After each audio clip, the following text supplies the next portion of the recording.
Bam, we're live. Good morning. Good to see everybody. Ms. Lisa. Oh, I believe I love Tyler. Oh, I believe. I love Tyler content. I cannot wait for this. It is going to be awesome. I think it's going to be awesome too. Oh, the office is cold today. Whew. Cold studio. Levi Sledge. We definitely do not live on a globe. This will be fun. It's crazy how tripped out people get about flat earth content. What's up, dude? Good morning, Tyler. Hey, good morning. Hold on, I got no volume. Hey, what's up? What's up, dude? It's crazy how wild the subject is of flat earth. I had this guy on, he was like a ninja. I wish I could remember his name. I should have looked it up. He was a ninja warrior guy. Did really well in the early years of being a ninja warrior. I can't remember if I had him on first or Hibbler. Do you know who either of those guys are? Hibbler? I'm very familiar with Hibbler. I do not know the Ninja Warrior guy. No, I tried to even look him up, and I just, they censor everything related to flat Earth, so I couldn't find the guy you were talking about. If someone in the chat remembers who that guy was that I had on, will you let me know? I dug through my Instagram. I probably should have just searched on Google through my old podcast. But it was, oh, Caleb, what's up, dude? Good morning. Caleb, do you remember that guy's name? Caleb, do you know how StreamYard works, Tyler? There's Caleb. Yeah, I've used it before. Okay. Caleb, Tyler, Caleb. Hey, what's up, Caleb? My lighting is terrible, though, isn't it? I don't know. It's cool. Okay. You look okay. Savon, you just look so good. It's like perfect. Thank you. That's just your natural glow, I think. He thinks you guys did my makeup great. I was tripping how hostile when I had this guy on. Hibbler was pretty aggressive. Like he was kind of prepared a little bit to be like defensive, and rightfully so. You know what I mean? Like if you have a belief that a lot of people, that's, I guess, people who have that belief know that they get a lot of pushback. I had no idea. And then the second guy I had on, we just chilled. Like he just fielded the questions. He was great. But dude, there were people in the chat who were like, you called their mom fat. Oh yeah, it's the most divisive thing I've ever experienced in my life. Like I'm not. Why is that? I think because a lot of people are so indoctrinated into a belief of where we live, and you've never been given anything to even try to comprehend that it could be something else. That it's just like attacks your inner being. Like you are a moron if you think that. I really think that's why. That would be the main implication. They just think you're so stupid, or you challenge something that, I mean, I never even think about the world being round or flat. You know what I mean? Like I wake up, I take a shit, I drink coffee, I kiss my kids, I pick a tangerine off the tree in the yard. And if the earth were flat, I know that we'll get into this. There's some implications of the earth being flat and us being told it's a globe that a lot of us globe people don't understand. And that's why. But like, if you're just a naive person like me and someone said, I mean, the thought of the earth being flat would be kind of cool to me if like the whole thing changed. I mean, I don't like some of the implications of why we're told it's round that I've heard you guys say. That shit sucks. But like, what do I care if it's flat or round? I mean, it changed my whole life. So and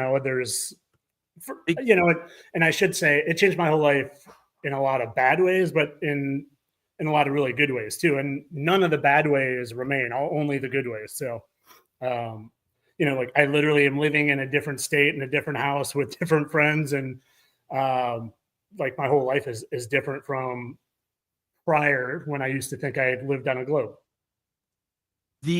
Just to set the stage here and unfuck me if I'm wrong here, but basically, like for someone like me, the earth is round, the earth is flat in my day-to-day little life. It doesn't matter. And if I lived, 5,000 years ago and I thought the earth was round or flat, it might not, matter too much. Maybe, maybe there was like some survival things, tracking animals or how to grow, harvest or whatnot. But as I looked into it and I've had these other guys on, I started understanding that there's implications that that there are a group of people on the planet who do know that the world is flat, and that the implications of convincing us that it's a globe is to protect resources, outside of, they don't want us to know about the other worlds outside of us or other land masses outside of us because to protect resources and to sort of enslave us to kind of work where they want us to work. Yes and no. That, I mean, I think there's a narrative of that gets pushed, but I think it's much more of a spiritual thing, like 1,000 times more of a spiritual thing. I think it's much more about hiding God and hiding the truth of the Bible. And there are people like Sean Hibbler. I should say this. So there's a flat earth community and I was like loving the flat earth community. I went from CrossFit thinking I was like, man, I found the best community in the world. Everyone's just like love and peace and let's be healthy. And I went from being a big fan of CrossFit and teaching all my classes, CrossFit methodology. And then as I came into this flat earth community, I was like, wow, there's actually a better community of people than CrossFit, the flat earth community, and really just the truther community in general.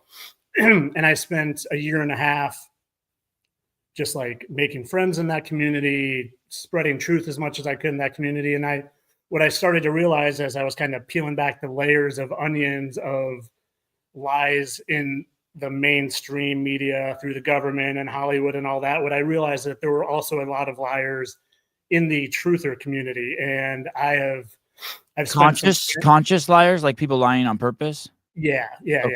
Like agents installed into the truther community to kind of navigate it in certain directions. And there was this big thing the past few months called the Final Experiment, where a group of flat earthers and globers were going to Antarctica to supposedly prove that there was a 24-hour sun. I'm sure you've probably heard about it somewhere. I saw the video. I just saw a video. I don't understand why that proves or doesn't prove, but it does. But I just saw the guy. I saw the video, the time lapse, and then the guy who was the flat earther faces the camera and he says, "Hey, it was nice of this guy to bring us. I know people are going to think I'm a shill now. We'll have to figure out what this means." And then it cut. He didn't say either way. Okay, but go on. That's what I saw. Well, the only reason it's a cool video, by the way. Just watching the sun do that was cool. The only reason I even bring it up is because I was like at the forefront of exposing a lot of these quote unquote truthers that a lot of people really looked up to. These are people that have been in the truther or conspiracy world for a dozen years, and people looked at them with a lot of respect, that they were just these good people promoting truth. And the more I kind of, like I said, dug through the layers of the onion, I really started to realize that a lot of these people that were at the top of this truther world were also kind of liars and deceivers themselves, and part of the Freemason group. And we can get into that, but so basically, I consider myself a flat earther, but I'm much more a biblical earther. There's something called biblical cosmology, and it's basically, we live in an enclosed system, like you can see behind me, and that the sun and the moon and the stars are all close and in the firmament and not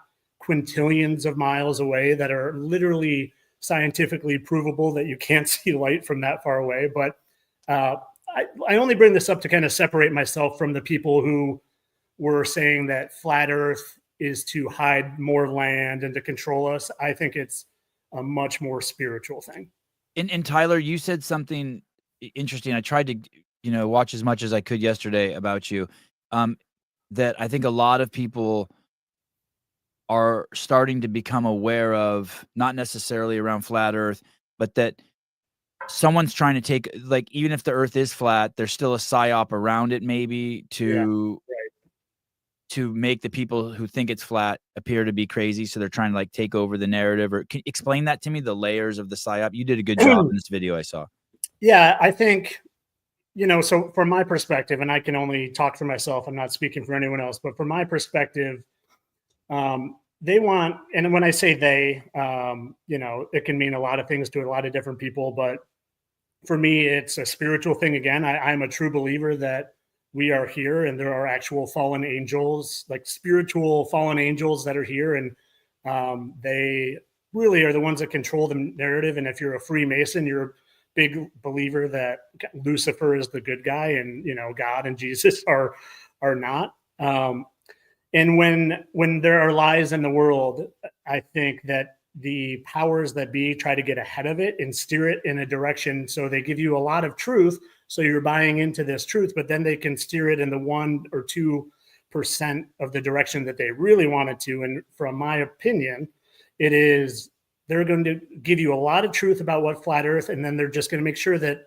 that truth of flat earth doesn't steer you towards the truth of Jesus and the truth of the Bible and the truth of everything that the Bible says. They steer it in a direction of, well, they're hiding it because there's more lands out there and they don't want you to know about the more land. So I don't know if I'm explaining that well to a group of people that have no idea what I'm talking about, but no, I get it. So basically, if the story leaked, they knew they maybe couldn't, possibly, they knew they couldn't hide it anymore. So, okay, hey, we're just going to have to embrace this, but steer it this way. Exactly. Instead of this way. Exactly. And that's what I was doing. Around December, I was trying to expose the fact that those people that are at the forefront of this flat earth community, especially the very known ones like David Weiss and Sean Hibbler and Austin Whitsitt, you know, some very familiar names, were part of that groups that were inserted into the flat earth community to steer it a certain direction. He's really, have you met him? He's really intense. Sean? Yeah, at least when he was on this show, he was super intense. I'm very familiar with him. I've spoken and used to be buddies with a lot of people that were buddies with him, but he and I have never interacted one-on-one. There is, you know, I've heard over the years, this, that things like the dinosaurs, like the Earth being a globe, all of these things are just used. We're all propaganda, or we're fabricated to, as like there's a whole bunch of stories like this to keep us away, for sure, from believing in God. Absolutely, yeah. So you're kind of in that school. Like, do you think dinosaurs were real? No, I don't. No. I think, you know, and except for dragons, though. Dragons could be. That's another thing I was kind of tripping on. If dragons were real, maybe they were. I mean, I would throw dragons in with dinosaurs. Yeah, no? I mean, I think the narrative they give us of dinosaurs aren't real. You know, I don't think there were giant T-Rexes running around. I don't think stegosauruses were real, but there were huge, giant reptile creatures. I personally have found. I've literally stood on an alligator's head in Kennebunkport, Maine. That the alligator, it's a fossilized alligator that's probably the size of a bus. So these animals existed that were huge, and it's all biblical as well. It's all there were bigger beings, like human type beings before the flood, and bigger animals before the flood, and dragons as well. And you know, this would have sounded crazy to me 2 years ago, but once you kind of stop believing what you've been told from the public indoctrination centers your whole life. And, you know, really everything I learned from school, I just believed because I didn't think they'd be lying to me. And once you actually look for evidence of these things, you know, the narrative falls apart pretty quickly if you just look into them with an open mind saying, hey, all right, I'm going to drop my ego. I'm going to drop the fact that I think I'm this educated person. You know, like I have 2 master's degrees. I'm a very smart, intelligent person, but when I started exploring truth, I literally had to say, all right, I'm starting fresh. I don't know anything, and I'm going to stick that way. And I'm not going to believe anything unless I can prove it to myself. So there's a lot of things I have proven to myself that 2 years ago, I was talking to myself, I'm a complete crazy person for believing now. If someone's brain is like a bucket, there are definitely people who don't want to go everywhere in their own bucket. Do you know what I mean? There's people who aren't willing for some reason, and I get it. It's scary. You know, we were all little kids at one point, and we had this irrational fear that something was under our bed, or that if our foot was hanging out of the blankets, we would get caught. You pulled your foot under the blanket. You remember being a little kid, and you're like, okay, I'm safe. You know what I mean? Well, running up my basement stairs when I was a kid was terrifying because you'd have to turn the lights off in the basement, and it's pitch black. And I mean, I was a fearful person for the first 42 years of my life, and I would say compared to a normal human being, I wasn't fearful at all. But compared to what I am now, you know, I was terrified of flying. I was terrified of, you know, really just of dying. And since I've come to the realization that I live in an enclosed system that was created from an awesome God, I have absolutely no fear. I just don't have any fear of dying anymore. My brother the other day was, you know, like, I actually showed him the clip of you guys, of Taylor talking crap about me the other day when I just happened to pop on, and my brother's like, you sure you want to subject yourself to this? I'm like, I'm like, he does that to everyone. Well, and I messaged him, and I think we're cool now. But I was like, dude, like, honestly, if you actually knew me, we'd probably get along pretty well. And I'm like, Savon's a respectful guy, and you don't know this, but this is my favorite podcast to listen to 2 years ago. You were like the only thing I listened to. So I lost my train of thought where I was going with that.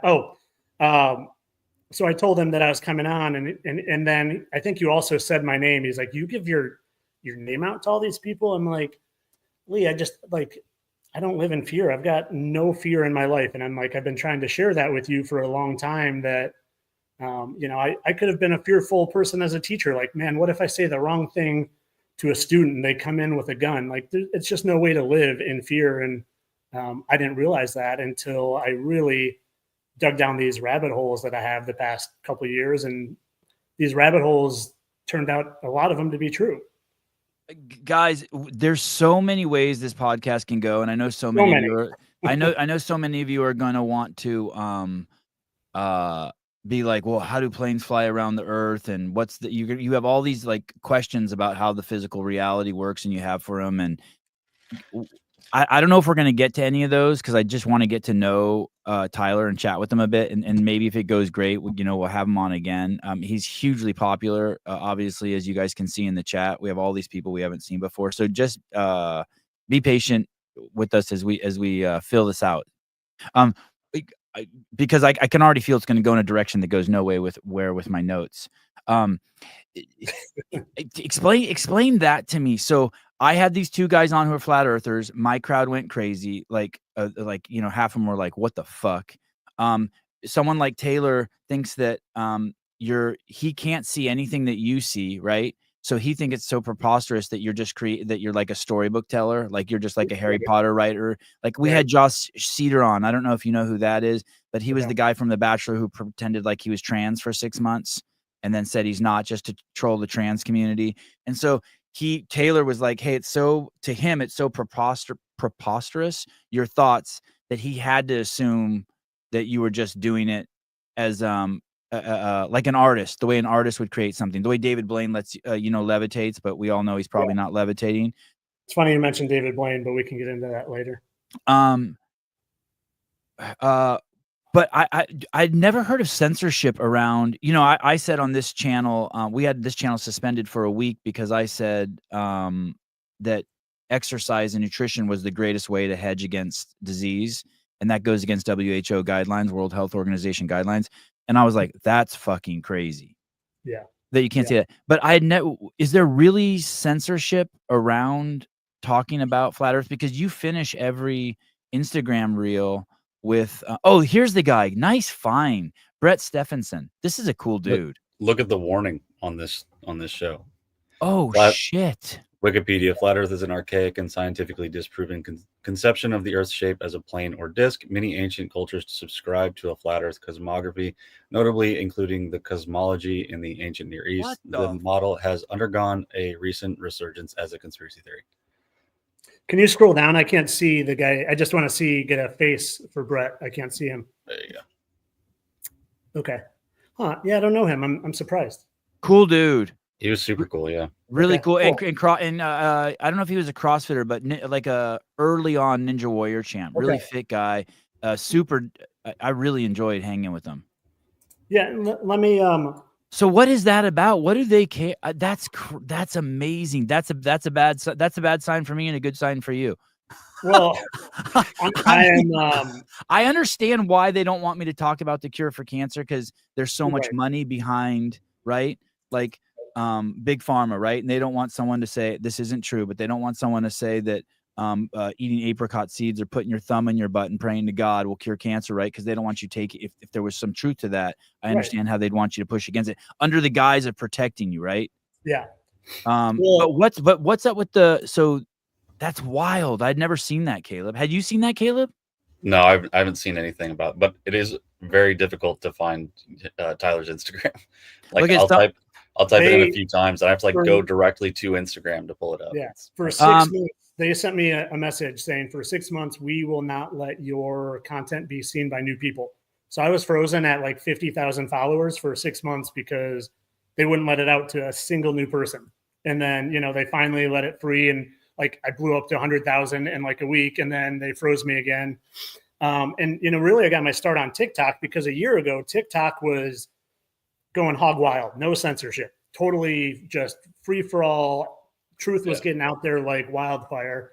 And, you know, I blew up pretty quickly on there. And then slowly, you know, as the TikTok ban was kind of looming, it started to get more and more censored. And as it was getting more and more censored, Facebook and Instagram were kind of like loosening up a little bit. And now I would say Facebook of all the platforms is probably the least censored, except for Flat Earth. I can't post anything on Facebook about Flat Earth whatsoever, unless I dumb it down or don't say Flat Earth. But TikTok right now is, you know, like I can't post anything. Every one of my videos gets a tag. I have to appeal it. It's banned for community guidelines. They're just like really cracking down. What community guidelines is it? Like what's the misinformation? Misinformation is what they will.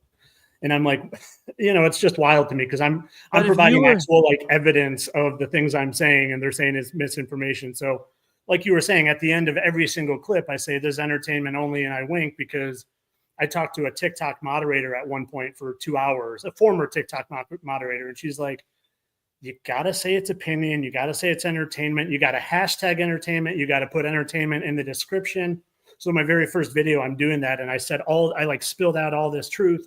And at the end of it, I say entertainment only. And I'm like, I can't lie. It's like, I literally have like just a conscience that eats at me. So as I said, entertainment only, like a wink just like naturally came out of me. And then it just kind of stuck because I was like, okay, that I can now say it. And at least people know I'm not saying entertainment because it's entertainment.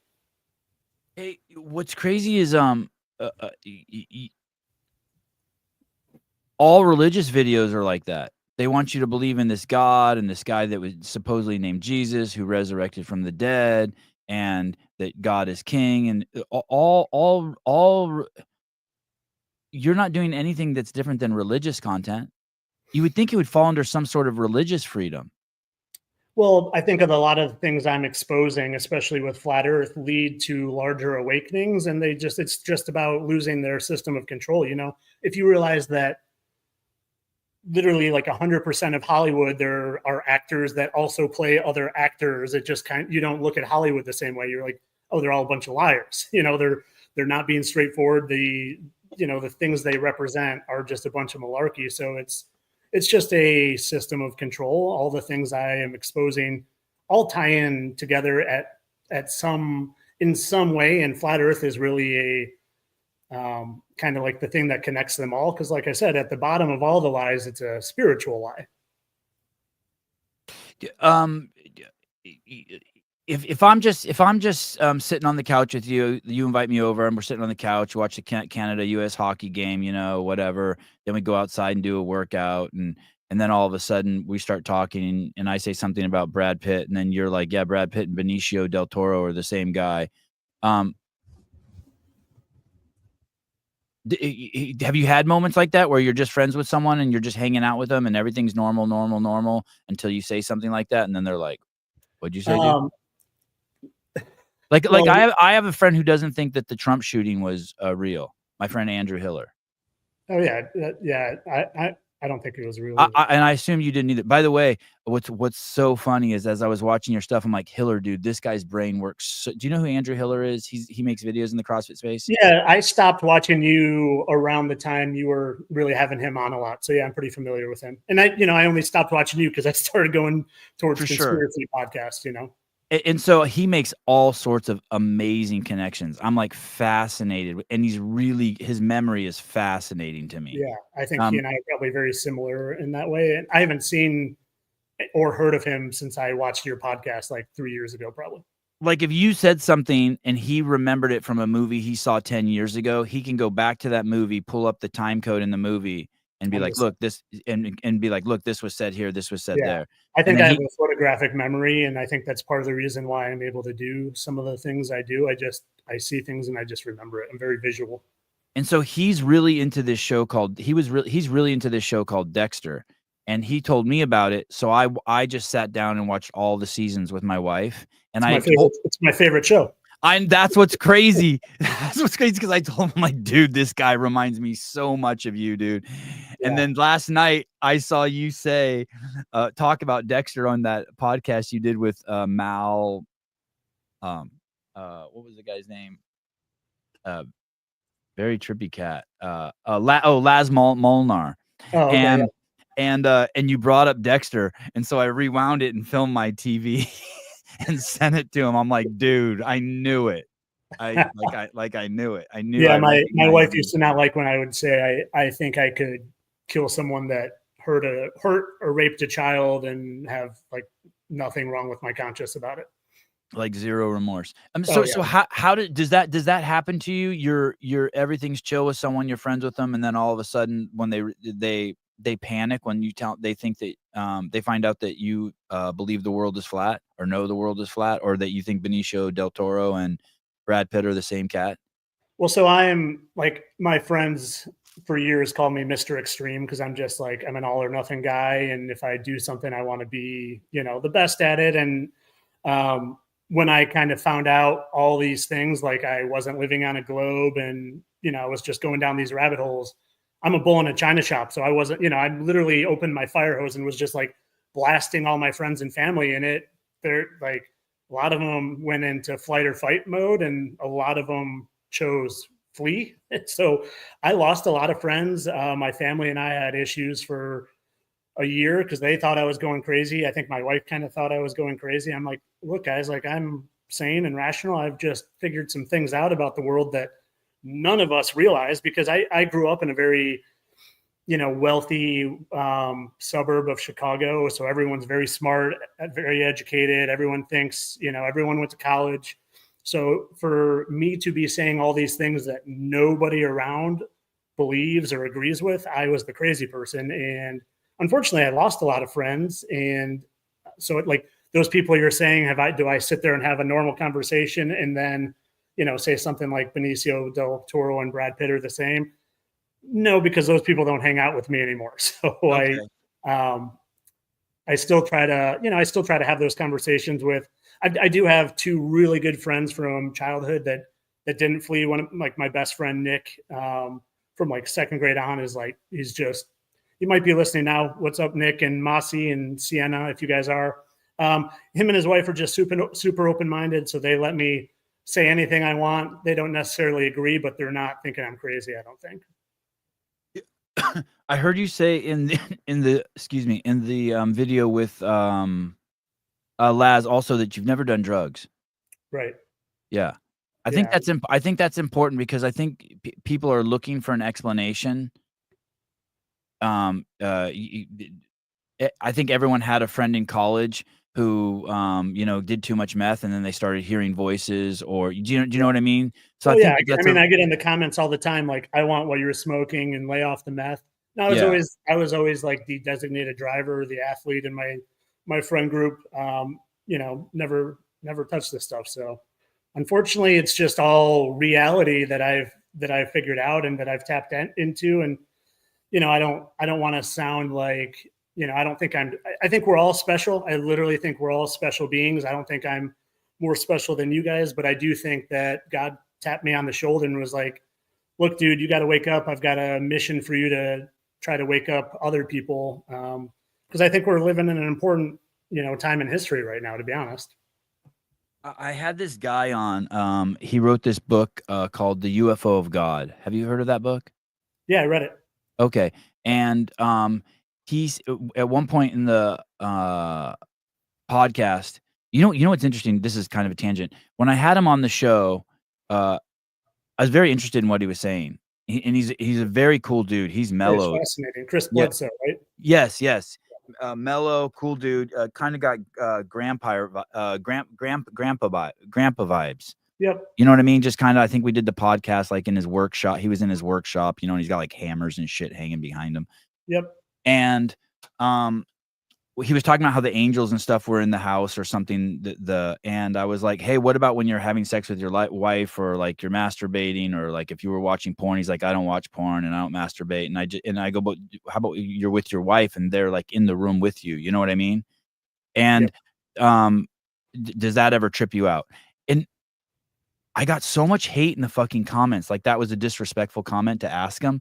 And it's like, hey, dude, you're willing to go in your brain. You're willing to accept the fact that there's these globes and God creatures and angels and all of these things, but somehow it's disrespectful for me to ask a question where I go to in my brain. I just thought it was fascinating. Do you see the disconnect there? Like, hey, at this point, if you're in this conversation, it's all good. Like we can ask anything.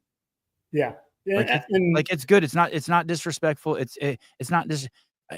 Anytime I hear stuff like that, I feel like it's like, hey, you're trying to censor me, but I'm not trying to censor you. Yeah, I get it for sure. I actually read his book because when I was waking up just to the craziness of the world, I called orbs of light to me as well. And that's the connection I was going to make there. Let me throw this out there before you tell that story. He says at one point, it's either in his book or he said it on my podcast, if you don't believe me, go outside, look up to the sky and ask God, hey, show me the show me yourself, or show me basically show me yourself. I'm paraphrasing. Okay, go ahead, take over. And then when I heard your story, and I was like, holy shit. And by the way, that night when I was done with that podcast, I went outside and I looked up to the heavens, and I was going to say it, but I was too scared. I ran inside. I don't blame you, to be honest. So when I just started questioning things, and what initially led me into just questioning everything was, I don't have kids. I'm a dog dad, and I had a dog that was about 16 years old, and like he was my child. And for 42 years of my life, I really wasn't a spiritual person. I didn't, I was born into a Catholic family. I got baptized and confirmed, but that stuff left me very quick as I learned about dinosaurs and evolution and all that stuff. So I wasn't spiritual. I just thought I lived in this 3D reality and I was going to die and rot in the ground for the rest of eternity. And as my dog is approaching the end of his life, I think I started questioning, okay, well, I would love to know, is there more to this reality than, okay, this is just it? So I started digging down or researching near-death experiences. And at the same time, I started researching aliens because I'm like, yeah, aliens got to be true. We live in this infinite expanding universe. There's all these other planets and stars. They're just the mathematical odds of it. There have to be aliens. So I thought I was going to prove aliens existed. And I thought I was going to prove that near-death experiences were just all a hoax, people making up stories like Taylor thinks I do. Through weeks and weeks in research, I ended up kind of proving to myself that the complete opposite was true. Aliens were kind of a hoax and near-death experiences were very real. And by the way, that's an explanation of where we started the show. How do you mean? We were talking about psyops of like the earth being flat and how they want to guide the story. There's a perfect example of it. If someone didn't understand what we're saying, gotcha. Instead of calling them what they are, angels, they're like, oh shit, they're getting too close. Let's call them aliens. Okay, go on. I just wanted to give the listeners an example of one of those things where they misdirect. Okay, go on. That was perfect. And there's even, documented government people saying, they call them angels and demons now, and in the future they will call them aliens, and they're just not coming from trillions of light years away. They've always been here. It's biblical. But anyway, back to the story. I saw this guy named Stephen Greer. He had this app, and I didn't come across Chris Bledsoe yet, but he had this app where you could download this app. It would play these tones and frequencies. And if you guys don't know who Stephen Greer is, he's basically like this kind of whistleblower government guy. And he would talk. Yeah, there he is. He would talk about this app and how you could download this app and literally call, friendly UFOs or friendly ETs to your presence. So I downloaded this thing. I can't believe Apple would allow that based on Google having that warning on my video. Well, it's a trip because this is pushing their narrative. This is this is pushing their alien narrative. Okay. So anyway, I downloaded it. I was kind of skeptical, but I tried to give it this, a go. Nothing happened at all. But what do? You just hold your phone up and hit play? There was a meditation. It was a guided meditation. Then it took you through these tones and frequencies, which I realize now I think are what it was. It was binaural beats, where they're creating a synced hemisphere in both your brains, because that allowed, like there's CIA documents that talked about if you can sync both hemispheres of your brain, you can remote view and do all sorts of crazy things. I think this is doing that to you without you realizing it. Okay. So anyway, nothing happened.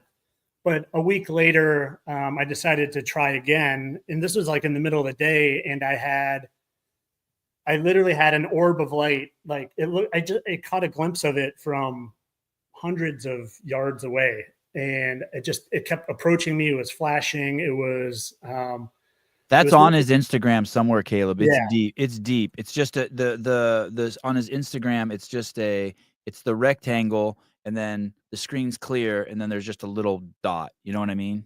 If you go to his Instagram, you might be able to find it. To Tyler's? Yeah, to Tyler's. It's deep. Okay, go on, Tyler. Anyway, so I had this experience, and when this. Can you tell me what you said? Did you look up to the heavens? Did you talk out loud and been like, God, show yourself? Not out loud, but internally, I was definitely, and at that point, I wasn't saying God. I was just speaking to the universe. This was before I was really a believer in God. I was trying to get there. I wanted to get I wanted to believe there was more to where we lived than what I thought. And just this pulsing orb of light, like it was drifting towards me, and I didn't have my phone. I was on a walk, and I didn't have my phone, and I'm like looking at this thing. I'm like, I don't know what this is, but I want to get it on my phone so I can get a closer look, or I can have evidence to show people. Like I just say I saw a pulsing orb of light. No one's going to believe me. So I was probably 500 yards away from my phone. So I'm walking towards my phone, and this thing just kept approaching me. As soon as I get my phone, it literally, the moment I got my phone, it turned and just started drifting away. Enough, I got it on video or whatever. And could you tell how close it was to you? I know some of those things, when things are in the sky, it's like, cause I fly drones, and I know it's like, sometimes you think it's really far away, but it's close. Yeah. I would say it got to maybe 2 football fields away from me. Okay. It was still pretty high up in the air. Anyway, I tried to share sound from it. Any sound from it? No sound. No sound. So I tried to share this with people. Everyone's like, whatever, it's probably a weather balloon, or people saw it and they're like, that is strange, what is that? And then maybe a week later I tried it again, and this time probably a dozen orbs of light, and these were different. They were higher, and they were circling, and I don't know how to describe them. Literally looked like like if you have a light bulb and you're like moving it fast, because like they're blurred. There were probably a dozen of them, and they literally seemed like they were 200 yards above my head and circling me. And then I noticed one came much closer, like 50 yards, and kind of like buzzed me, almost like it was checking me out. And I got these on film, and then it happened one more time. And then I had, at maybe a week or two later, well, first I should say around this time, I also started having some really strange experiences when I was sleeping, waking up after literally like feeling like I was wrestling with some sort of shadow creature, and I woke up and I was completely paralyzed. And it's called sleep paralysis, but at the time I had never heard of this. I didn't know what it was, but I couldn't move at all. I was completely conscious. I couldn't speak. I tried to like call out my wife's name. She couldn't hear me. I couldn't even murmur. And then maybe 10 seconds later, it literally felt like my soul kind of like smacked back into my body, and I was able to move and regain my movement. Did you see anything when you were in that when you were in that phase, in that paralysis? Did you feel like you were out of your body? Yeah. Well, when I woke up, I was in my body, but prior to that, I was literally falling through what I would say or felt like a different dimension. I was falling through blackness, wrestling with a shadow creature, like literally trying to like rip this thing's face off. And I woke up completely paralyzed. And, like after doing some research after it, a lot of people report when you're waking up to the fact that this place is a spiritual realm, that you will get spiritually attacked like that.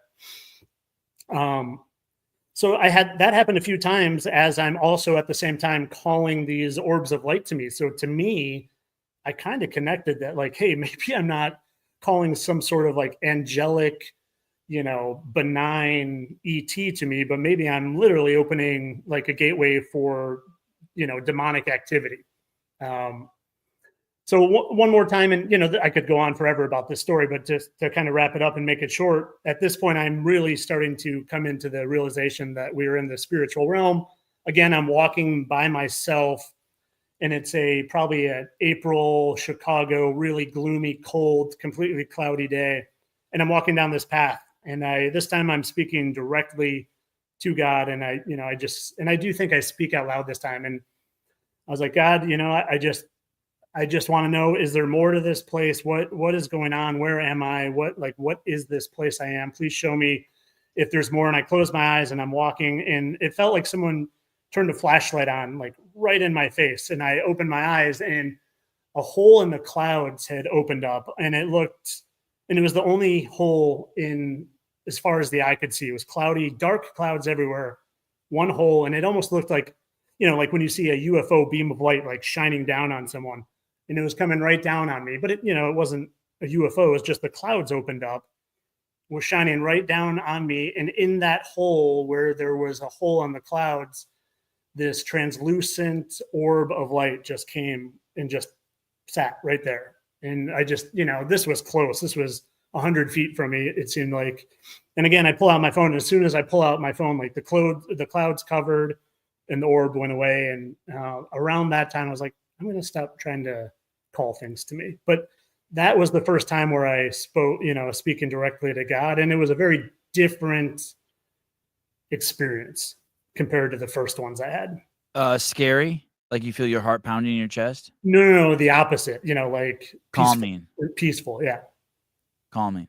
Yeah. You ever heard of this book called, do you ever heard of this author, Richard Bach? He wrote this book, Jonathan Livingston Seagull, and he wrote this other book called Illusions. The Adventures of a Reluctant Messiah. I'm just going to show you the cover. Yeah. And the cover is just this feather, and then these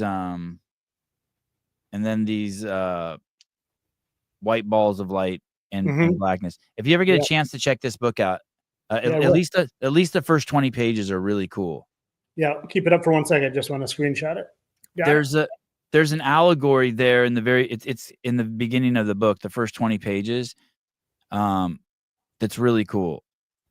Yeah, I'll check it out. Yeah, I'd be very curious what you think about this book. As I was typing it up to show you this, but the cover of this book had a profound impact on me. I've had these experiences where I'm in darkness, just complete darkness, and I'm surrounded by white balls of light, but they don't emanate light. They're just light unto themselves. And it's very peaceful, very peaceful. Awesome. And if I try to talk to them, I cry like a baby, not like a sad crying, but like I can't talk to them. Every time I open my mouth, it's just baby sounds come out of me. Yeah. Are you a pretty spiritual person or not? I don't know that about you, to be honest.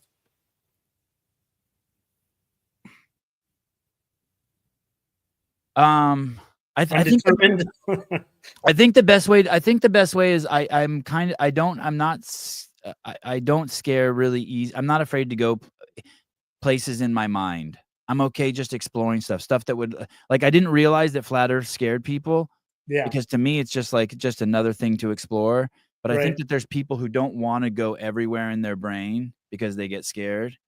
For sure. And I'm pretty comfortable not knowing stuff.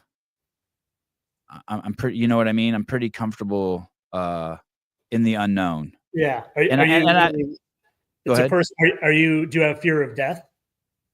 I mean, it's easy to say sitting here in my own living room that I don't have fear of death, but I would say probably yeah. Like I definitely don't want to die.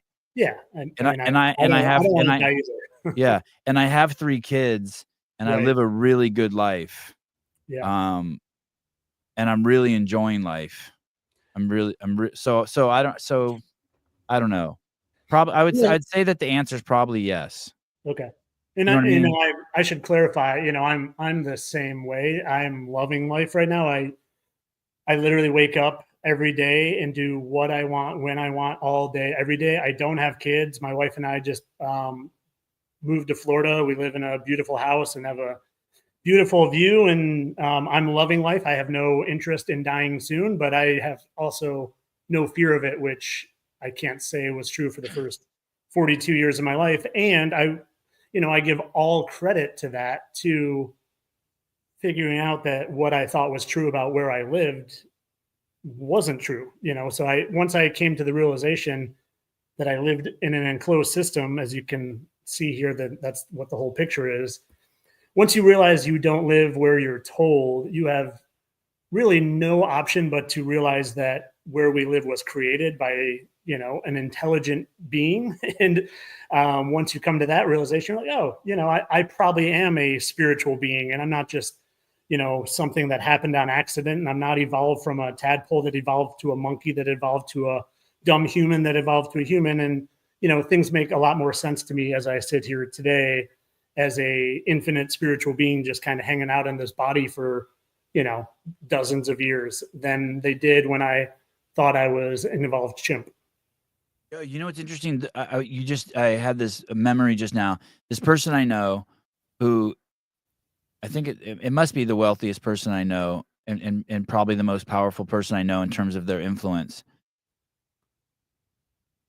She said, the first time I had a flat earther on, I said something to her about it, and she said, "Why would you give that person a platform and a voice?" And I never made that connection, and I thought that was such a weird thing to say. I couldn't place it. This is someone who goes in and out of the White House. Yeah. Well, probably because they know. And they're so I think a lot more people, like I messaged you that I think you probably know that we don't live on a globe, and I don't know that, by the way. That's what's do you know what I mean? I don't know that. Yeah. Well, and I can only take you at your word. But I think there are a lot of people that do know that say they don't know that, and a lot of people. And I don't think that's true for the masses, but I think that's true for people in places of power. Like every president has talked about how dumb flat Earth is, and they stand up there and say we don't want to give credit to the Flat Earth Society. Well, they know 100%. I would put all the money I own that they know we do not live on a globe. They have access to NASA, who's the most fraudulent government agency there is, that steals $70 million from our tax money daily to create CGI and send up fake rockets that land in the Bermuda Triangle. And I don't need to get up here on my high horse, but the bottom line is there are a lot of people that know we don't live where they tell us we live, and most of them are the ones we see on TV. That's crazy that you mentioned Bermuda Triangle. When I was a kid, that was like all the rave on TV. I haven't heard that in 30 years. Do you remember there used to be like shows on TV, the Bermuda Triangle? I haven't heard that. Because they wanted to scare people away from going there to discover the NASA rockets that are dumped there. It's like, it's TV propaganda. There was intention behind scaring people away from the Bermuda Triangle. Just like, kind of like Jaws. They created the movie Jaws to scare people away from exploring the oceans. I'm going to say something that's completely uneducated. Bear with me here if I make it sound like I know what I'm talking about. It's just the way I speak, but I don't mean it. I'm more inclined to think that, and I'm going to ask you about the spiritual world in a second, but I'm more inclined to think that the people who think that the earth is round versus the people who think that they're flat, that the people that you think know that the world is flat but really is round, right, that they don't really know, and they're just pawns also. I'm more inclined to think that everyone here is kind of ignorant, and that they're just like blind soldiers. Well, I guess it just depends on who we're referring to. Like the president of the United States, like just like everyone in power. Like I don't think that there's anyone. No, go ahead. No, I strongly disagree with that, and that's okay for us to disagree. But like for sure, Trump knows that we live in a spiritual realm and that we're in an enclosed system. And from my, I'm just speaking from my point of view, and I think all the presidents do. And the funny thing is so Do they For know me- before they're? Let me ask you this real quick. Just Yeah. do they know before they're president, or do they find out when they're in office? No, I think they know. Anyone in a place of power has to be part of the club, and they have to be brought up through secret societies. And these people aren't elected; they're selected. They're all, like there was literally a book written 100 years ago that Trump was going to be president. Ingersoll Lockwood wrote a book called "The Last President," and there's one of, a kid named Baron Trump who is literally a time traveler. Like all this stuff is, and that's why I keep saying it's spiritual. This stuff has been written for decades, if not centuries, and the presidents are all very much brought up through these secret societies. Yeah, this book's I haven't looked into if this was true, but I've hered this story. Yeah, I've seen right. this. I've read it. So what's the deal? What in a nutshell? When was this book written and what's it say? It's, I think, written in the late 1800s, and well, there's two. There's The Last President, and then there's another one. And basically, it's there's a lot of references to Baron Trump, who is a time traveler, and his mentor is Don, and Don happens to live like on wherever the Trump Tower is, like Fifth Street or whatever. I don't know offhand, but the tie-ins are too coincidental, not for it to just be predictive programming back from 100 years ago. And the funny thing about when you By the way, just really sorry, go ahead. I'll remember. I'll take a note. Go ahead. The funny thing, Yeah. what? Well, this isn't to toot my own horn, and I'm like, one of my biggest things that I try to be as like one of the things I coached and I taught my athletes for dozens of years was humility. I try to be a super humble guy, but I do think I'm presenting a lot more truth than even most truthers. I think there's conspiracy level, and I think a lot of conspiracy is literally hand-fed to us by the powers that be, and they want people who go digging past the mainstream narrative to find these conspiracies, and they get stuck at them. So for an example would be JFK, the mainstream narrative, JFK was killed by Lee Harvey Oswald. So that's the mainstream narrative. And then they will put out the conspiracy that JFK was killed by the CIA. So that, okay, the mainstream's Lee Harvey Oswald, the conspiracy is the CIA. And then they don't want you to find the actual truth of JFK never died. He just became Jimmy Carter. So I'm one of the very few people, I think, that are literally digging past the conspiracy level and finding the actual truth with evidence, not just speculation, but evidence of these things. And the reason I'm bringing this up is when you first wake up, you think that the presidents and all those people are just, like you were saying, the pawns, and they're just puppets of these other world leaders or these bankers behind the scenes. And you think that, and then once you get, and that's what they want you to think. But then once you get to the real truth, you realize that no, people like Donald Trump are actually like spiritual beings that have been here the whole time. My personal belief is that Trump is actually Elvis, and I can prove that, but not just that he is Elvis, also that he is literally Lucifer in the flesh. And that could, like I may have just lost half your people listening. This guy's crazy. I'm never going to listen to him again. But, go watch my videos where I can prove to you that. The Elvis video is wild.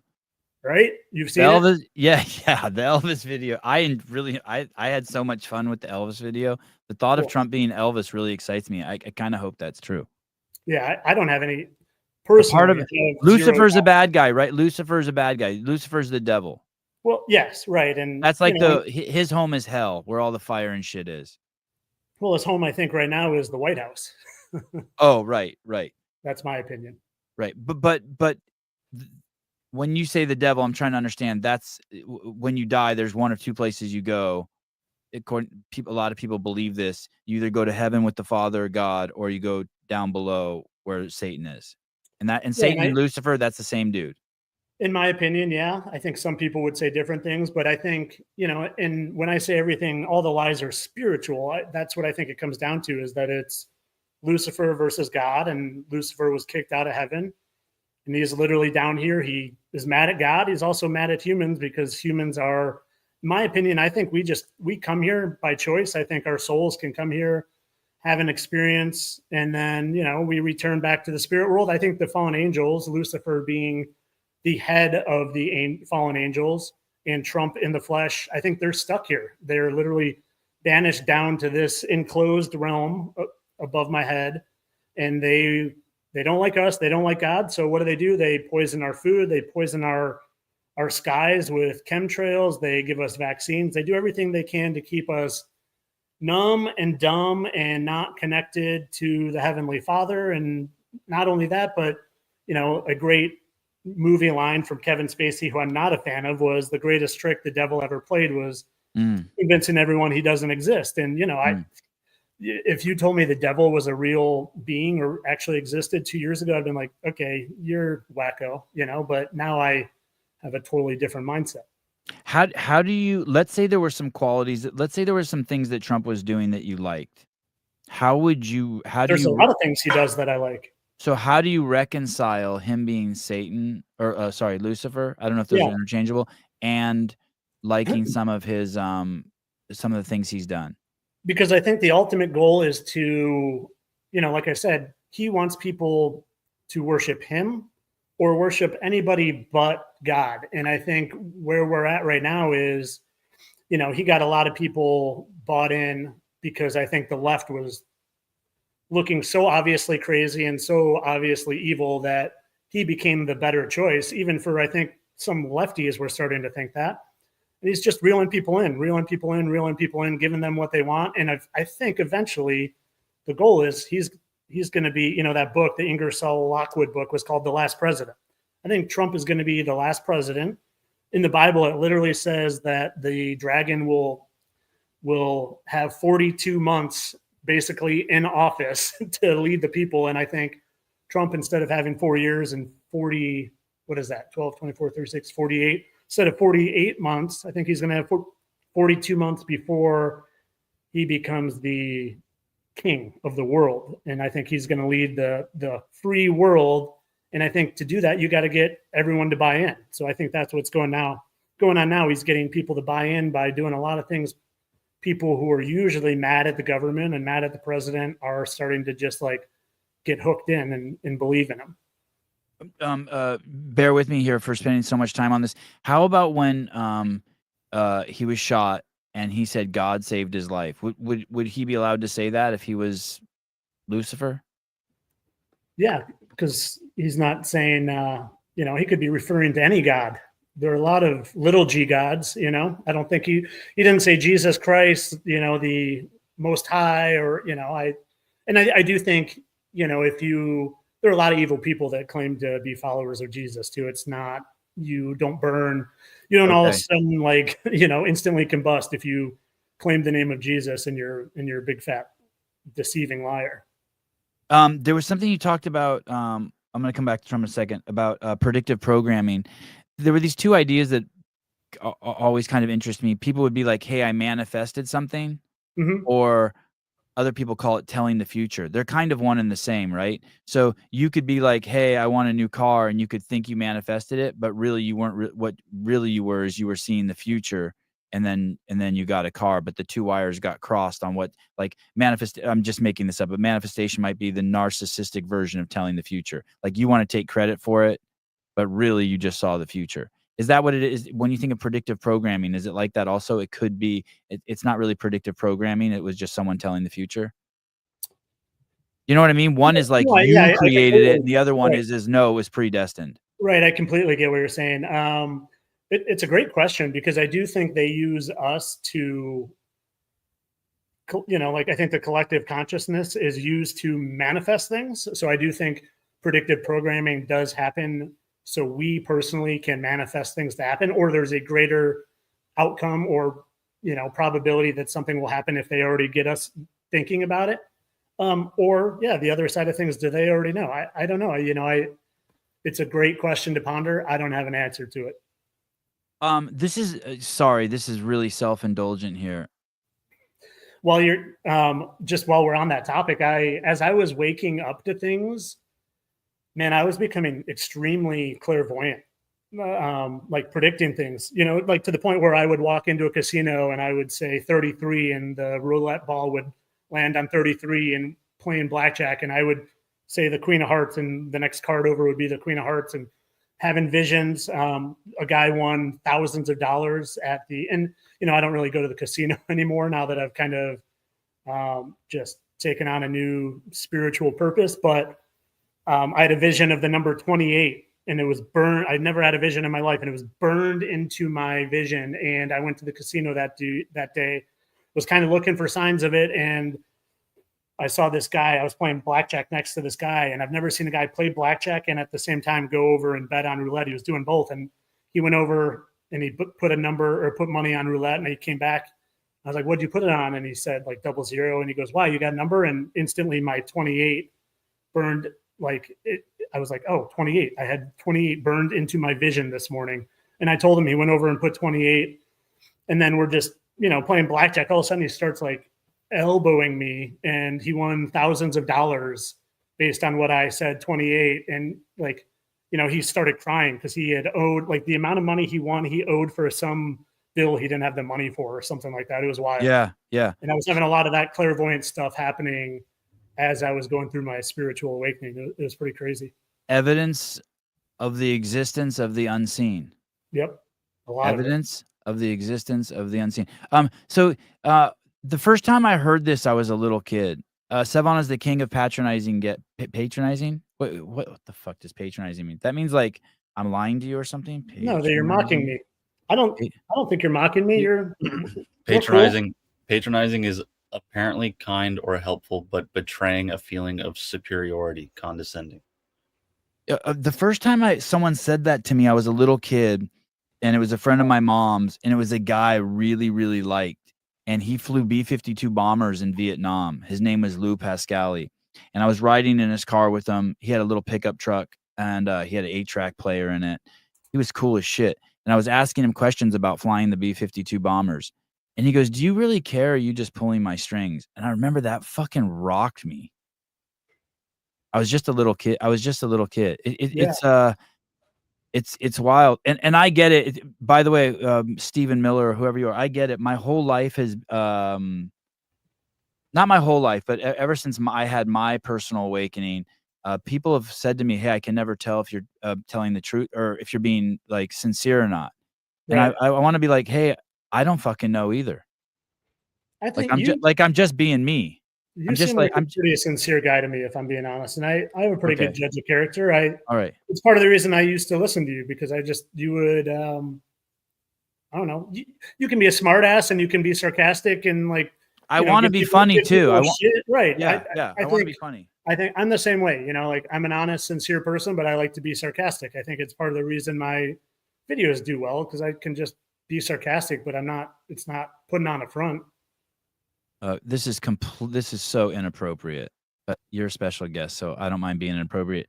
Do you know who this guy is? Mike Adela? I don't believe so. He's doing a Turkish get up with that? No way. Are you? Oh God. Are you fucking kidding me? I just broke the Turkish get up world record by 55 pounds. Wow. Listen. If I can believe the earth is flat, like I would not believe this is humanly possible. I thought I was cool doing a Turkish get up with my my rower. Yeah, that's pretty cool. This guy's got me beat. This is crazy, right? Yeah. Wow. He's got everybody beat. This is ridiculous. Hey, so before you came on the show this morning, I watched this and I thought to myself, you know what would be crazy is if this guy would be a great pastor if he would be like, "Dear God, please give me the power to," like all these people are talking about needing proof of God. If that dude said that and then did that in front of me, I'd be like, all right, I'm getting on board with you. That's pretty cool.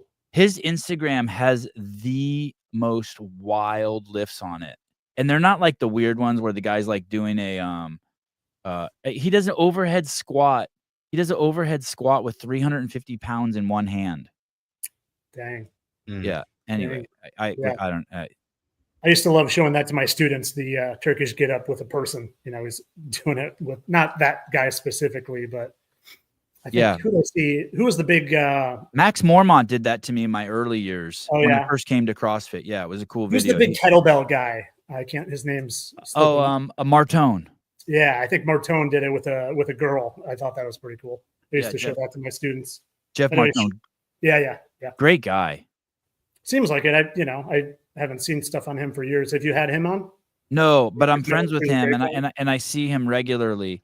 Okay. He's great guy. Great guy. I think one Seems like time it. I heard him say that strong men were put on the planet to protect weak men. And I thought that was really cool. He's a really good guy. He's Cool. fantastic. So when you had Laz on, he did some stuff with his hands, and it caught your attention. He had me on. Sorry. Why? That's okay. Why? If he had you on, but the podcast is on your YouTube station. How is that? You just burned it. He just sent me the file, and I asked him if I was looking to put a little longer form content. Honestly, I was thinking of starting a podcast myself, and I put that on my YouTube to see how it did, just to see if the longer form content did well, and that's why. But it's his podcast. Oh, and you're welcome to this one too. I can send you whatever you want. Thank you, I appreciate it. Yeah. Sorry, I called Laz Molnar. Yeah. How did when did that happen? I would never when I occasionally I'll see the only hand gestures I ever get is like I feel like I know tweaker hand gestures because they do a lot. How do tweakers do it? But when I see tweakers, like people who've either done a lot of meth or on meth, I start recognizing weird shit they're doing with their hands. And then other than that, I've never noticed anyone doing anything with their hands. And people have made fun of me too. When I first started working at CrossFit, Tony Bundy used to always joke because I was always gesticulating. And now I notice my kids gesticulate like crazy. I almost called you out. Oh, on which one? Did like where's the camera? You did one of those. One of these. Okay. One of those. I almost said something, but I was like, I'll let it slide. That it could have been you and your Freemason buddy Dave Castro. I don't know. I got. I have to ask you. So tell me. I was telling him about the Josh Bridges thing the other day. Who, Dave? Yeah, Dave. Yeah. And we were busting up, and I was like, I told him, I said, I think Josh is mad. I don't think Dave cares. Dave's too busy with the weed whacker. Well, I do have to say that I am not a big believer of coincidences anymore. And you sent me that video of the guy you thought looked like Josh, who looks a lot like Josh. Right, that's crazy, right? He just happens to be spelling P-A-T for potato. Do you see what I'm saying there, Savan? No, give me a second though. Cat. What? Say it again. The guy.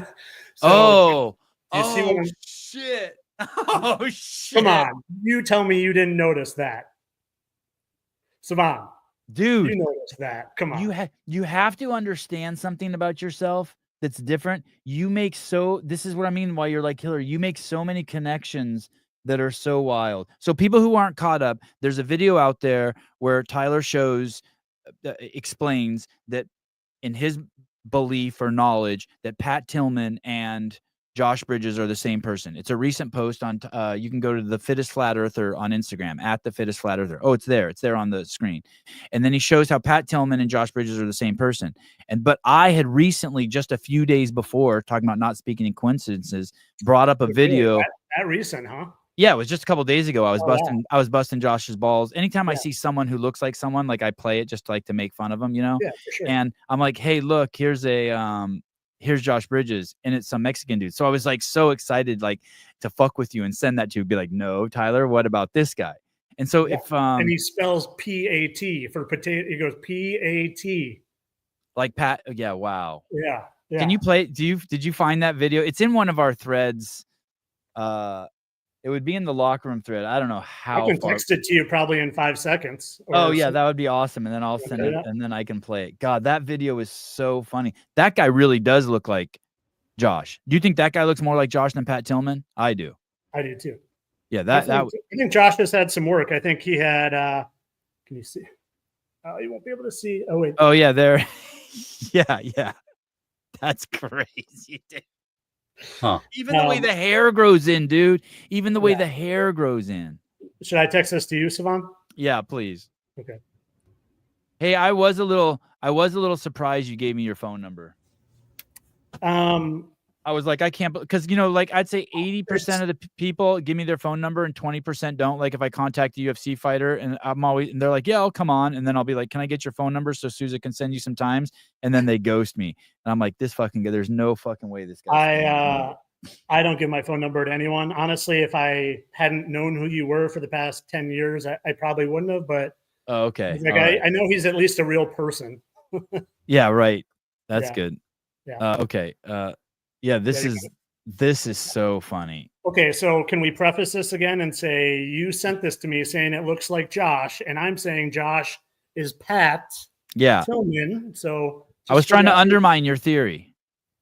Then Stephen Miller, that's where you're right. There I was patronizing him. Sorry, there I was. I was like, what are you talking about? I found Josh. In my opinion, you may have just confirmed that this is a little humiliation ritual. There's a humiliation ritual Josh has to do to play a dumb Hispanic man. Because he got to play Pat Tillman too. He's got to play both. Well, yeah, to be part of the club, you've got to go through. That's what all the people in Hollywood wearing dresses and all that crap is for. It's because you got to be part of the club by being humiliated. Oh, I want to touch on that in a second. Spell potatoes. Potatoes. Potatoes. Potatoes. Potatoes. Potatoes. Yeah, potato is a vegetable. Yeah. Spell it. Vegetable. It's a vegetable. Spell it. Spell it. Spelling. P-A-T-O-T-O. P-A-T-A. God, I wish I would have never brought this up. Now you fucked my brain all up. Hey, listen. So you think that? I don't think. Okay, how would that be connected? Why would they do that? Were they like, hey, let's leave clues for the people?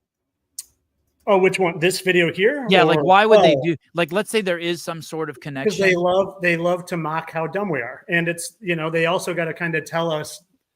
They're big on not impacting free will, and if they put these clues out, they're like, hey, if these people are too dumb, we're literally showing them truth in plain sight. Then it relieves them of any karmic debt, is what a lot of people believe. So make sure that we always feel and believe we have free will and control us at the same time. So that's a pretty crazy task at hand. Yep. And how do you do that? You start by confusing the people enough that they don't even know where they live. Because if you can look up at the sky and you see, you ask any single kid who hasn't been programmed by books and indoctrination, they look and they see the sun moving and they see the moon moving and they see the stars moving. They don't think we're rotating 1,000 miles per hour backwards, and that's why the sun sets. And right. If you can get people to abandon believing their senses, then you can convince them of anything. Yeah, I 100% agree with you on that. We've I heard Greg use this phrase one time. We've outsourced our discernment. Yep, absolutely. It's a great line, right? Outsource. When I heard you say that, yeah, we appeal to the authority. I'm scared of this, this COVID stuff. What should I do? Oh, take this vaccine. Right. Okay. I'm scared. I'll listen to the authority. Do you go down any of those rabbit holes? Like, do you have thoughts about that? Like, what was in that, or was it just to show control, or they were actually giving us something? Do you have any thoughts? Oh no, on that? I think there was some population control involved in that for sure. Okay. Yeah. Like, hey, too many fish in the fish tank. Too many. Like, have you ever had a fish tank and you're like, you go to the store and you bring home 3 fish you shouldn't have. It exceeds the limit. You know what I mean? Like, you're only supposed to put as many fish in the fish tank as if you measure you measure the fish out. God, using hand, you're like hanging out with someone who has pronouns. Every time I do a hand gesture, I feel like I'm offending you. But that rule. I'm not offended. You're just telling me who you are. That's all. There's no offense. Okay. If I do any that show that I'm gay, tell me. I want to get rid of those ones. That rule about the fish tank? Like, if the length of your fish tank isn't supposed if you put your fish tail to tail, head to tail, the length of those fish combined should not be longer than the fish tank, or else you have too many fish. That's like the general rule of thumb. I remember from like being 5. Yeah. So you're saying that there were too many fish in our fish tank, and so they had to cull the herd. Yeah, there's also the name of these. The name is slipping me, but there were these basically cement walls somewhere, and they literally had all these rules written on them, and it was something where you could see the North Star at all times, every year, every day, every month. It's just, you just look through this whole and anyway, in it they had like a list of things that they were trying to follow, and one of them was like keep the human population under 500 million at all times. So I think it's population control, and I think that there could still be something more nefarious at foot with it. I'm not a fear guy. I don't like to promote fear, but who knows what that stuff is? Who knows what's going on more long term? I've also heard that doctors are programmed more or in herd management. Like they basically treat us like animals. Like it's a herd management technique. I've heard that from very smart people who don't believe that the Earth is flat, or at least I don't know. Yeah. Well, I don't think. You think I have? Go ahead. Go. Sorry. No, you go ahead. You think I have friends who know that the Earth is? Why wouldn't someone just? How do you think people get brought into the club? I would bet Dave Castro knows that we don't live on a globe. I would put a lot of money on that. Okay, and how did he find out? Well, there's secret societies everywhere. A lot of secret societies have a lot of members in, police and fire department, special forces, like the Army. They're literally, and the Freemasons is the biggest one. A lot of, like Shaquille O'Neal is a Freemason, Scottie Pippen's a Freemason, John Elway is a Freemason. There are a lot of Freemasons that are always inserted into the, kind of the top tiers of all these different organizations. And I would, if Dave's not a Freemason, I would speculate he's a member of Skull and Bones, which is the secret society that George Bush was a member of. His skull and barbells looks very similar to the Skull and Bones insignia. So I'm going to tell you about that. I'm going to tell you about this real quick. And I'm not saying that this is truth. This is just because I've known him for a long time. Okay. He texted me one day. He's like, "Hey, what do you think about this logo?" I'm like, "It's cool. What is it?" And he's like, "That it's a gear on my motorcycle, and it's a barbell, and it's something else." I'm like, "Oh, cool." I'm like, "Who made it?" And he's like, "I think one of my seminar staff made it for me and said I needed it." So I mean, that's the story he told me. I'm not saying it's true, right? I mean, like, you know what I mean? Yeah, it's a cool logo. I love the logo. I mean, but he could have just. You're saying that if I'm saying if what I'm saying is true and what you're saying is true, then he lied to me. Maybe his friend on the seminar staff was also a Freemason. Oh, okay. So okay, I see that. So he didn't lie to me, but I don't know the reasons. The full story. Yeah, I don't know. And look, I don't know for certain Dave is a Freemason. He gives a lot of the, like even some of the CrossFit Games programming has, some of that insignia stuff on it, like doing 66 kettlebell push presses out of nowhere, doing, and I, off the top of my head, I can't list them now, but he does, you watch any of his Instagram videos, he's always doing this thing, he's throwing it in there. And my guess is that he's associated, and it's probably from his Navy SEAL days. Have you ever worked with disabled adults? No, not adults, just kids. Kids, kids. You ever seen self-stimming? You know what that is? Like someone who will just gently rush their hair, or they'll do a little bit of rocking. You seen that? Yeah. Mm-hmm. Do you do any of that? Not that I'm aware of. No, yeah, I haven't seen any of those characteristics of you. Because the reason why I asked that is you and Dave and Andrew Hiller are three people that I know. Dave makes a lot of connections too. A lot of connections, like shit that I can't even see. Like sometimes he asks me questions, I'm like, that's not even what I'm talking about. And then he drills down to something. I'm like, holy fuck, how do you find that? Yeah. You know what I mean? Well, I think Dave is, from what I know of him, he seems extremely intelligent. I lost where I was going with that. Okay.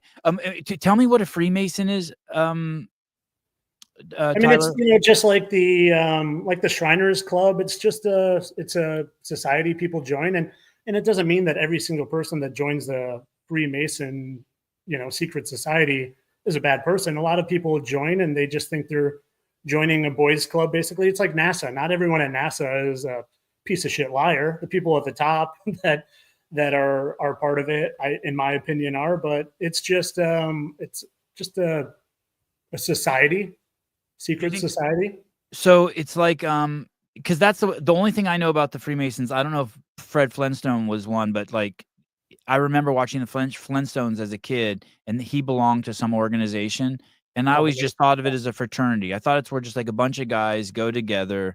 They go to get a, you know, they have a charity where they collect stuffed animals for kids, and I so mean, you're saying is it I a would front? Is it associate a it- religious organization? Is it?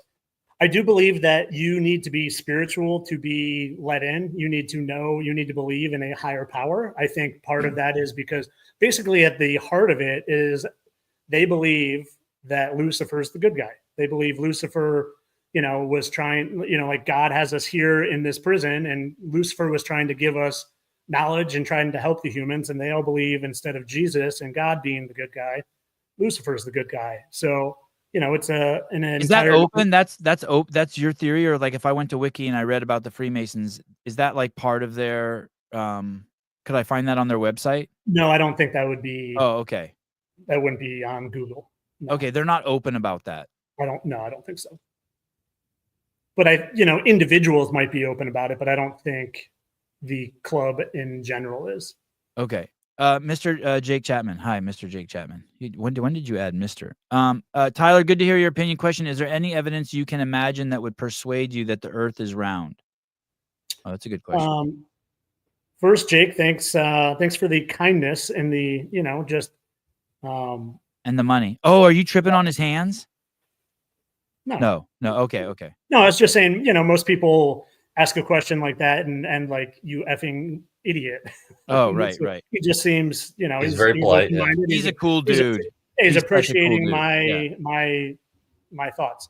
No, at this point, so here's what it comes down to me, and it's really this simple, is that the properties of water alone, like I've got this glass of water here, and I think if we all had a glass of water and we were holding it, we would know that water was laying level in our glass, right? Can we all three of us agree on that?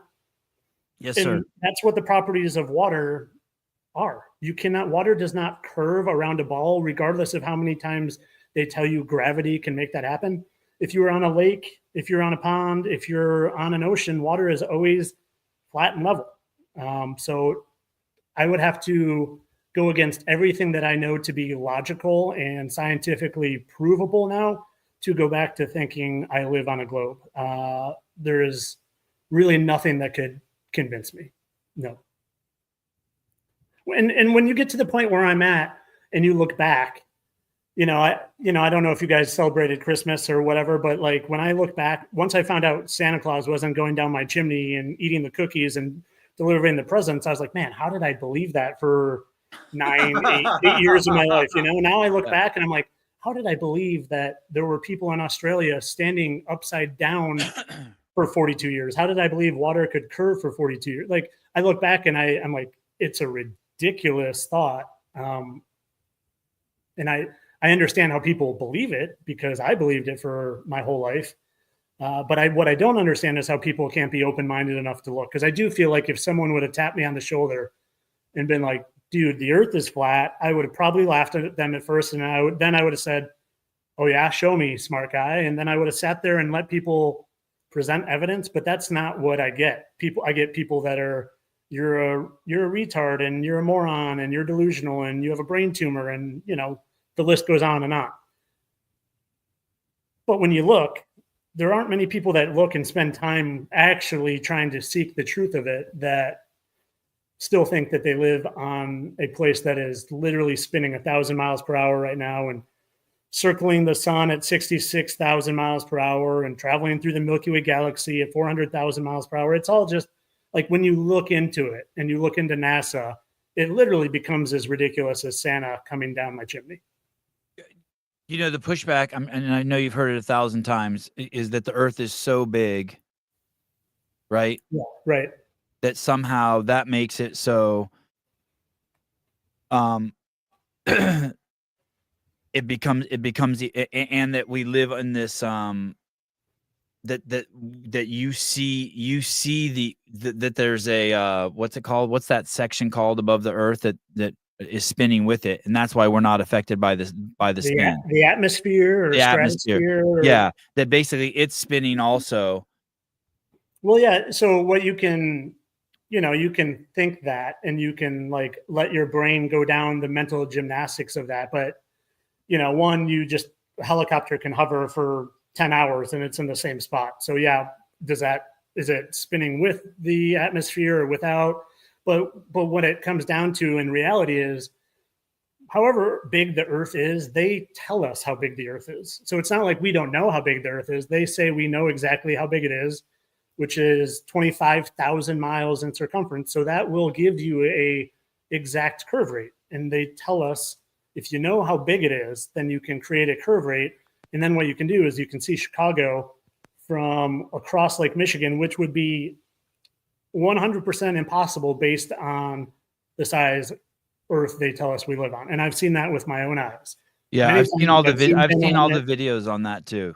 Yeah, so the only thing that keeps people in the box of living on a globe are things that they can't witness and experience with their own eyes, things that they just are told and believe, like gravity makes us stick to a ball. Go back. I want to go back to the hand signs. What's the implications of people who are using hand signs? And why do they do it? Well, do you remember like West Side rappers? Like they do the West Side rap. That's like their gang sign, right? Their gang sign. Well, doing the pyramid, doing the 666 symbol, doing the all-seeing eye. It's just they're showing their allegiance. They're showing their gang, what gang they're affiliated with, and it happens to be the gang of the Freemason, Luciferian, devil-worshipping group. So it's a very human trait. It's a very human trait. It's a very superficial thing. Like you're saying it's literally no different than like the gang thing. And you're saying that maybe even that they use those signs so often. Like I saw your video of the girl sitting next to, I don't remember who it was, but she was sitting next to Taylor Swift and she did this. Yeah, Caitlin Clark. Or maybe the other one, the Ice Spice or something like that. I did a few, yeah. So like I did that. I did this hand gesture earlier, made the circles.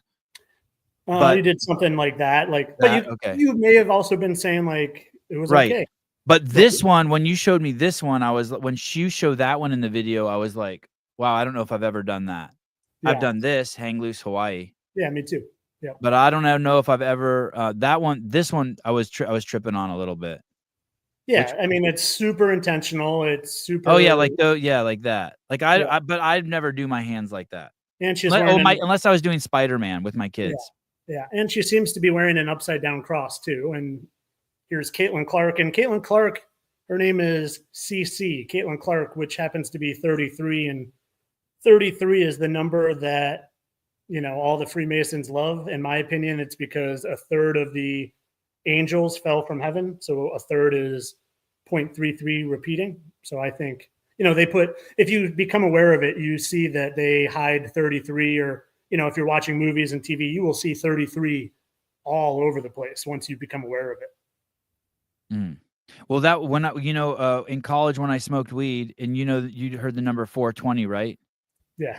I started seeing it everywhere. Yeah. Yep. Well, you will. I mean, you will see it everywhere because they put it everywhere. Not the 420, but the 33. I'm trying to. I haven't seen any negative comments yet. Let me see if I can. Probably because I asked a bunch of my people to come on over to inundate the chat with kindness and support. Let me see. I'm not gonna lie, I was a little. I was like, man, after Taylor was talking trash about me and never even met me for 5 seconds, I was like, this could be a rough ride. I was really hoping you weren't going to invite that whole crew on our little chat. I thought Susan might be here though. No, I invited him on. The show's very loose. Caleb has a day job, and then Susan. Everyone has jobs. So, but Susan and Caleb are they're the guys that I like to come on every show. Gotcha. So I don't know when they're gonna pop on, but usually Caleb pops on Saturdays and Sundays, and Susan's more, you know, maybe he had he's got his hands in so many cookie jars. You think Sousa could be a plant, a Freemason plant? I don't know enough about Matt. Okay, good. I don't think he is. Caleb, what do you do for work? Do you do CrossFit or are you? This is, I don't know, Caleb. he can't. No No. offense to you, Caleb. I'm in the military, so Oh, okay. we'll just leave it at that. Do you know any Freemasons in the military? I can't say that I do. Okay. Have you ever met a Freemason, Caleb? Yeah. Is your dad a Freemason? No. Okay. I had one of my cousins is a Freemason. Yeah, that's it. They're a lot more prevalent than people realize. Oh, here it is. Here's the. This isn't really even. This dude is whack. Hey, That's the nicest insult I've ever gotten, I think. Oh, she that's nice. She's never even been that nice to me. She ass pounds me all the time. The last time I had a flat earther on, the cool thing about it was there was a guy who really wanted to fight with Hibbler, and he kept paying money every time I brought up. Like, so he would give me like $2 and I'd bring up his comment. Then he'd give me another $2. I think I must have made $100 off that guy. So if someone wants to fight with Tyler and make me rich, please start please start dropping coin in there. I thought Taylor and I might fight. I want Everybody to thinks they're gonna fight Taylor. Yeah. No, I disarmed him with some kindness. I just I sent him a message. I was like, hey dude, I actually if he was being legit, I understand where he's coming from, because he was being legit. He's like, there's no way, because he can't see what you see. None of us can see what you see. So we only have 2 buckets to put you. We have 3 buckets to put you into. Believe you. Oh, there's the number 3. Believe you. Think you're crazy, or think you're making it up. Do you know what I mean? Yeah, absolutely. Like for fun, for right. entertainment. And that's why I said I was like, if he legitimately thinks I'm just lying for views and all this crap, like, I would hate me too. But I'm and I say this with humility, I'm probably the most honest person I've ever met in my life. I just, like, if I tell a white lie, my conscience just eats at me. So none of the stuff that I am presenting, I don't put anything out there that I don't believe. I don't put anything out there. There's a lot of things I will try to investigate that I can't prove far enough for myself, that I'm like, I don't want to put that out there, because I don't want to put false information out into the world. I really don't. I respect that from your perspective, right? Because you're trying to share what you believe is truth. But I wouldn't hate someone who did what you were saying for entertainment purposes. Like, we do this game sometimes when we do the CrossFit Games update show. We say, we'll say there'll be a new CrossFit Games athlete, and we'll be like, who were they in the past? And we'll try to think of other CrossFit Games athletes who like kind of were like them, who were in that same archetype. Right. So if this was just some sort of creative outlet for you, I think I could see how people would be mad when I'm going after people that have supposedly died. There's families and, people's brothers and mothers and sisters that have. Yeah, Josh didn't like it. Right. There are people that have supposedly lost loved ones. And for me to just make a mockery of that just for entertainment, I think that would be really shitty of me. But I don't do that for that purpose. I do it to expose the fact that we're being lied to on a massive level. And ultimately, I do it for the hope that people will question things enough that they dig deep enough to say, hey, where are we living? And if there's someone like me that didn't believe in God for 42 years, I hope to give people, the question reality enough to maybe find God and get to the ultimate place where I'm at, where I have no fear in life whatsoever, because I know I'm a, just infinite spiritual being having an experience here. And that wasn't my belief 2 years ago. So if I can help people find that by showing them that, Andy Kaufman faked his death and became Nicolas Cage, if that leads to that, cool. Because I never know what the one trigger is going to be for someone to question their existence enough to keep digging. Yeah, I'm going to tell you the story, and really quick. So I was it was like early in the morning. I was, I don't know, 20 some odd years old, and I was walking my dog, And I started I always walked my Great Danes early in the morning, like at 5 in the morning, 6 in the morning. I lived in a camper, and I was get up and walk my dogs. And I would always like follow the crows around while I was walking my dog. So I'd like find like some crows would come over and start like, yelling at us and shit, or doing like, hey, in my mind, they were telling the rest of the group like, hey, there's a dude and his dog, let everyone know, like, don't fuck around over here, don't land over here, this dog will eat you or whatever. Yep. So then I started like fucking with them every morning, and I would follow them around. So they would like do that thing where they triangulate on us and then bark at us and then fly away, and I would follow them around this little town. It was Isla Vista, California. Okay. And I did that for like, months. And then one month we were walked into this park, and out of nowhere, this old guy walks up to me. I was probably, I don't know, 25 at the time, and this guy was probably 60. And he walks up to me, and he's got a cardboard box, and he says, the crows wanted me to give this to you. And I opened the cardboard box. Never seen the fucking guy ever in my life. And I opened the cardboard box, and there's a giant nest. And he goes, it's a crow's nest. They wanted me to give this to you. So I befriend this guy, yeah. Right? And I can tell you endless stories like that about him.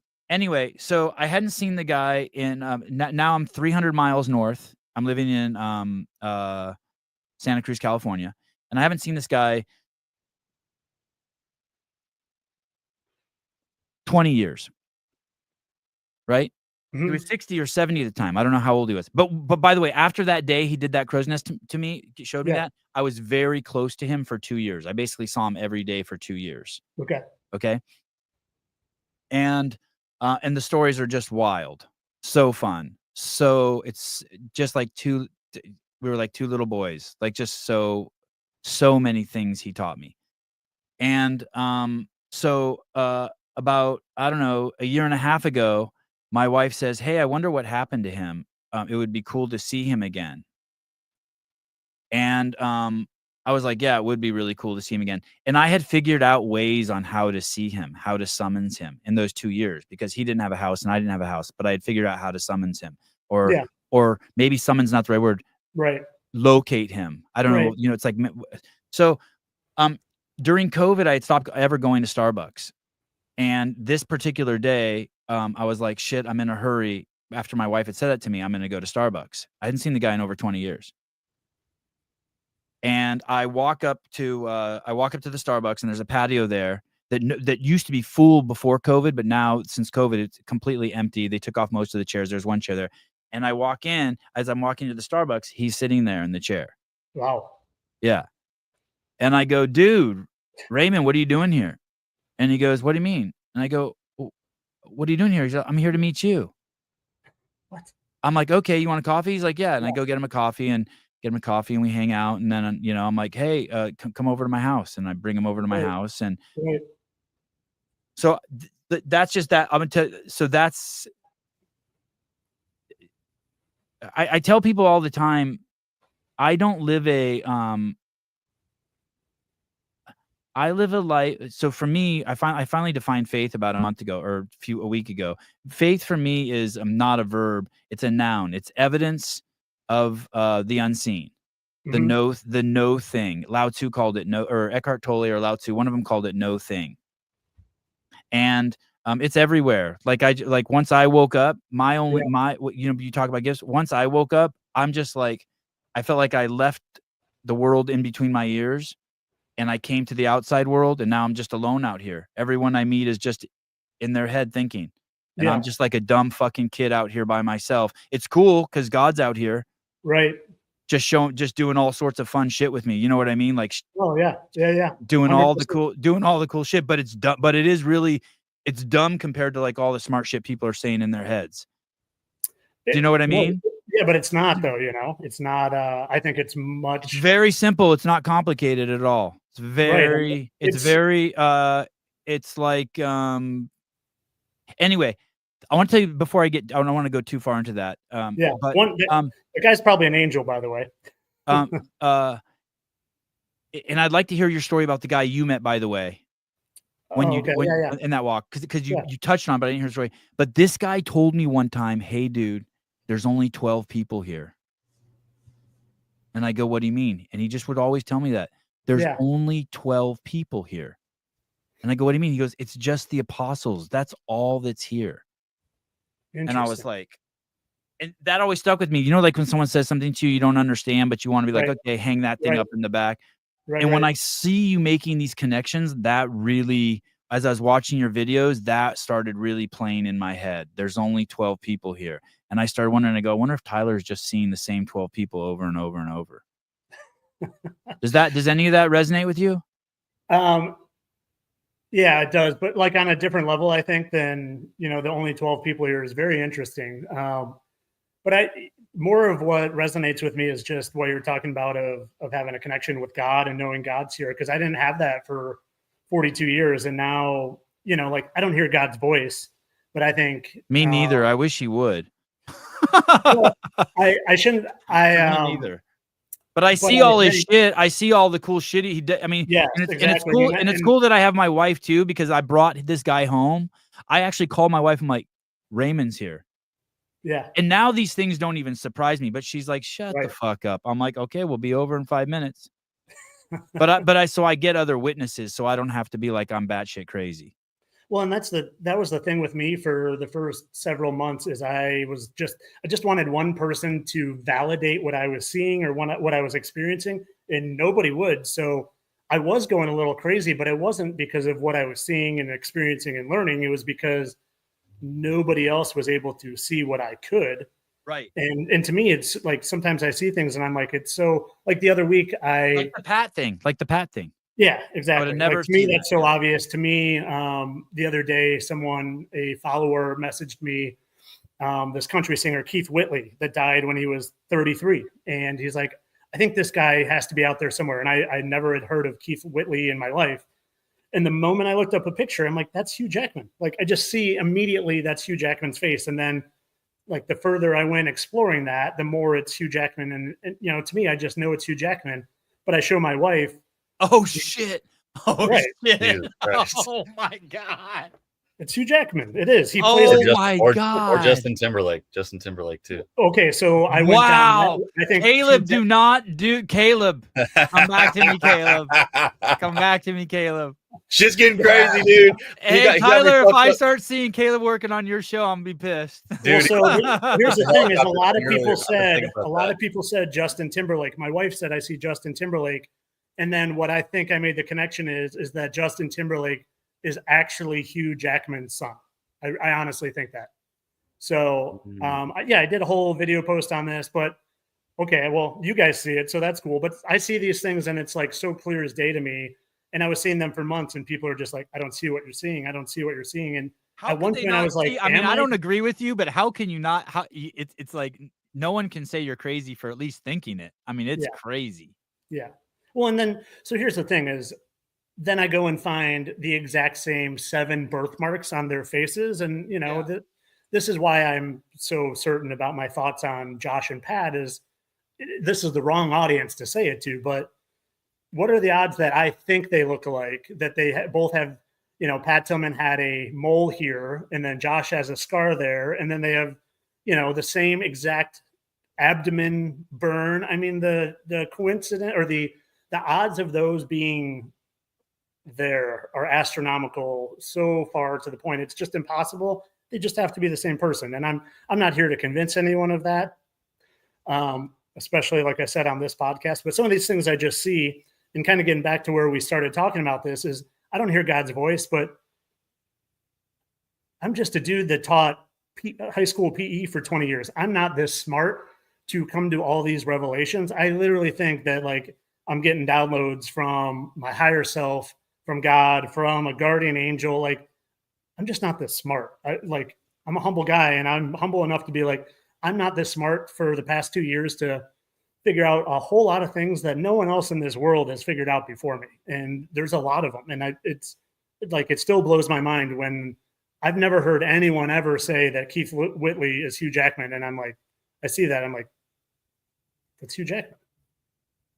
God, that one, that one's,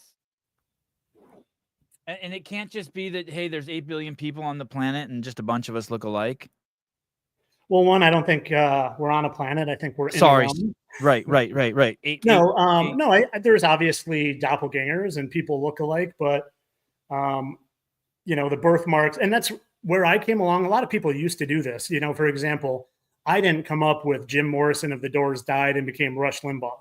Other people had explored that. I think I just proved that beyond reasonable doubt by finding these birthmarks. And honestly, I think part of me finding these birthmarks was 20 years of experience as a Olympic weightlifting coach and a shot put and discus coach, where my wife would literally yell at me laying in bed, like moving frame by frame, trying to see how I could get my athletes' heel to move just slightly different so they could Andrew Hiller. Andrew, are you listening? Yeah. That's another problem. I'm sure he's done that. Oh, I'm sure. Yeah. He's a Chicago dude too, right? Yeah. Is that where you were? In Chicago? Yeah. I grew up in Lake Forest, Illinois, which is like one of the wealthiest suburbs, north suburbs of Chicago. So yeah, it was like 40 minutes outside Chicago. So almost like you were trained to do all of these things and be this person, and then, okay, he's ready. Let's give him this last piece, and boom. Yeah. And to tie that in as well is that, you know, like for 20 years of my teaching career, the biggest thing I would tell kids, if I could go back and do it again, it would be go back and tell my high school self, care less about what people think. Don't give a crap what people think. Be true to yourself. And who cares if that's different, if that's way different than what normal or like the general population's doing, who gives a shit? Be yourself, be true to yourself. And like, that was my message to kids. And I think, honestly, that was probably the big, like me instilling that in kids. I think maybe the biggest thing was me instilling that in myself. So when I came to believe in this stuff, I didn't have fear about presenting it to the world, because so many people will be like, I don't have the courage you do, one, because you get mocked, but two, a lot of people are like fearful for my life because I do reveal a lot of things that seem like government type people would, you know, not be happy with. And so many people message me like, I pray for your safety. And I'm like, I'm not afraid, you know, like I just have no fear. Yeah. It's a trip to me that I can't see that.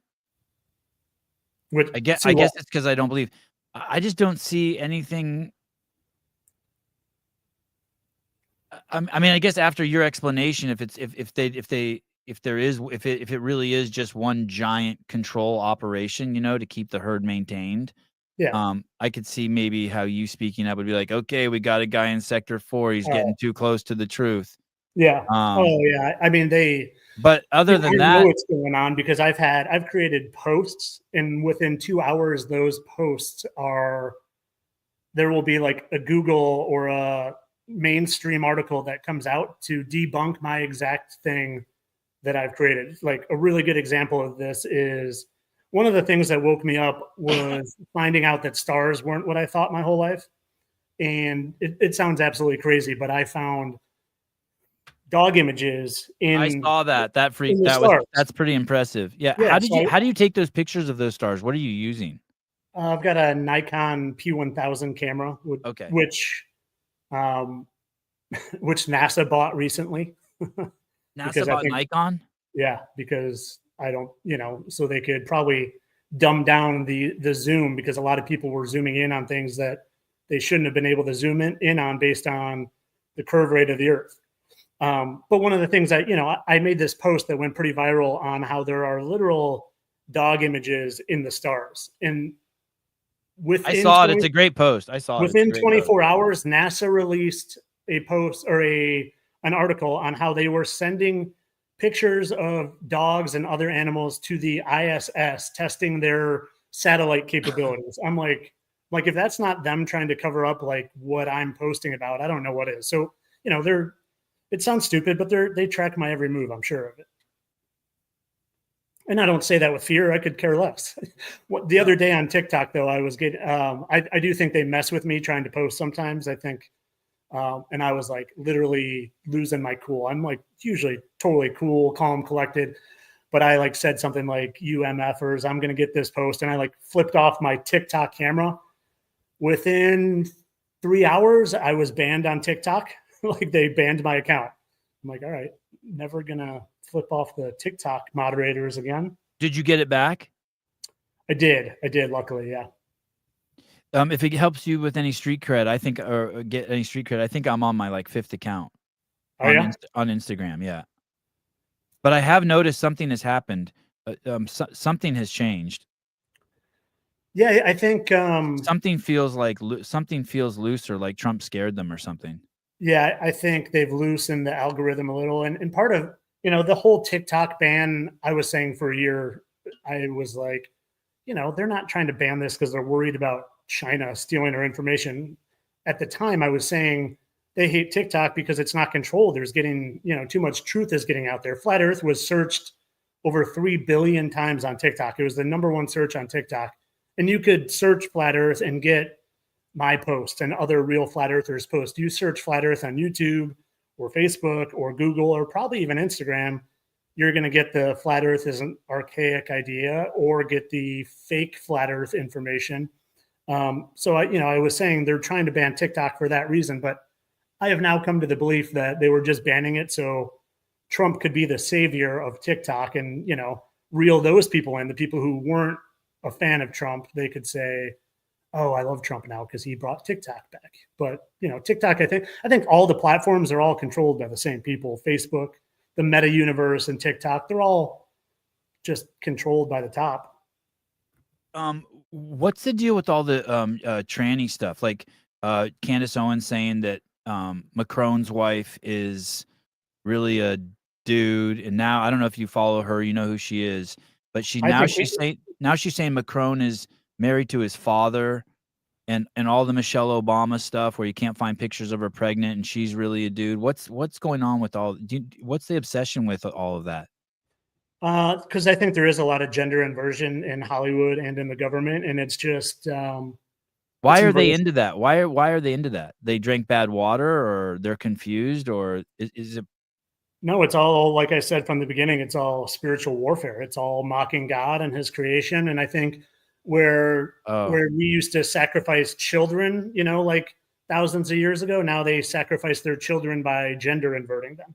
It's like it's a sacrifice to their god of Moloch or Lucifer, whoever. It's their kind of rite of passage. It's their, and it's fucking with people's discernment again, absolutely. Too, right? Yeah. Yeah, you should. I wish it might take me a minute to find, but you should look at my video I did a Megan Fox video on how do you know who Megan Fox is? Yeah, very sad story about her kids. Very sad story. Well, and I did I wasn't too into the gender inversion stuff just because I started posting when I was still a teacher, and I didn't, I just didn't want to offend. There were a lot of kids that were doing the transitioning thing, and I was like, I just don't want to offend students and students' parents, so I stayed away from that. But the first one I ever did was a Megan Fox one, and the first movie she was ever in was Transformers.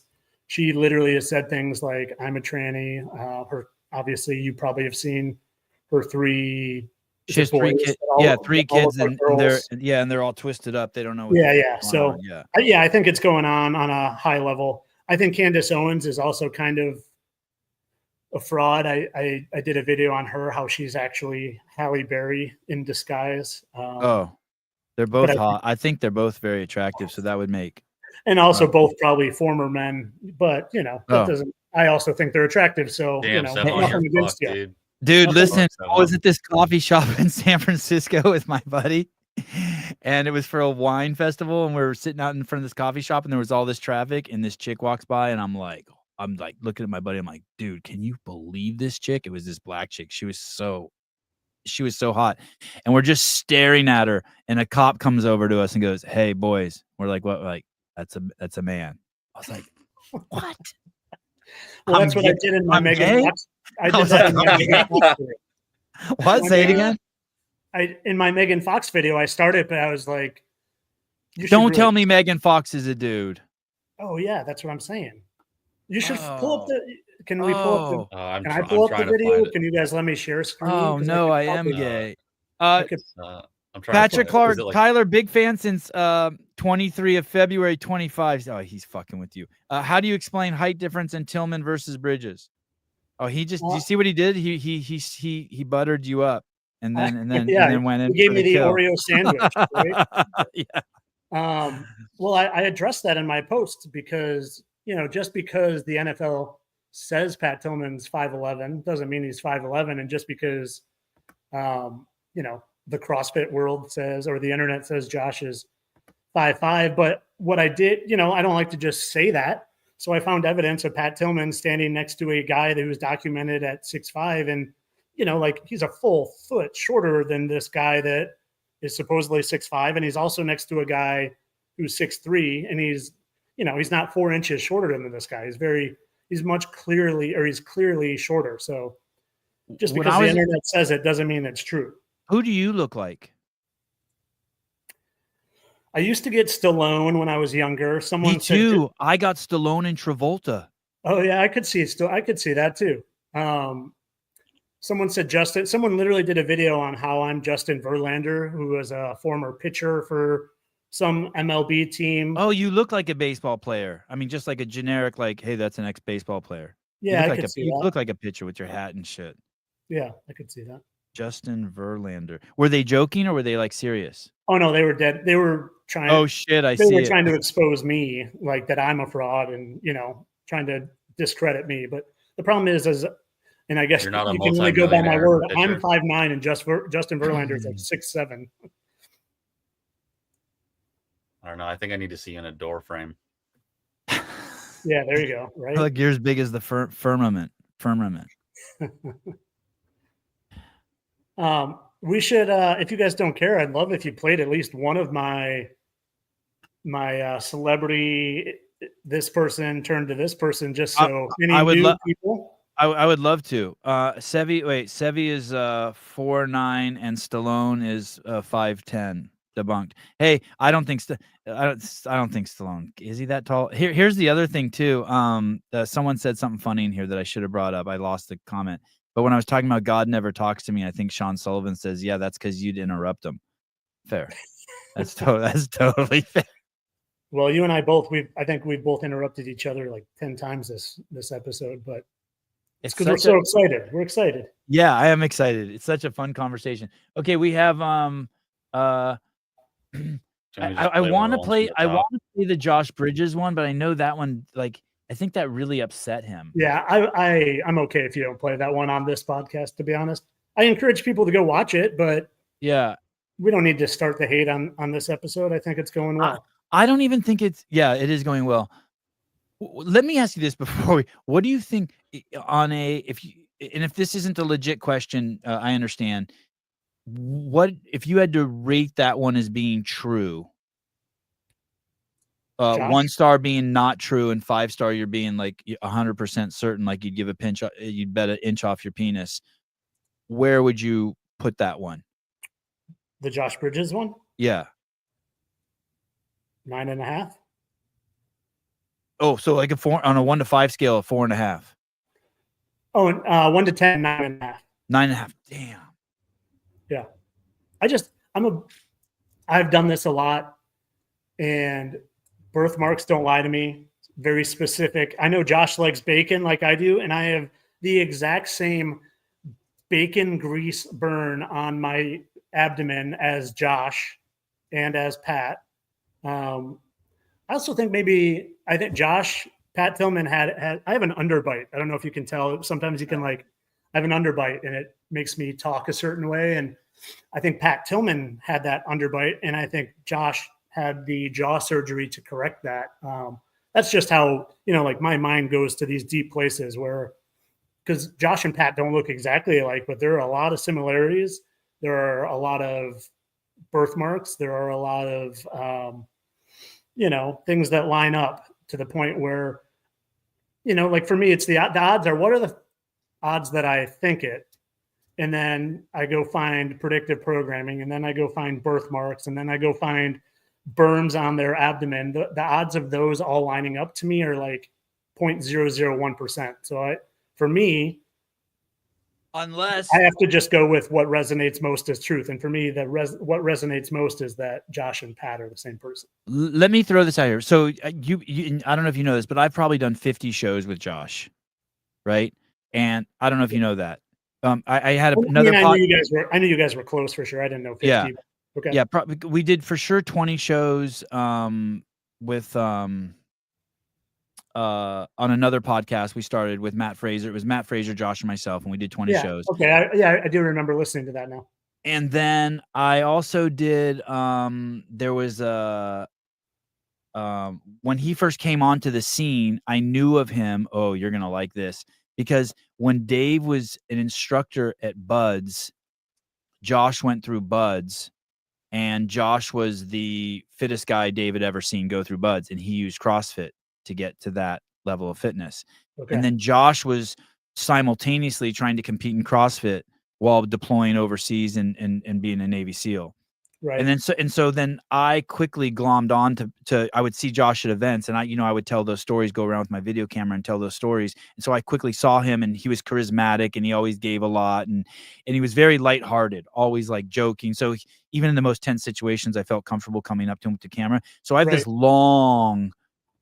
this long history with him, right? Yeah, and and for me, there was a huge educational piece, because I was like raised in Berkeley, California, where you hate cops, you hate all first responders, you hate all military. Like, you're just raised to hate the country. It's like this, it's this push. Like I lived in Berkeley, California.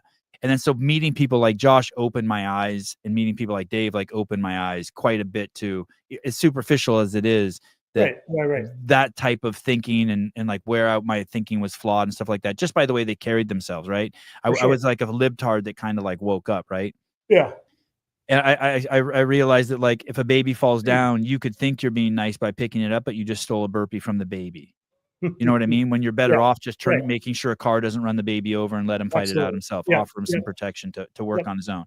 So when I see that, something like that, I'm like, I believe you think it's real, right? But like, I can't even like fathom it. Or and you're not allowed to say anything. Right.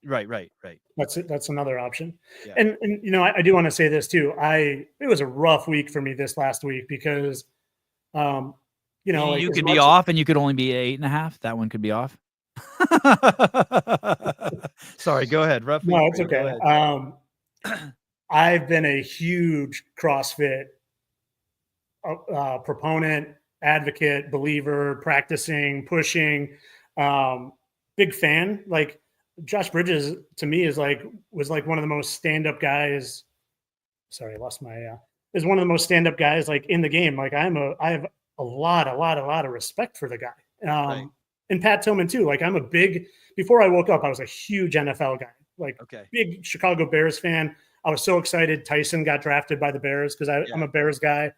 And I've always been a huge Josh Bridges fan. I was also a huge Walter Payton fan. And this past week, I have, and from my perspective, I can only speak for myself and what I believe. I took to like my childhood hero, Walter Payton, and exposed him to be a fraud to me. And also probably the guy, at least one of the top 3 guys I respect most in the CrossFit world, as Josh Bridges.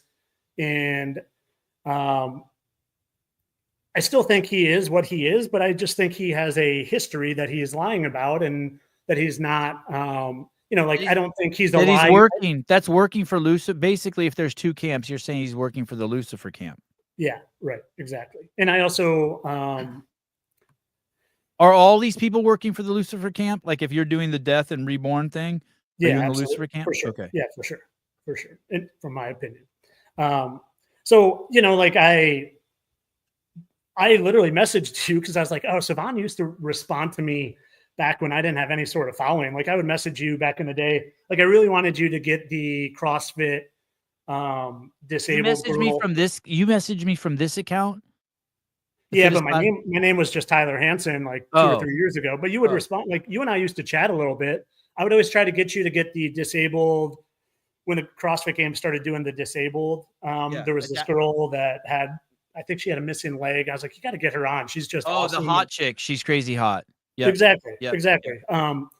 So I was like literally mad about the Josh Bridges thing. I'm like, and I don't get mad at all or easy, but I was like, freaking A, this dude who I look up to basically and respect, not only as a football player, but as a CrossFit athlete. Like, my 2 favorite genres of athletics is basically, from my opinion, like a lying fraud. And I messaged Josh. I just said, I said, I know who you are. And he hearted it at first.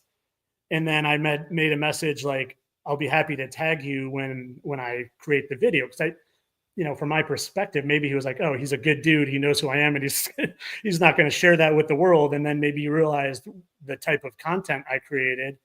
Did you say when I expose you? Yeah, I think probably. I think you maybe used that word, and I think that probably rubbed him the wrong way. I think I did, and there was a part of me that wanted to reach out and be like, "Dude, make me understand." Like, I don't fully understand why they do this. I think I have a pretty good grasp on why these celebrities and musicians and apparently athletes like Kobe and Pat Tillman fake their deaths. But I wanted to maybe give him an opportunity to be like, "Hey, this is," you know, for like. I used to think 9/11 like happened when I woke up to the truth of that, I was like, oh, they did it for the greater good, like sacrifice 1,000 to save 100,000. And I'm like, maybe there's some positive reason Josh would do this and fake his death. And, you know, now as an athletic competitive person, still want to carry out his, you know, athletic pursuits in CrossFit. Maybe there's a reason I don't understand. And it's still somehow for the good of humanity, but I just couldn't get myself to wrap my head around that. And I know Josh wouldn't, if there is truth to that, Josh isn't gonna be like, oh, okay, guy, I don't know. This is why I faked my death. So it's like, I find it my duty as someone who just likes to expose lies that I had to make that video. So you sound pretty open-minded still. Like if I were to say to you, like one of my thoughts, justifications for your perception is that there's really just we're just going in the same patterns here over and over. There's just patterns here, patterns here, patterns here. It's just patterns. And what you've done is you have spotted the patterns and you're bringing a story to it. But maybe your story's off. Maybe it's not. These things, these observations you're having are accurate, but your analysis of them might be off. Like that's one of the things that like I was like exploring. Like, hey, I'm seeing all these people that are the same, but shit, there's 8 billion people, and there's so many patterns and what I call NPCs, you know, non-playable characters here that they just are coming down and they just get programmed and they're just in their loops, and you're just seeing these loops, but it's nothing nefarious. It's just the nature of the being, the nature of the creatures that we are. I've explored that for sure. You know, before I started making these videos, I definitely went through, you know, just like every avenue. And to me, the puzzle pieces just fit way too well of there being just a large nefarious undertone to all of it. And they all connect like really perfectly to me. And not just to me, to a lot of people, you know. So, yeah, but like, you know, especially with Josh specifically, I'm not very open to thinking that Josh and Pat aren't the same person, but I am open to maybe not to understanding in a different way on why that took place. What the function of it is. Exactly. Okay. So, okay. That's a good distinction. Can we play the Walter Payton one? Do you want me to play it, Caleb, since you're on Starlink, or are you good? Yeah, if you have it up, you can. Okay. Yeah, I got it. Yeah, the Walter Payton one was wild. I had no idea he was a musician. That was pretty wild to see that. Yeah. This one broke my heart like a day or two after Josh broke my heart. I didn't know Walter Payton was dead either. Yeah, died of cancer in 1999. Died of cancer. Quote, air quotes. You don't think he died of cancer? Well, the video will tell otherwise. Okay, here we go. Well, any last childhood innocence that was still left inside of me was just snatched away by Walter Payton. From my own doing, unfortunately.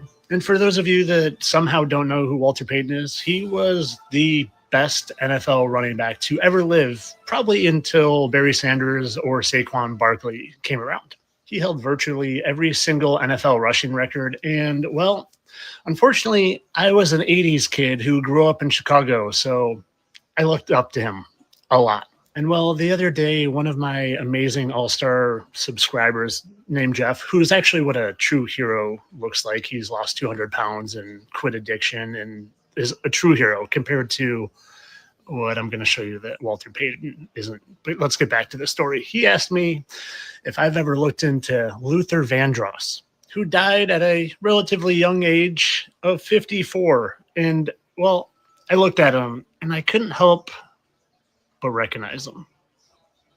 And I did almost right away. And, well, you might not know this about Walter Payton, but he also died at a young age from cancer. And he died on November 1st, 1999. It's funny how just a little bit of manipulation and November 1st, 1999 can look like that. And, well, we know how they like their 911. And, well, back to them looking alike. Walter got sick and he got skinny and he had a certain look about him, a certain look that transferred very well to what Luther looked like around the time of his death. And while Luther shows all the signs of the black and white and the arms crossed of being part of the club, but I thought, no way would Walter show those signs. Not my childhood hero who could leap as tall as buildings to score touchdowns. Yep. That's Walter.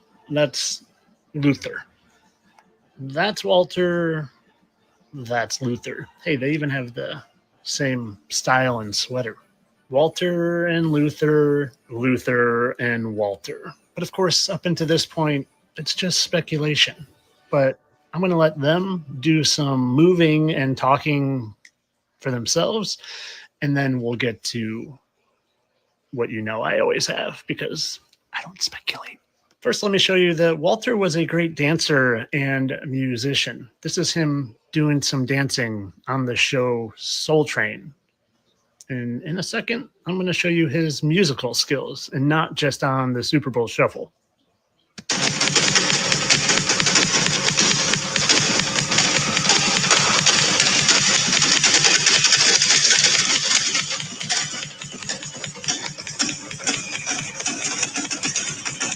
Seems he has a real passion for music. Here's him singing as well.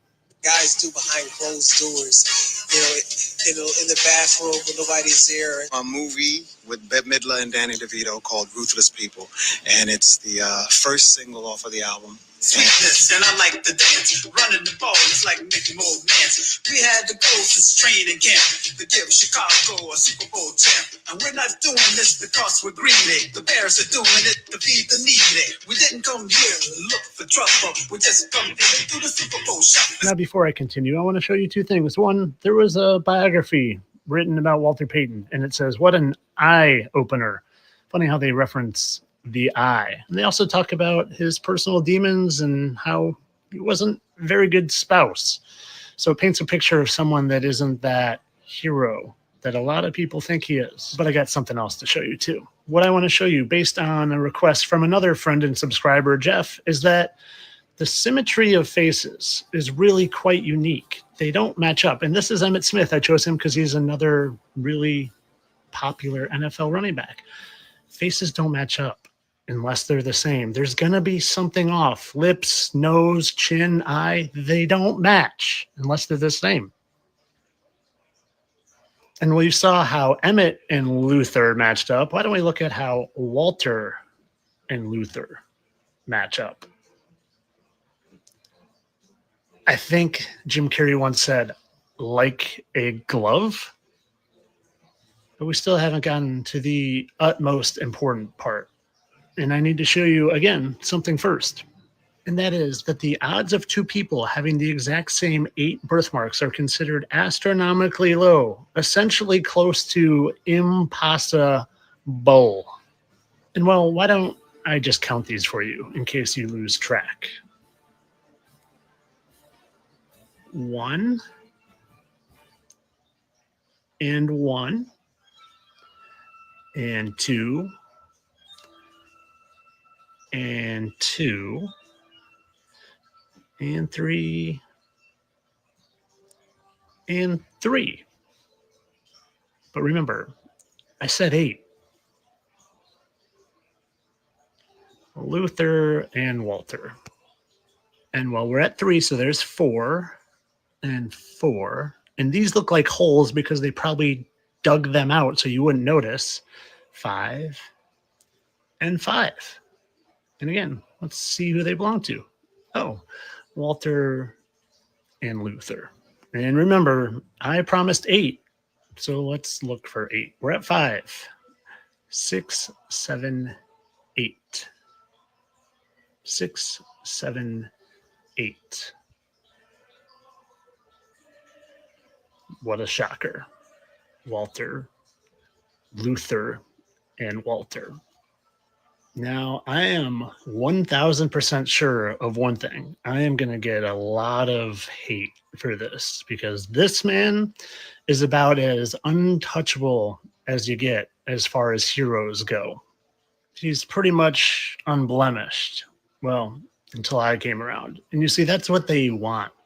They want you looking up to these celebrities and these athletes and these musicians and worshiping them instead of the one entity in this entire realm that you should be worshiping. It's the Heavenly Father, because they tell you right in plain sight who they're about. And that, you should look up Revelation 9:11 of the Bible. You might get a little bit more insight to why they like that number. But as always, I'm just a satirical humor account, and I'm just here to entertain you with nonsensical lies. And I mean, the fact that their faces are perfectly symmetrical, obviously a coincidence. And so they have the exact same 3 dots right next to their identical mustache, and then another 2 birthmarks, and then another 3 birthmarks. So what? You saw the odds? Astronomically impossible. Just a coincidence, I'm sure. Just like it's a coincidence they like the same type of sweaters. And Walter loving to do things like singing, dancing, and playing the drums behind closed doors. Again, total coincidence. Guys do behind closed doors. You know, Man, I just can't believe how many coincidences there are. And this one just happened to ruin my inner child. Entertainment only. Well, any last child? Walter Payton. There was I saw someone got triggered in here. I'm sure. I'm triggered. This dude was the dude was my hero. Oh. Let me see some of these reactions. Hold on. Can I see them somehow, or do you have to pull them up? You could see them, but I'll pull some up. But I think somehow you can see them if you had a different window open. If we donate enough money, can this end? Sorry, Jeremy. This is 1999 is what my the people in the chat usually say. That for some reason that means end the show, please. Let me see. Caleb, are you being held against your own will? Sorry, Caleb. Tyler, spot on. No, sorry, no positive stuff. Hold on, I just want to see who got triggered by that. Stuff. Thanks, Charles. I appreciate it. Probably one of my buddies online. Let me see. Excuse me, going into disguise mode here. Put on my Walter Payton sunglasses. That's awesome. Caleb, blink 3 times if you need help.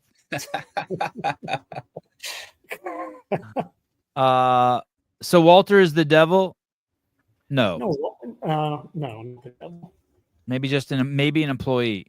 Barry McCockner also wants the show to end. Wow. Lucas Parker, what's going on with that guy? The redheaded buff dude from Canada. I follow the CrossFit scene, and I don't anymore as much. I think some. He was a stony cat. He was a trippy cat. He was very unique. He lived on some island out there, Vancouver Island or one of those islands. Yeah, right. And there was some internet drama. I don't know much. There was some internet drama about some misbehavior, some relationships he had with girls that weren't cool. That's all I know. And then he kind of vanished. That's too bad. Someone says, "Oh, Lucas Parker reincarnated into Taylor Self." Oh shit, dude! I could see that. Crazy, right? Here's a good question. What's the benefit for celebrities faking their deaths to become other celebrities?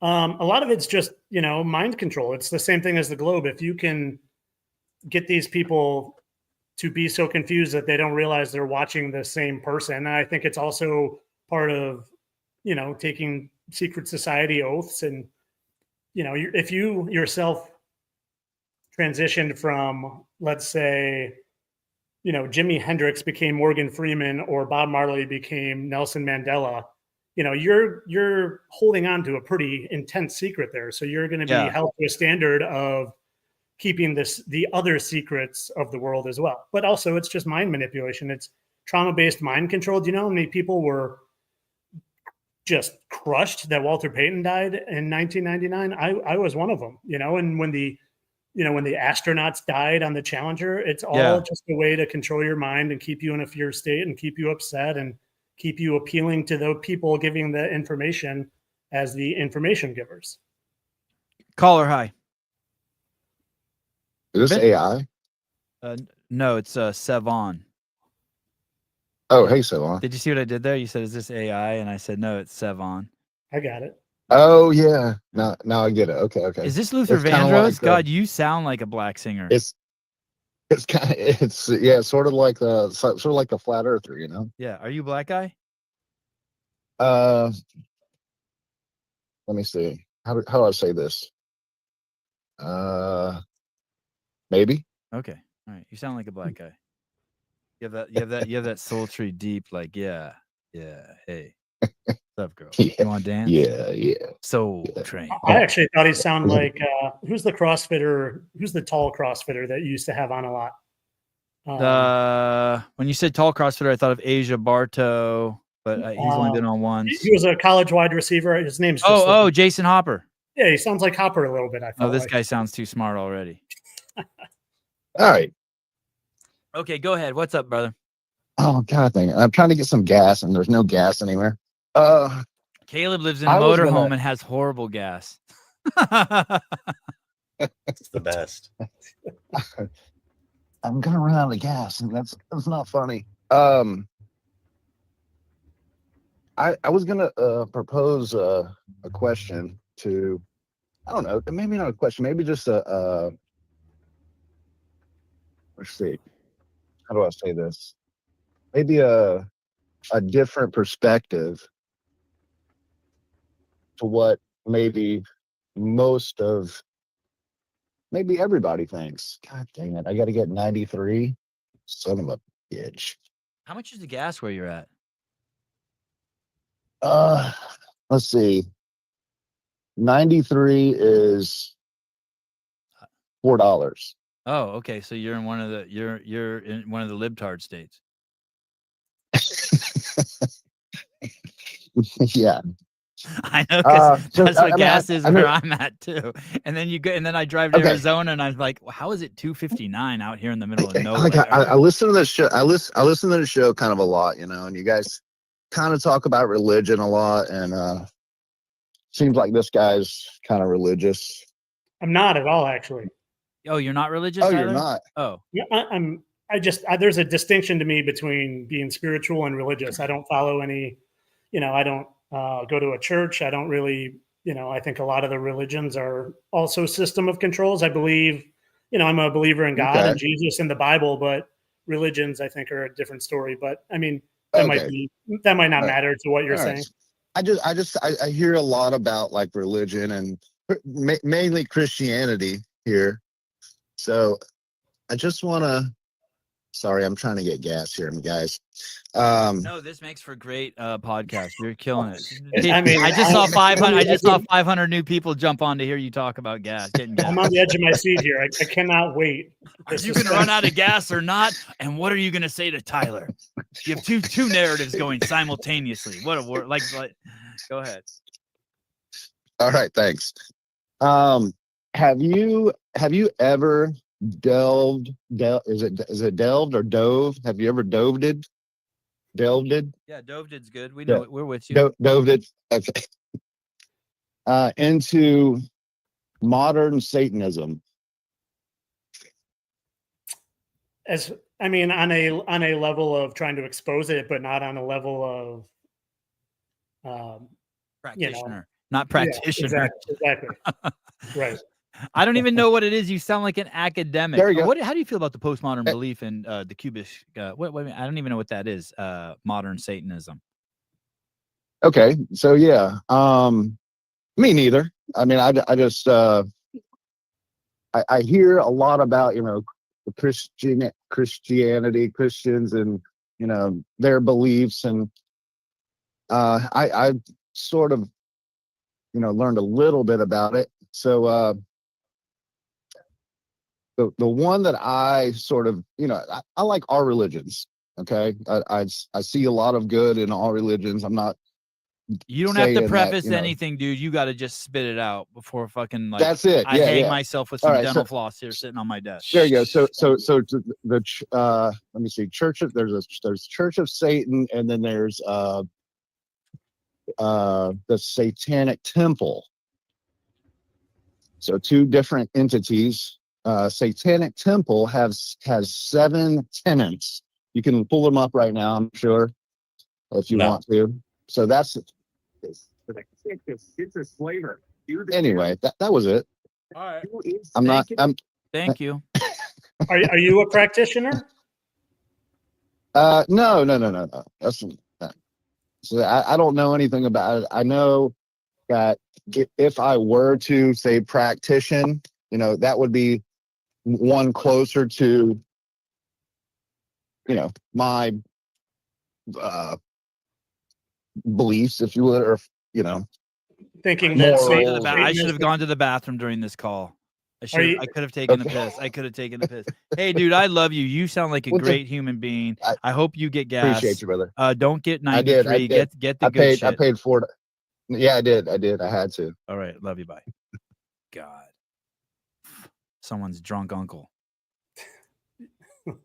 I was kind of curious why he would say that he's closer to the beliefs on believing in the whole Satanist movement. I'll give you his number. Yeah. Okay. That's okay. It'll take 24 hours. You guys were pranking me for a minute there. What do you want? Hello. Oh, hi. I thought you were the same guy calling back. I apologize. I couldn't take 5 more minutes of that. He had a nice voice, and yet I liked it. He had a nice voice. He's a nice guy. Little creepy. Oh, I don't know. He was pleasant. Creepy is me flossing my teeth with you guys. I've seen that. Tyler's like, what does that hand sign? What does that hand sign mean? Now you're patronizing me by flossing your teeth. Yeah. No, it means I like you. I'm couldn't very get comfortable into with you. put a message or anything, so I thought we got to get that guy off the phone. All right. Is that why you called? No. Oh, okay. This has been a great topic, and I like Tyler. I'm a fan on Facebook. Oh, cool. So I follow his stuff, and I understand the knowing, and I have always related to that my whole life. And I kind of agree on the topic of spirituality too, where I don't really trust all the churches, although I raised my children in them. Yeah, I think, But at the same I think time, the school system needs to be blown up because it's just created by a bunch of liars. And I think a lot of the literally, not literally, dear well, moderators. it's a business. No, yeah, not literally. Although some I people, think I that think, it on my became- way out believed that I could go that route. Go ahead. Sorry, caller. Go ahead. That's okay. No, I think that it's traditionally become one of the biggest businesses next to government. So, I mean, a lot of it, I think, is related to the control topic and kind of turning people in the direction that they want you to be molded their way rather than actually being spiritual. And when you were talking about the orbs earlier, that really resonated with me a lot because I had a particular experience of that.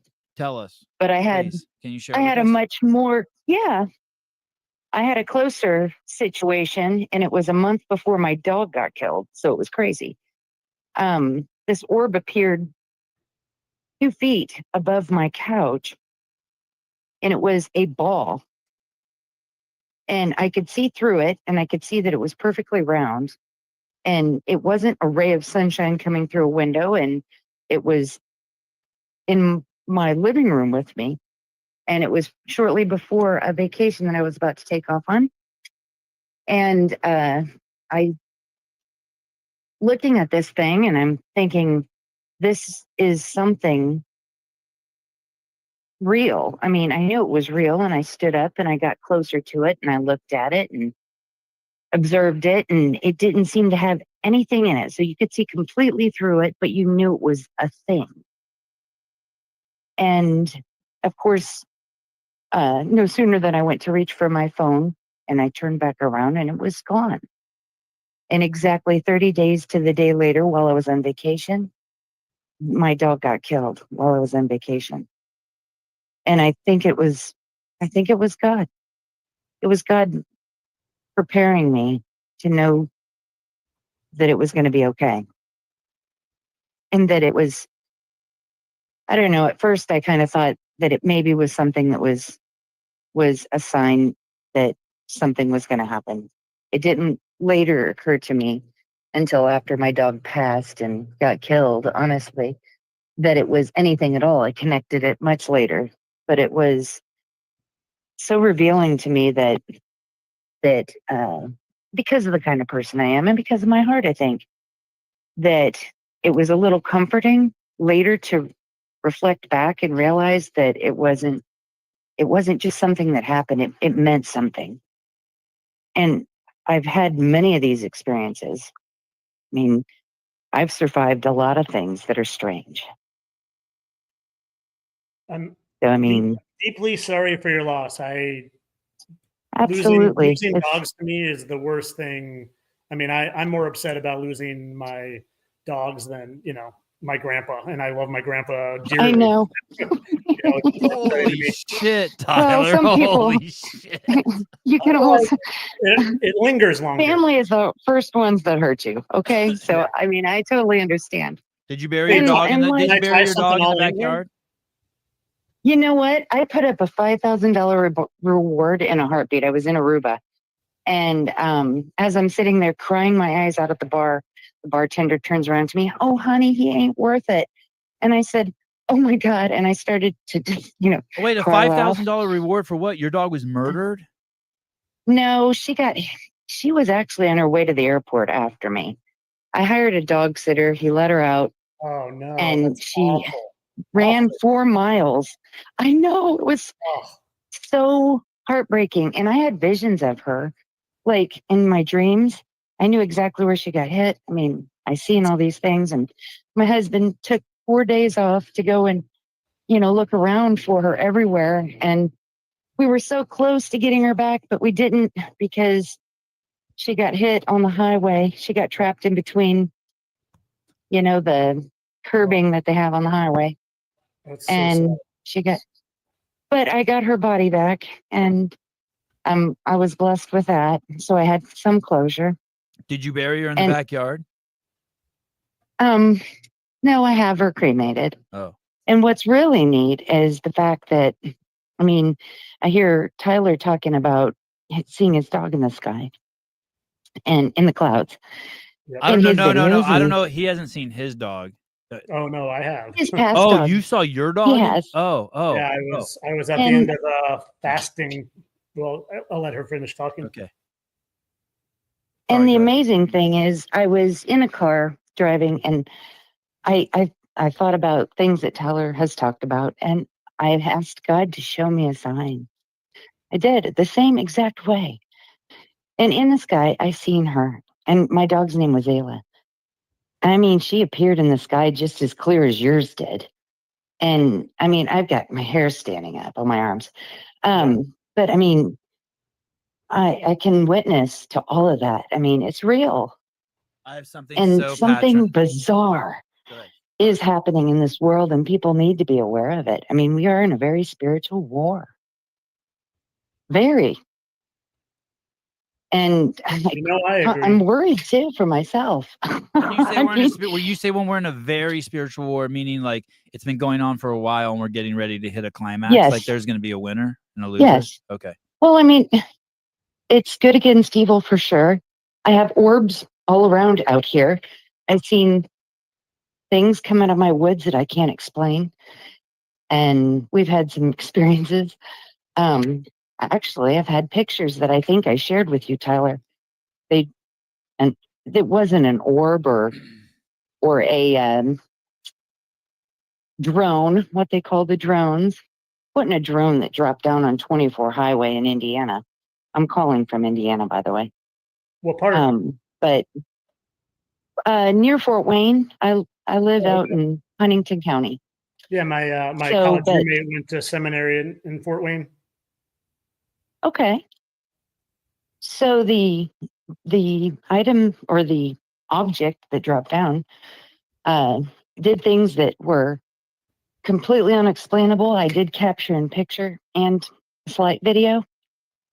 But what I did is I got erased home, got online, and I posted it immediately in the same town that it happened. Because I thought somebody's going to see this, and somebody's that was ahead of me is going to say something. And I was scared because, I mean, you think about this. It's so hard to be the person that's seen something you can't explain. This thing was as big as an island in the sky. And it was trying to land on both sides of the highway, which are 2-lane highways. Well, it wasn't trying to land. It was just down so low, cars started to hit the brakes because they're like, I'm not going under it. I was on the phone with my husband. Crazy. And, you know, I was like, what the hell is that? And as I'm approaching, I said, I'm reaching for my phone because I'm on it. So I couldn't take a video, but I snapped the picture. And then somebody else was brave enough after they bashed me for an hour and a half of, lady, you're crazy. That's probably a drone, or, you know, all these things that happen when you're talking online. And basically, you know, the next day is when people started to come out and talk about it. No, we seen it too, you know. They shared pictures, which I saved because I thought this is insane, you know. It was massive. But the thing is, it had no sound. It was that close to the ground. And yet, when it opened up, and when I say opened up, it was as big as the moon over the road, and it looked as bright as the moon. And here we are just driving into it at 70 miles an hour. Caller, thank you very much for sharing your story. I appreciate it. You're Thanks welcome. for the support, my friend. Thank you. No problem. I look forward. Thanks. When people experience stuff that what's kind of cool for Tyler is that you've experienced something and then you would be all alone, but because we have the internet, you can find other people who've had similar experiences. You know what I mean? They might be so spread out that you would never have a chance to meet anyone, so you'd be alone for years. I think COVID was like that for a lot of people. People were like, fuck that, I'm not taking the shot, but they lived in these libtard havens. They thought they were crazy, but then they could go to the internet. I had a lot of people, hold on, caller. I had a lot of people tell me that, like, oh, thank God for your podcast, because I was like, I'm not doing any of this game. I'm not doing the masks. I'm not doing the shot. You guys are out of your fucking mind. I'm not like being part of some where they're going to deploy 8 billion shots. Like, if for no other reason, what if you get a bad batch, even if you do believe the nonsense? Right. But it is pretty cool that people don't have to be alone if they can have people. Jeez, hold on. Hey, what's up, dude? My threshold, the callers before you are starting to fuck up the show. Like, my threshold, you got to tell your story fast and concise with, like, there has to be like nudity and guns and stuff in it. Please. Hello? Please. Thank you. Please. Thank you. Hello? All right. Well, listen, I apologize. Real quick. Okay. 2 questions for Tyler. Tyler, are you related to Sergeant Slaughter? Because you look exactly like Sergeant Slaughter. And what does he think about the Doge finding, I think there were 12 human beings living in the United States that are supposedly over 300 years old? I'll take the answer off. Thank you. Great question. Sergeant Slaughter. Wow, that's some old school shit. I told you it's the chin. You know, I bet he had a nice underbite too. And unfortunately, I've got this stash going too. But yeah, Sergeant Slaughter. I don't know anything about the second part of what your question was. I usually Social Security database is showing all sorts of people over, like, millions of people over 110 years old. Like, Trump keeps talking about it on the news. He's like, hey, we got 15 million people in the Social Security database over 110. Well, I will say one thing about it is I do think that the elites of the world do have access to things like med beds and advanced technology that can keep us healed. I do think if you look around at celebrities and, you know, former presidents like, Jimmy Carter just died at 100. Like living to 90 and 100 isn't hard for these people who know that, there's chemtrails and know that there's poison in the food and know that, like vaccines are bad for you from the moment they're alive. So I maybe part of that is going on. I don't know. So you're saying that the people who are 130, 140 years old are alive collecting Social Security? I just saw for sure dude lived to 140. I just saw that a couple of days ago. Like a real dude I watched the video on it. So maybe I can't say yes or no. Okay. Caller, hi. Hello. Hey. Hi. How are you? How are you? Who am I speaking to? Living the dream. This is Sevon. And Tyler Oh, and my C goodness. Beaver. I can't believe I actually got through. I was just fooling around because I'm watching your program at the moment. I love Tyler. I watch him. I follow him. My kids follow him. He's amazing. It's just great. I just had a question if somebody could help me with this. Just curious. I was in my backyard one day and I was just throwing some leaves over the fence in this like pathway kind of. And I had a really bad experience, something kind of like invasion of the body snatcher kind of event. It was like I just took my hand back, and all of a sudden, from my fingertips, my hand was turning black, and my other hand was turning black. That didn't even go over. My nervous system was shutting down, and I got really scared. I prayed. I cried out for Jesus and went inside and got some cold water on it, I don't even remember going inside. I was just wondering who I should call for help, 911. I was thinking I was going crazy or something, but I was just curious if maybe you had any idea, or you guys have any idea what that could have been all about. And I had a dream, actually, that a snake bit my dog, and a year later, not even he developed this mass on his mouth, and I had to put him down eventually. But it was crazy. Tyler, go ahead. Do you have any thoughts on that? You know what? Like the only thoughts I have, honestly, is we are absolutely in a spiritual realm, and I do think you probably, to be totally honest, I think you probably did the right thing by calling out the name of Jesus. There is power in the name of Jesus. I have experienced it when I've been having a spiritual attack. There's a reason they don't let the name of Jesus in deep underground military bases. There's a reason it's banned from mass building.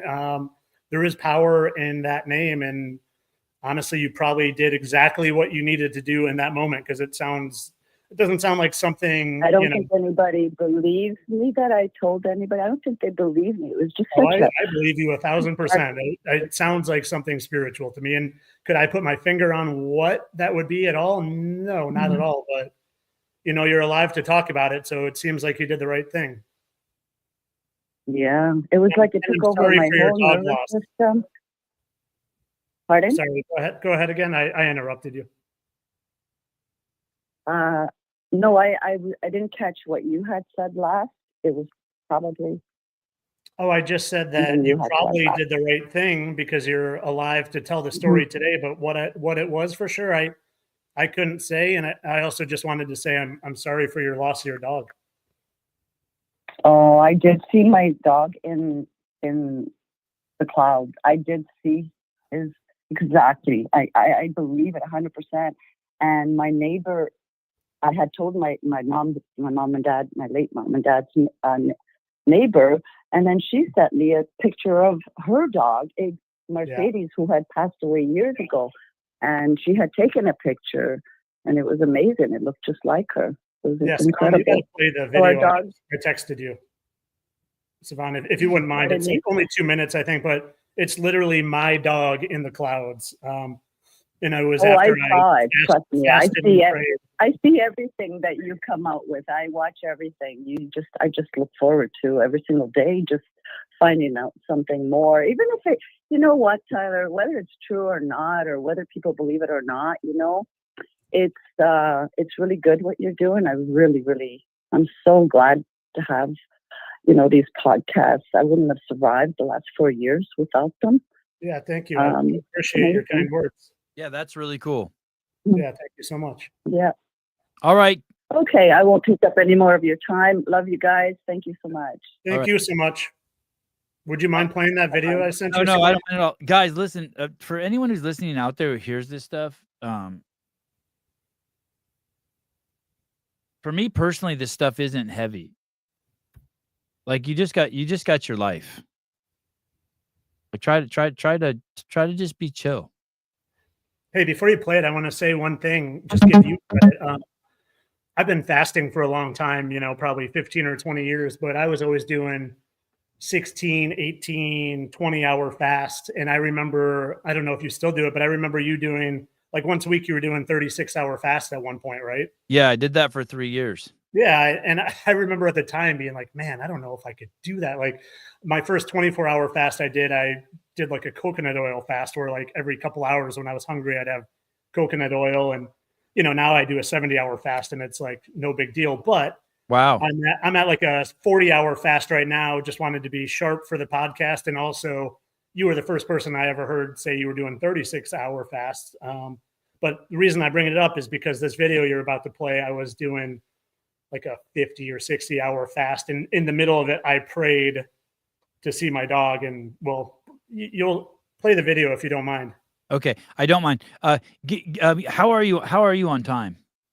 Whatever you guys got, I'm good with. The wife is out and I'm good. Okay, because people have started calling in and they broke the seal.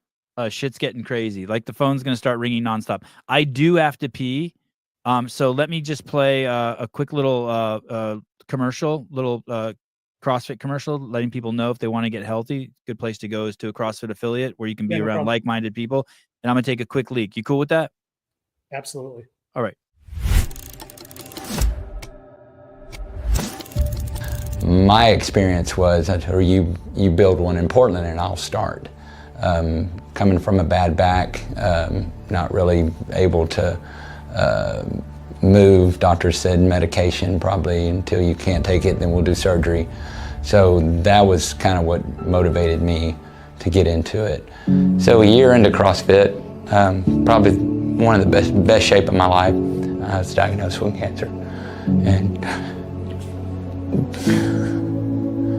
we got through it.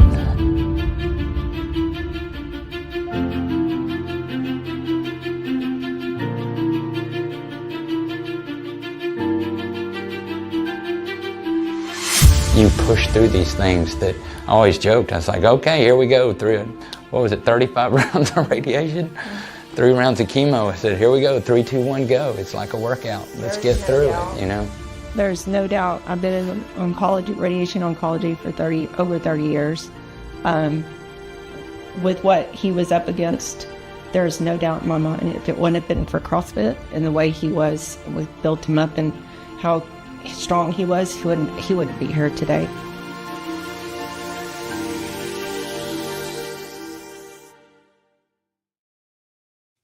And we're back. Oh, God, I love peeing outside. My wife used to get so mad at me for it. Yeah, my boys pee outside too, but I got to train them. They think like just everywhere is okay, and I'm like, hey, are you wearing those glasses so that like blue light or something from the screen? Oh, yeah, my eyes were starting to bug me, so I should get a pair of those. Do they really work? So, you know, as a content creator, my eyes were hurting all the time, and I do sun gazing, and my wife's like, your eyes are hurting because you stare at the sun every day. I'm like, no, they're hurting because I stare at my phone every day. And what I did was I got a blue light blocking screen cover, and now I still look at my phone all day, but I also look at the sun all day, but my eyes never hurt. So yeah, the blue light blocking stuff is really important, I think. Okay. Plus they look cool. Aviator blue blockers. Do they, is there a specific brand or someone you would endorse or say, hey, get these ones? These are literally blue blocker brand, and they work pretty well. Okay, Caleb, link to them. We just made $1. Yeah, I just linked like 4 other books, so we're trending in the right direction. Awesome. Those are one of my favorite videos ever that I've ever done. Oh, and this was 26 weeks ago. Okay. I love your content, but sometimes I have to ask how you're always in the right place. Here we go. Can you enlarge it? No. Let me see. Can I make it like that? I don't know. I just have like half a screen kind of, but is that better? Never mind. It's because Yeah. my screen. It was because my screen was minimized. Never mind. I'm not. Well, if you think this about my content already, we'll just wait until you see what happens when I zoom in here. Because I kid you not more than 24 hours before I took this video, I was looking to the heavens and I was asking God for a sign that my dog who passed away last year was okay. And as I zoomed in on these crepuscular rays, I noticed something right there, literally looking down upon me. And if you didn't see it there, let me just show you what my dog looks like. My dog that I was literally asking for a sign from the heavens to show me he was okay. And I zoom in and see that. And I kid you not, what might be even crazier than seeing my dog in the clouds was that this background, this screensaver on my phone magically appeared on my phone yesterday. I've never in all the time I've had an iPhone has my background changed without me changing it. And I know this wasn't what was there. And to add even another level of craziness to this, first thing this morning as I'm running on the beach during the sunrise, I'm listening to my favorite podcast, the Firmamental podcast with my friends Raul and Alex. And the episode I'm listening to, the woman is literally talking about how her loved one, her grandma who passed, was able to communicate with her through electronics. And not only do I see my dog in the clouds, but it seems to me that my dog was able to communicate with me through electronics, because I don't think my dog's picture just got put in my background accidentally. And I don't think I'm special, and I don't think these things are just happening to me. I think I just pay extra close attention because of how aware I am of where we live now, how aware I am that we're in a spiritual place and we are just spirits here having an experience in these bodies. And unfortunately, a lot of that has been hidden from us, from who we actually are to where we actually are. And every time I sit down to make a post, my intent is to help someone understand where we actually live. And if that's through uncovering darkness, or if that's through showing people just how magical this place is, by showing you my experiences and what I've seen and what I've literally called upon. This happened after I asked for this.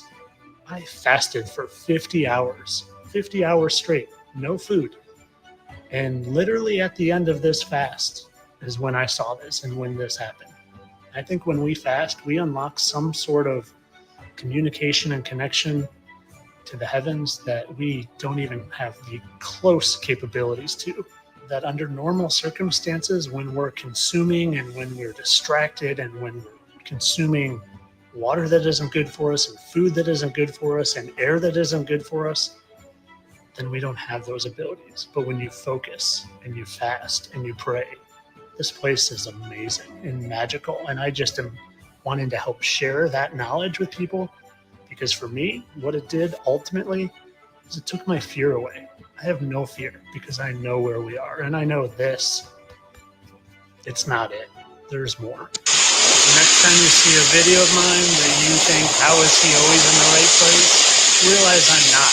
I create it. I manifest it.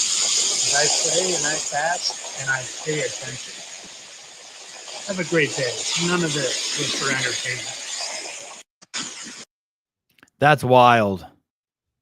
Right? It would, like, almost brings tears to my eyes watching it again. Yeah. Really Did you cry when you saw it? I didn't, because I was too, like, I literally was zooming in on the sun because crepuscular rays are like the rays that are angled. And I was zooming in because it's a really good proof that the sun is local. And I saw it and I was zooming in just for that reason. And I was like, am I seeing what I'm seeing? And so I think I was too caught off guard almost, even though I had literally asked for it the day before to cry. But, you know, almost got some tears rolling down now. Caller, hi. Hello. Hello. What's going on? Speak your mind. Speak your mind. The only thing that I will speak about, and I'm 100% positive about this, because there's such a swath of new listeners and new voices for the rest of the day because of Satire. 25% off all Paper Street when you use the code word FLAT. That's all I'm saying. That's it. Wow. That's it. Love you guys. Have a good weekend. What's the code? Oh, flat. Listen. Flat. I Okay. love this show, man. What was that for? Everyone missed say the thank you to Tyler Hansen. I don't know for how long, but for the next, I don't know. I think you said the rest of the day. The rest of the day. Rest of the day. Use code word FLAT. You have to go to this. You can't type out Paper Street Coffee. You have to type in Paper ST Coffee. This Awesome. guy's great, Tyler. This that's dude, amazing. you're gonna fucking die. This guy contacted me when the coffee when the show first started. He's like, "Hey, I want to sponsor your show. I roast my own beans at I source my own green beans and then I roast them, and it's a hobby of mine." This is like years ago. And he goes, "And I want to sponsor your show." He goes, "I got a good day job." I'm like, "Hey, dude, I can't promote your coffee." He's like, "I don't care. I love your message." It was during COVID. I'm like, because guess whose coffee I supported? Good Dude's Coffee. Hell yeah. And I'm like, "Hey, dude, I'm not going to drink your coffee. I'm just," and then he sent me he's like, "I don't care." So he just started sending me money to support the show every month. And then lo and behold, he started sending me coffee. I started drinking it. And now he's been with me for 4 years. So he's listening to the show today. That's and awesome. He's saying code word FLAT. There you go. But you have to make sure you don't type out street. It'll take you to the wrong coffee company. So it's paperstcoffee.com. Use code word FLAT. That's really cool. Yeah, and you get wow, there it is. Yeah, there it is. Wow, that's cool. Thank you, Gabe. That's really cool. And now it's his full-time gig. He has 2 coffee shops, one at Tiatumi's gym in Nashville, and one in like Montclair, New Jersey, or some fancy town in New Jersey. I know. I'm so stoked for him. There are not enough people. Like, I thank my lucky stars every single day that I'm like, just like, I thought I was happy teaching. You know, I had summers off. I was teaching strength and conditioning, and just the amount of happiness and joy I have right now doing this content. Like, I just wish everyone in the world could just do what they're passionate about for their living. It is so cool. So that is so cool that he's probably very passionate about coffee, and he made it work. And I just wish more people could experience that, you know, like you are. I think you're probably living that life too, you know? Yeah. I got my own tooth powder, Matuthian. I'll send you some. I got to get your address and I'll send you some. It's fluoride-free tooth powder. Cool. Awesome. Yeah. Is it on TikTok? Can I sell it? I sell some things, like I sell vitamin D and apricot kernels and some fluoride-free toothpaste on TikTok. It's probably not on TikTok though, if it's your own brand. No, I don't do, and I don't do. I never did. I didn't have the bandwidth to do TikTok. Hey, when you say apricot kernels, are those the ones we talked about earlier? Yeah, the ones that help kill the C word. Yeah. Wow. Okay. Yep. I had an acquaintance from the arm wrestling world like 15 years ago. Believed that those saved his mom's life, and he would sell them online.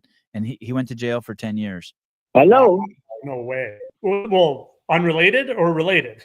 No, related to that, because the Postal Service and the FBI said, "Hey, you can't say this." That's wild. Yeah, I've gotten. Come on, guys. I'm from Australia. Someone say they're from Australia. Come on, where? Hey, guys. Yeah. Hey, guys. Hey, guys. From Australia. Okay. Nice to meet you. What's happening? How are you? You're under the firmament My name too. is Justin, and I just want to... Man, listen, I am in the Southern Hemisphere, closer to the Antarctica than all of you guys. Okay. Are you a flat earther? Am I alive? It's man, irrelevant. Do the science, mate. Do the math. Are you smart? Like, I grew up in America and went to school. Doing the mate. I tell you what, we sang the song every day. So how's it feel standing upside down on the other side of the globe? Do you get a head rush a lot? I am there, but no, I'm not standing. I'm not standing, bro. I'm in a wheelchair. I broke my neck when I was 20, and I played wheelchair rugby at murder ball for Australia as an athlete. So I understand you CrossFit. That's awesome, dude. All right, cool. What are the odds? I asked one guy that's in a wheelchair that calls in if he's standing. I was doing 1,000 push-ups off my knees in 50 minutes. Wow. Dang. That's awesome. That's impressive. Have So you been I to the understand States? discipline. I understand discipline. Yeah, man. My dad was a Baptist preacher when I was a kid, and I was a rebellious young fella. Oh wow. And straight away, spare the rod, spoil the child. I had amazing experiences, mate, in America for 3 years when I was in year 4, 5, and 6. What and state I were you in? returned to Australia, and I was living in Covina, California, and then Midland, Odessa, Texas. Okay. So I understand the oil tycoons, man, and the way that the big boys go. So how's this? Many years later, I broke my neck at 20 years old. Wow. You're on this. Do you play on the? Do you play on the? In the you play on the Steelers now?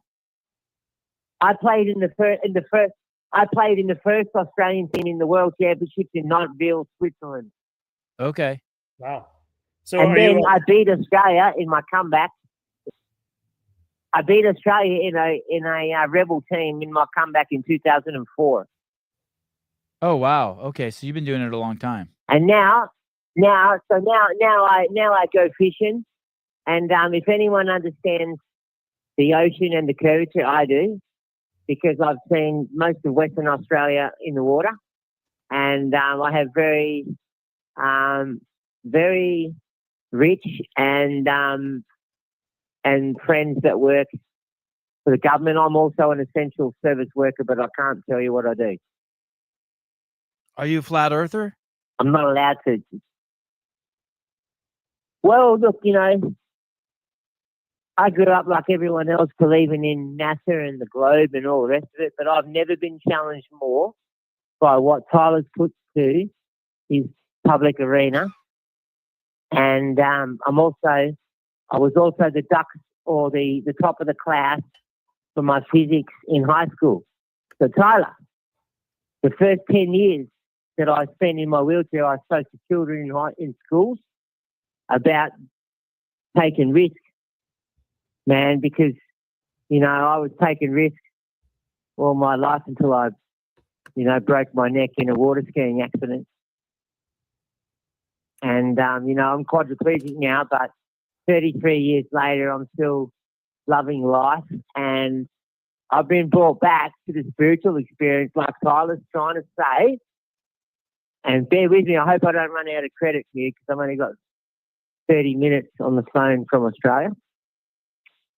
How are you calling if you're quadriplegic? Because I really believe I'm a quadriplegic, mate. Yeah. Yeah. Taylor wants to know how are you calling if you're quadriplegic? Like, do you poke it? Do you hold a straw in your mouth and poke your phone or something? Yeah. I'm paralyzed in my hands and my legs. Right. I'm like a 2-pointer in wheelchair rugby, man. So how do you make a phone call? I'm the guy that does the block. I picked up my mobile phone and just hit the buttons. How do you do that? How do you pick up your mobile phone if you don't have hands? But I still drop my phone and struggle to pick up a pen, and my hands are partially paralyzed, if you like. Oh, okay, so some but partial I'm still called a quad. Gotcha. Cool. My father-in-law's a paralyzed. Never say never. Sorry, guys. Never say never. After 20 years, I met a guy who did some work with me, like a cranial balancer, and I started moving my legs again a little bit. Oh, that's cool. And I still stand up in a frame. Yeah, man. And never discredit your ambition and your life for making a better life for yourself, you know? Hey, my wife, I had my first child. My wife used to take my son to this lady. She was a cranial sacral therapist. And I thought it was the biggest crock of shit ever. And I went to a few of the appointments, and it was like basically like just, I thought it was like throwing money away. It was just this really nice lady that sat next to my son as he lay there, and she just did these things around his head kind of with her hands. She didn't even really touch him. The most subtle shit ever. Like laying hands above them and that, yeah. Yeah. And then one day I was out in public, and this is like, 3 years later, and we were sitting somewhere, and someone walks right up to me and my wife, and my son was there, and she said, "Your son has the most perfect shaped head I've ever seen on planet Earth." And I was like, what the fuck? Wow. I mean, I don't know what it means, but I looked at my wife like, all right, give you a pass. All right. My wife also didn't let our kids get any vaccines, and I thought that was crazy. Thank God she's crazy. No, the guys, when I was a child, at about 4 years old, 5 years old, my parents went to go to the church ministry to go to America. Yeah. And I had an experience where I woke up in the night, paralyzed in fear, and some kind of entity entered my bedroom and touched my hand. It felt like a woolen glove and woolen mitten. And then I was like a kid thinking, oh my God, I'm going to die. I can't move. And all I wanted to do was scream, Mom! And then it moved away from me and I could feel it. And then it rummaged in my Lego box at the end of my bed. And I'm thinking, oi, that's my fucking Lego, you know? And he moved away out of my bedroom. And no joke, when I woke up in the morning, I ran to the end of my bed and there was a boat made of Lego. Wow. And I broke my neck behind the boat. Yeah, man. What is the chances of that, Tyler? That's a fucked up prank your friends were playing on you. Yeah, that's wild. No, I'm joking. I'm and joking. man, no shit. I asked my mother. I asked my mother at my 40th birthday in Port Hedland when I went from rags to riches, being on the disabled pension, to working in the crane business, running a boat and a fleet of cranes. And I asked my mom before going 90 miles to a reef for the next day's marlin fishing. And I said, Mom, do you remember the day when I was a kid and I ran into your bedroom saying, hey, look what happened. I said, do you remember the day? What did I say? She said, look what the man made, look what the man made. And I said, what did I have in my hand? And she said, a boat made of Legos.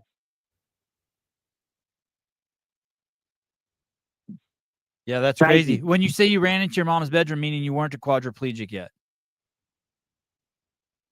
No, I was a kid back then. I broke my neck when I was 20. 20. And now I'm 53. And I think Tyler has brought me back to the spiritual world where I acknowledge the things that I ran away from. You know, my mom and dad, they were aware about the music industry. They were aware about, you know, my guardian living in Texas, mate. He told me some stuff back in those days that makes Tyler look, you know, like a cheese talker, easy talker, you know. I've grown up with a few conspiracy theories, but I grew up scared of getting abducted as a kid in America. Funny, the things you remember. You were abducted? You know? And I got beaten up a few times. No, I grew up scared of it. Abducted. Oh. Because of, you know, because of movies and that was going on. Yeah. And I was afraid to swim in the ocean because of beaten up sharks. a few times. Yeah. What were you afraid of being abducted by? Aliens or humans? No, I'm not afraid of that. You know, I've always been looking on the sky and mate, my job is watching the public with cameras. You know, I look after freeway surveillance and deal with, like, you know, Australia's worst drivers. I deal with California's worst drivers every day. Injuries on the road. All right. Thank you, brother. Thanks for calling. I've been over there and you're freeway. Hey, love you guys and keep up the good work, Tyler. All the best. Thank you. Much appreciated. Thank you so much for calling. Hey, it must. What does Tyler think about the Iron Sheik? Before you answer that, it must trip people out. I heard you talk about your wife a little bit on the other podcast I listened to. God, why do I have trouble remembering this guy's name? Laz? Yeah, Laz. Or is it? It's Laz. L-A-Z. Oh, okay, Laz. It must trip people like your wife out who's seen you on this journey when it went to like, or like your friends, they're like, oh shit, Tyler's lost his fucking mind, to wow, there's people from all corners of the, I was gonna say planet Earth, but there's people from all corners now who hear his message and they're like, oh my God, thank God I'm not alone. I found a guy who's having the same observations I do. I had a woman, we were leaving the Publix grocery store last week, and a woman from Indiana just saw me and recognized me and like was so excited to see me jumping up and down. Oh my God, it's the Fittest Flat Earther, and came over and gave me a hug. And it's wild to be recognized, but it is, I was hoping the more, you know, like I have over like 1.5 million followers on different platforms, and those exact thoughts I was hoping would have a bigger impact. Like, oh, Tyler's not as crazy. Look at all these other people that think like him or see what he does. And for the most I mean, part, that helps you in your life, but forget about you for a second. Just those other people who are scared and alone. Yes, absolutely. And you had the courage to be like, hey guys, I'm making these connections. And then someone else who's like lives in the middle of nowhere and can't tell a single person's like, oh my goodness, there's another one of me. Call her hi. For sure. And I didn't mean to make that about myself. No, and I know. Yeah. Well, you're in the same boat as them. That's what they don't realize. You had to be like, oh my God, am I losing am I the only person making these connections? What's going on? 1,000%. Yeah. Call her hi. Hi, it's Liza Tyler. Hey, what's up, Liza? Can you give these guys some biblical references for flat Earth? Yeah, of course. But first, I got to say, Liza, my wife's name is Liza. So this Liza messaged me on YouTube and wanted me to. Who was it that you wanted me to find? Aaliyah. Yeah, Aaliyah. She asked if I would find Aaliyah, you know, because she was another one of those musicians that supposedly died when she was young, and I found her pretty quick. But no, Liza's awesome. She's one of my subscribers and followers, and somehow, some way, I want to hire her as like my content moderator, but I haven't figured out a way yet. She wants me to drop some.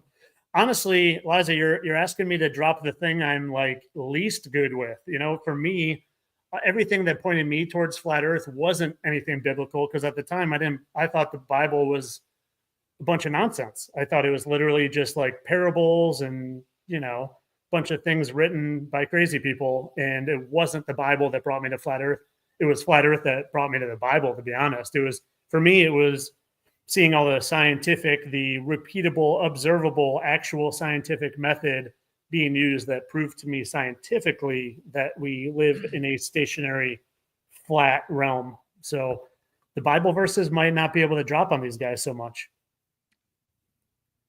Would you like to drop one, Liza?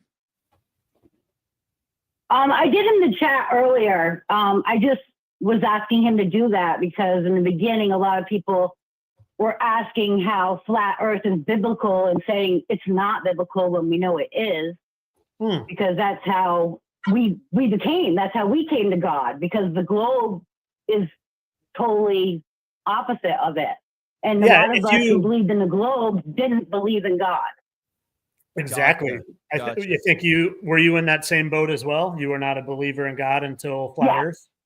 Yeah, me too. And, and then for the listeners, if you just Google biblical cosmology, see, they will censor flat Earth. But what flat Earth really is, you know, every culture for the past, you know, since written recorded history has believed we were in a stationary enclosed system, and most of them have depictions of it. So if you research biblical cosmology, it'll pop up on Google and you can see, and there's over 200 verses that reference, you know, like the earth being immovable and set on pillars, and, you know, the sun being stopped and not the earth being stopped. So it's very biblical. It's very biblical. If Trump came out and said the earth was flat, then would you still think he's Lucifer? And Elon did too.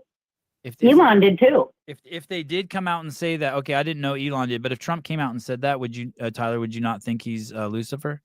No, that wouldn't really change. I mean, I know he believes, or that he knows that we are in this realm right here that you're showing on in this picture here. No, I'm pretty, for that one, I got to say I'm like at a 7 or 8%. Have you ever seen the video I did on how Not 7 or 8%, 7 or 8 out of 10. Yeah, there you go. 7 or Okay, 8 okay, out of 10. okay. That Have you ever makes me seen feel better because I'm really enjoying Trump. I don't want to be enjoying Lucifer, but I'm really enjoying Trump. Have you ever seen the video I did where I say the Statue of Liberty is actually a statue of Lucifer? I saw not that specific video. I mean, I saw it in your thing, but I've seen other videos where you reference that video. Okay. Yeah, that one's really like probably was one of the first I ever had that blew up, other than my Jim Carrey is actually Joe Biden video. But the Statue of Liberty being Lucifer, and then if you look up what the Statue of Liberty's original face looked like, I mean, it's Elvis.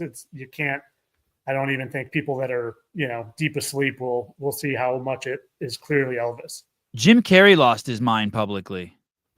Yeah, but I think that was intentional. I think okay. I think that was, a lot of people think Jim Carrey is the good guy. Like he went on Jimmy Kimmel and was like exposing the Illuminati, he called, and he's like, I'm sick of it. I know you're in on it, but I think that was just a show to make people think he was one of the quote unquote good celebrities, so he could then slip in and play the role of Joe Biden like he did.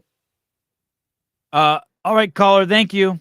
Thanks, Liza. Thanks for calling. Hey, also too, remember when Trump mentioned us going to Mars? And in that clip, you see how Barron reacts. Right there shows you the Earth is flat, and he knows we can't go anywhere. Oh yeah, Barron knows. Yeah. Okay. Night, guys. I hope Thanks. I hope Barron doesn't know. That's too much stress for a little kid. Little. The dude's like 6'9". Good point. What does Tyler think about the Iron Sheik? I don't have any. I enjoyed watching him wrestle when I was a kid, wrestle Hulk Hogan, and I don't have it. The only thoughts I have anymore about WWE is that's what politics are. Politics are WWE for adults. That's what Hiller told me. Did he really? Yes, Maybe Hiller's watching my videos and not telling you. Maybe. Yeah, he makes a lot of connections. Does he post a lot, or just like with conversations you're saying? No, he doesn't do any politics. He stays complete. I'm always trying to like wanting him to get into politics because I'd like, you know what I mean? Like I see him as like this amazing tool that makes these amazing connections. Like one of the things I was thinking about you is I wonder what it would be like to go somewhere with Tyler, like for 30 days with like no electronic devices and just see the connections you would start making in nature. Yeah. Not I think everything is nature, but you know what I mean? Just without those implements and see like how trees talk to you or birds talk to you or patterns of birds or the way the wind blows or sounds you might hear or things like that. Do you have any auditory perceptions or are they all visual? No, they're all visual. I mentioned I have never heard God speak to me, but I've definitely once or twice as I'm going to bed, I've prayed about specific things and gotten vocal answers, but it's not like there's a voice in my room, but like I'll hear words that are spoken. That's only happened a handful of times, but mostly all visual. And yeah. Before I even forget, I just want to mention, I just want to say, I appreciate you. Like, oh, thanks. I appreciate your open mind and just being able to have a chill conversation.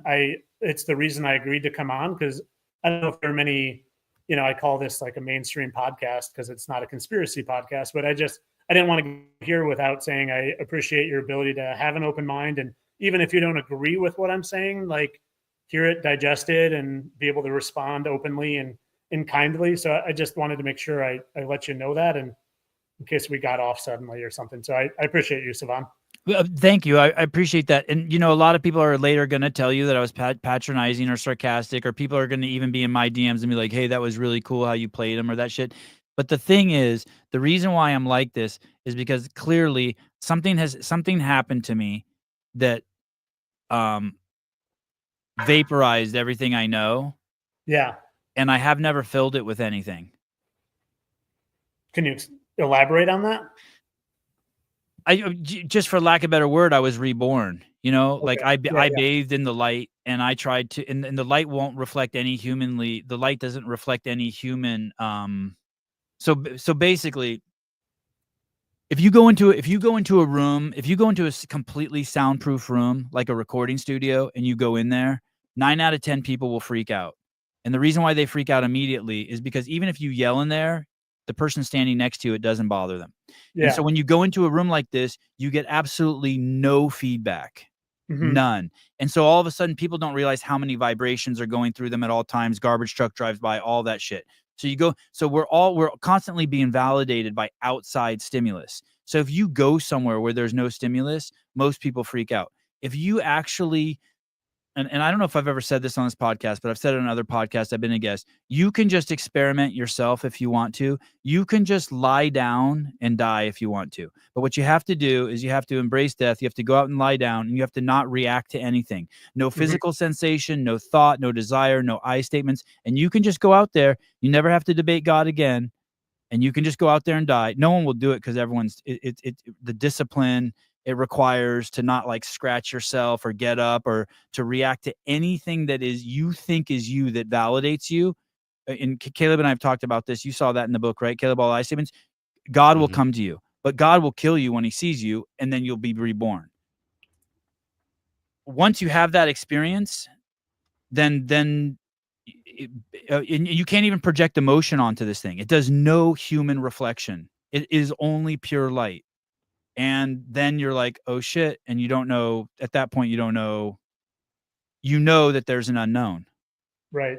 And so I've had an experience like that. And because of that, it's just like, I'm almost, there's a few dark corners probably still, but pretty much anywhere I'll go anywhere. What's like someone, and then I had kids, and that kind of fucked up I had a lot of special gifts, but because I have kids now, I'm like brought back into the physical realm like significantly.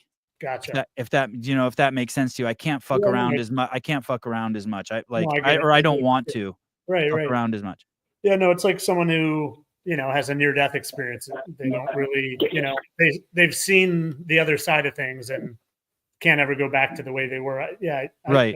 And it was very scary for me for a couple years, by the way. So I relate. It was extremely terrifying because I wasn't comfortable not being grounded. And then finally after a while, I became comfortable not being grounded. I never found anyone though to console me. Well, except for those people like that guy who came in the park I told you about. Right. And I have people like that. Fortunately, I've had too many to even talk about. Caller, hi. Caller? Hi, it's Justin again from Australia. Oh, you got some more minutes. Cool. When I broke my neck, that's exactly what happened to me. That's exactly what happened to me, brother. I had the same experience, exactly like that. I was waiting for the golden light from the sky. Yeah. Yeah, and it didn't come, but I had to hold my breath until the boat came around and saved me. And wow. did Beautiful, you did these things are the ones that challenge you. And you're saying that light killed you? No, I was waiting for the golden light, man. I expected it, because I was a believer. Yeah. But it didn't happen. It was like it was not my time. Oh. And I waited in the water, but I judged the direction back towards me, and my friend rescued me, totally paralyzed. And I said to my friends, "Don't drag me out of the water. Something's wrong." I was like in disbelief, not happening to me. Wow. It's the reason why I got through today twice, boys. Yeah. All right. Very similar experience. You're never the same afterwards, are you? No, it was terrifying for a few years, and probably similar to Tyler. Everyone thinks you're fucking batshit crazy. There was no social media or anything back then. I just started spending a ton of time by myself. I just started spending a ton of time by myself. I do that a lot. Yeah. And just being outside, I would just go outside and just look at things. I just started looking at things. I'm sorry. Maybe you should come for a holiday to Australia, and I'll take you some. Come for a vacation to Australia, and I'll take you fishing, bro. All right, thank you. I cry when fish come out of the water. I'll get you on the flat ocean, mate. Get you out. All right, I love the flat ocean. Thank you. Hey, have you ever done a podcast where people call in? I don't think so. No, I don't think so. It's a trip, right? Yeah, for sure. Are you like me? Like I think you're like me. You couldn't ever go hunting and kill a deer or anything like that. I mean, I really want to, but like I'll cry really easy. Like when Oh yeah, I can, can do yeah, it. I can just like fall off the deep end if I'm not. I admire people who do it. Yeah, I have no issue with it. I just personally, I can't disassociate a deer from my dog. Right, right. Me neither. They're just living animals, and some living animals are my best friends. The more you know, the crazier you sound to the ill-informed. I would agree with that. Hey, so did you have a specific experience? We don't have to get into it either, but that kind of rocked your world. Did you have a near-death experience? Was it something? I was done.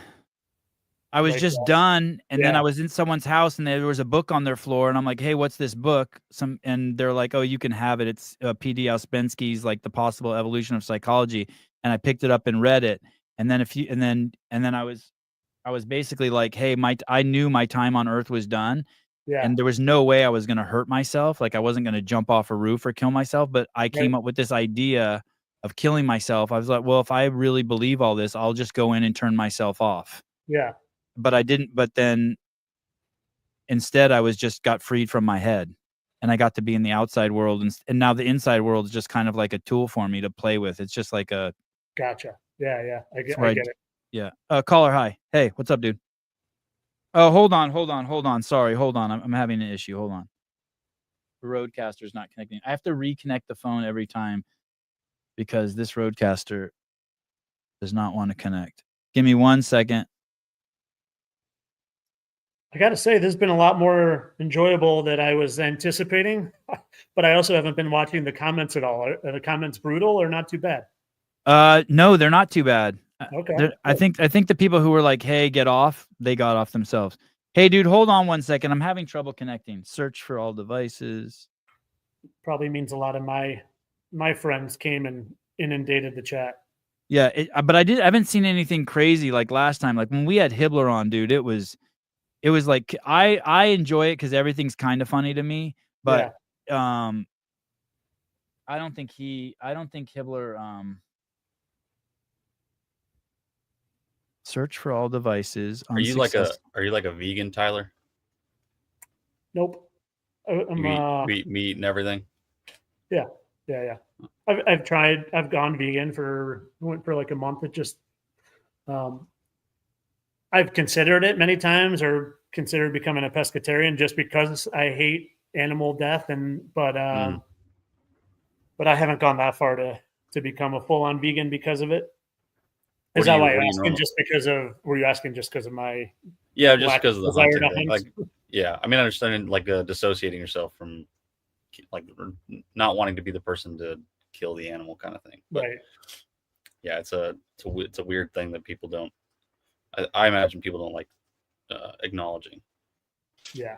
You have people that'll like they'll post that they hunted down a deer, or they've gotten like a moose or something, and then you just have people that are just mad about it, and they don't realize that all that stuff comes from that's what happens to all the animals before they show up at your grocery store, at your Publix, or your IV or whatever. Right. Yeah. Like I hate animal cruelty. Don't get me wrong there, and I hate that.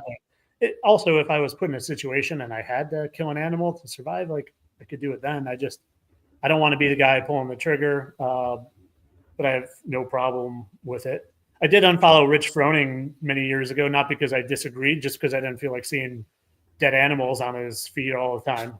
I wasn't nothing against him. I was just like, all right, I don't, I followed you because you're a fit, decent, seem like hey, a dude, decent. I got to reset my phone. Call back in 2 minutes.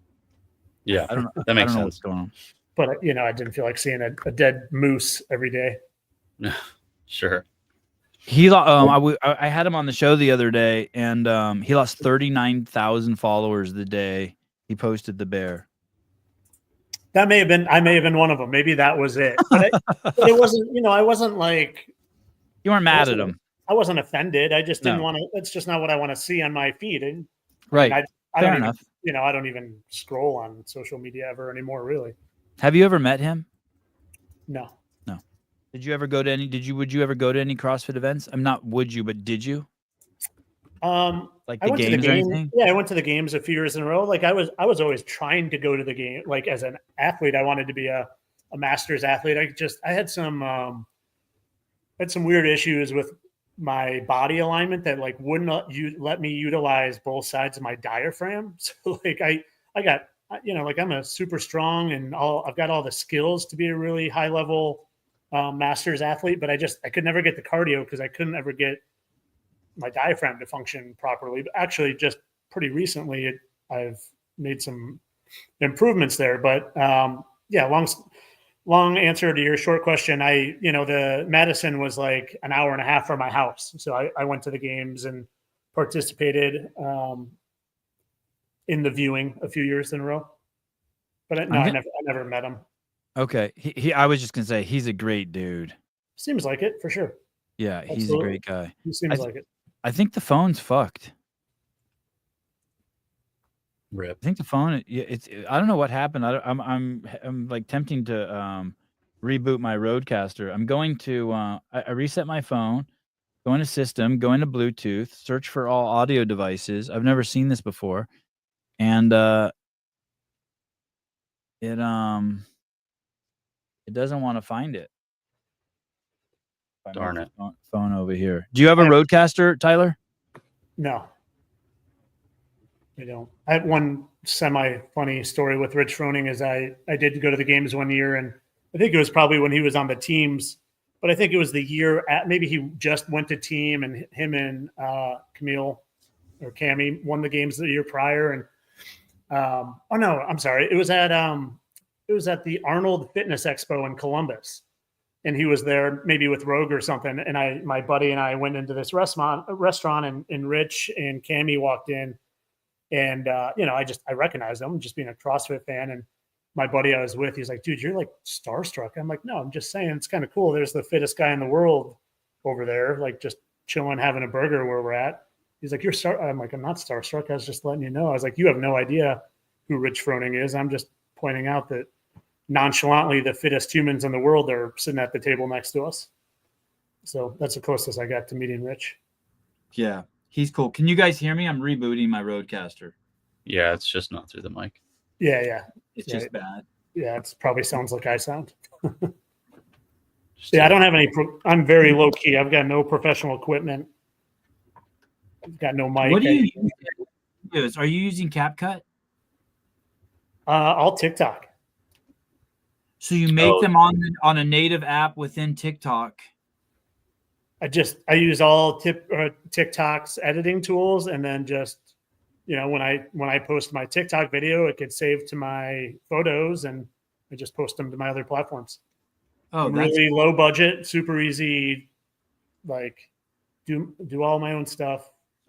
All those videos, if you like watched me posting, what? Shit. If you watched me posting, I like sit on the floor like a little kid, and I've got like a little bench in front of me. People would laugh if they saw how I post every day. Yeah, that's crazy. And that's your full-time gig? It is. Yep. Yeah, basically through making content. So basically through subscribers and through your TikTok store, and then through just people who subscribe to maybe like some premier services you offer. Yeah, but TikTok and Facebook and not Instagram, but TikTok and Facebook pay for views too. Like if you have high viewership, you're making money just on the amount of views you get, the amount of time people watch. I don't know how TikTok does it because there's no ads in the middle of my TikTok videos. I think Facebook has ads, but yeah, so I'm subscriptions and views is how I'm making my income. And it honestly, I moved to Florida with full intent of getting like a UPS job, or I applied at USPS, and then I got banned. I got kicked off TikTok. So I went from, making like barely enough to survive with TikTok money to making zero.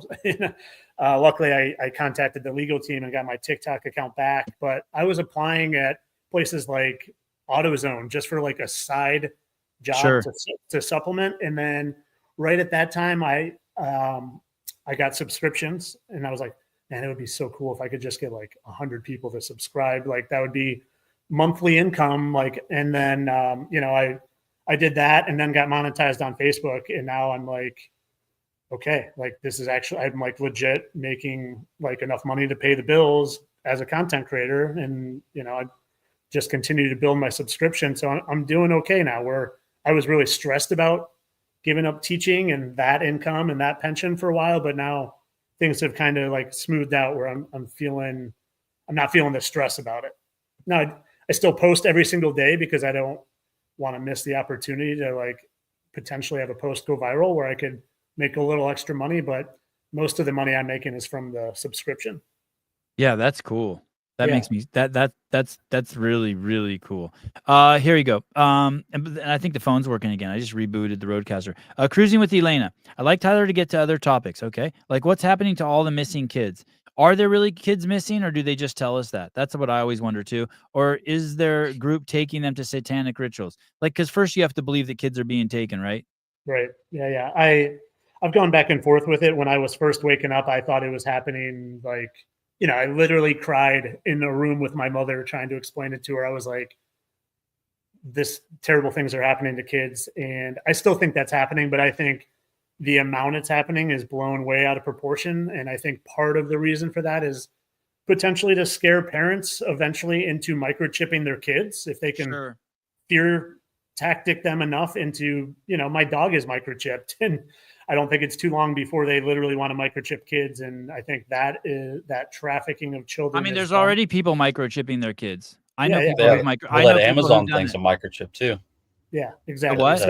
That Amazon shop is a microchip. You can just like wave your hand over a thing at Whole Foods, and then you pay for your shit. Yeah, that's no good. I wouldn't do that if I was anyone. Would you get but you know, I don't, Savannah, I really like to just kind of stick to things I can find evidence for and prove myself, you know, like all the flat earth stuff I can find evidence for and show people. All the celebrity things I feel like I can show evidence for. I think the child trafficking, that I have to believe other people to be able to provide information on that. And I just don't like doing that, you know, and most of the people who really are believing in the child trafficking thing, that's coming from mainstream sources or, you know, secondhand sources. I can't find evidence of that personally unless I believe what other people say. And I don't like believing what other people say. I want to go back to the flat earth thing. So those guys who did someone take 4 like prominent flat earthers up to Antarctica? That's the story. Now, whether they actually win or not, I don't know. Okay. But that's the story. Yeah. And do you know those guys? Do you think like they like got into those guys' webcam and showed them jerking off to like, you know, animal porn, and then they're like, hey dude, we're gonna show the world this unless you flip the script on your flat earth talk? No, I think those are guys that were, like I said, like 3 hours ago, that were planted in the flat earth community from the beginning, because they were all very well-known names. And I think all along there's probably been a plan to do something like they did. You're right. You did say that. Sorry. No worries. Yeah. Okay. Let me ask you just some fun things. It sounds like Trump's going to personally go to Fort Knox to look at the gold there. Like there's some now belief that the gold is missing. Oh yeah, I hadn't heard that. Yeah. Okay. That's kind of a fun story. I like that story. I just think that shit's kind of funny. Well, you know, like it's funny, you know, like the thing that makes me think of is, you know, our money isn't backed by anything. It used to be backed by gold and silver. And now it's like the only reason they tax us isn't because they need money for anything, because they print it. Whenever they need money, they print it. It's all a bunch of garbage. They just don't want us to have money. So we're distracted and we have to keep working, and we can't look into important things like where we actually live. So I think it's just part of their system of control is tax us every way possible, so we're always poor. And how are they navigating the days with like YouTube and Twitter and all that shit? Does that shit like make shit more complicated for them to keep control? As far as like the truth being released on those platforms? Yeah. I personally believe that they have control of all the platforms, and they allow truth out on different platforms here and there, and they cycle which one is releasing less and more. And I think it's just a system of like, I am living proof that all the truth that I figured out caused divide among my friends and family. So I think it's like, if we can give a bunch of truth to 10% of the population that goes on TikTok, well, then they're going to try to tell their friends and family, and To me, it's just a system of control, and again, just to divide and conquer us.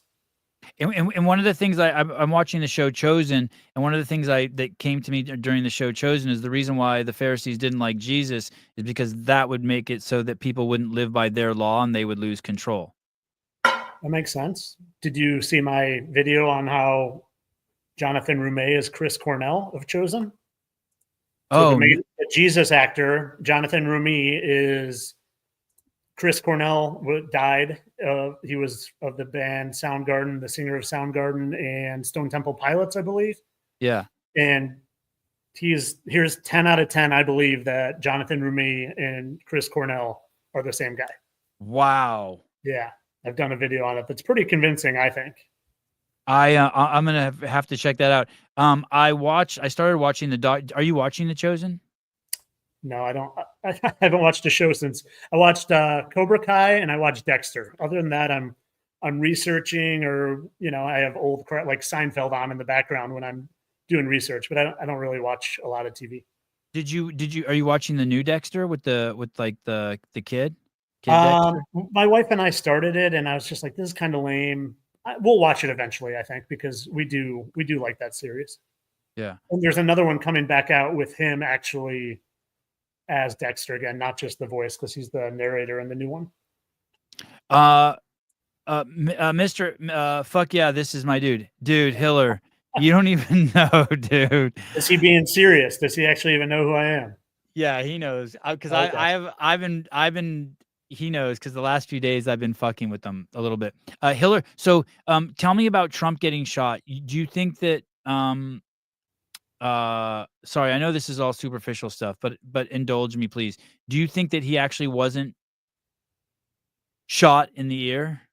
Yeah, no, I think that was all staged. Like WWE. Yeah, and some people think it's staged. Like, there's so many different things I've heard. Like, it's staged, like he staged it to make people feel bad for him to win, and then it's other people thinking, well, no, it was like Kamala's side, the lefties, that actually tried to kill him, and the whole thing is just theatrics, in my opinion. I think he probably, gave the old WWE my ears bleeding thing, Hulk Hogan style. And then that's why, like, that guy, the kid who shot him, supposedly it was so weird. Like, they cremated his body 2 weeks after, and it's like, wait, what? You cremated his? Like, that doesn't seem like that's the right protocol. Shouldn't there be like some prolonged investigation where you check his butthole for something, open up his brain, or? Right. I mean, they're still talking. Who did I hear whose brain that they were going to open up? Walt Disney. No. That's what I was thinking. No, not Walt Disney. Who's the black guy who fucked everything up? George Floyd. Did you hear recently they're opening up fucking George Floyd's body to look for some proof that that he had CTE or something? something to show that Derek Chauvin was innocent. Like, they were going to look for something. And I'm like, they have fucking George Floyd's body, but they burn the fucking guy who shot the president. Yeah, that makes sense. Yeah. I think that was completely staged too. I don't think George Floyd died. I think that was crisis actors. Crisis actors? Yeah. What's that mean? People paid to stage fake events. And you think maybe the Jussie Smollett incident was similar, but they just got caught? Do you know that incident? Yeah, I do. Kind of like I also think that this is worse than the Josh Bridges one, but that the CrossFit incident drowning recently was also not as real as it appears to be. But I can't prove that one. That's just speculation. Right. I was there for that one. Yeah. Why'd they stop the guy from jumping in to save him? That seemed very suspicious. Yeah. I can tell you what I heard from being there on the ground, and witnessing it. And it was very close to me. You know what I mean? It was it was just right there. And over the walkie-talkies came, I heard, I want to say I heard, you never know, like you're dealing with my memory. But what I heard was, we have a fan in the water. Mm-hmm. And it was really loud there. Right. And if he's swimming And then I saw the lady on the paddleboard. I think it was a lady, told him to go back, like gesticulate to go back, right? Yeah. And at that moment, she wasn't facing where he went down. And I don't know the timing on it. I don't know if he had already gone under, or if I'm assuming he had already gone under. Yeah. We don't need to get into that one though. It's probably okay. I don't know. It's okay. I mean, it's painful just because it's like in our community and someone died and it fucking sucks.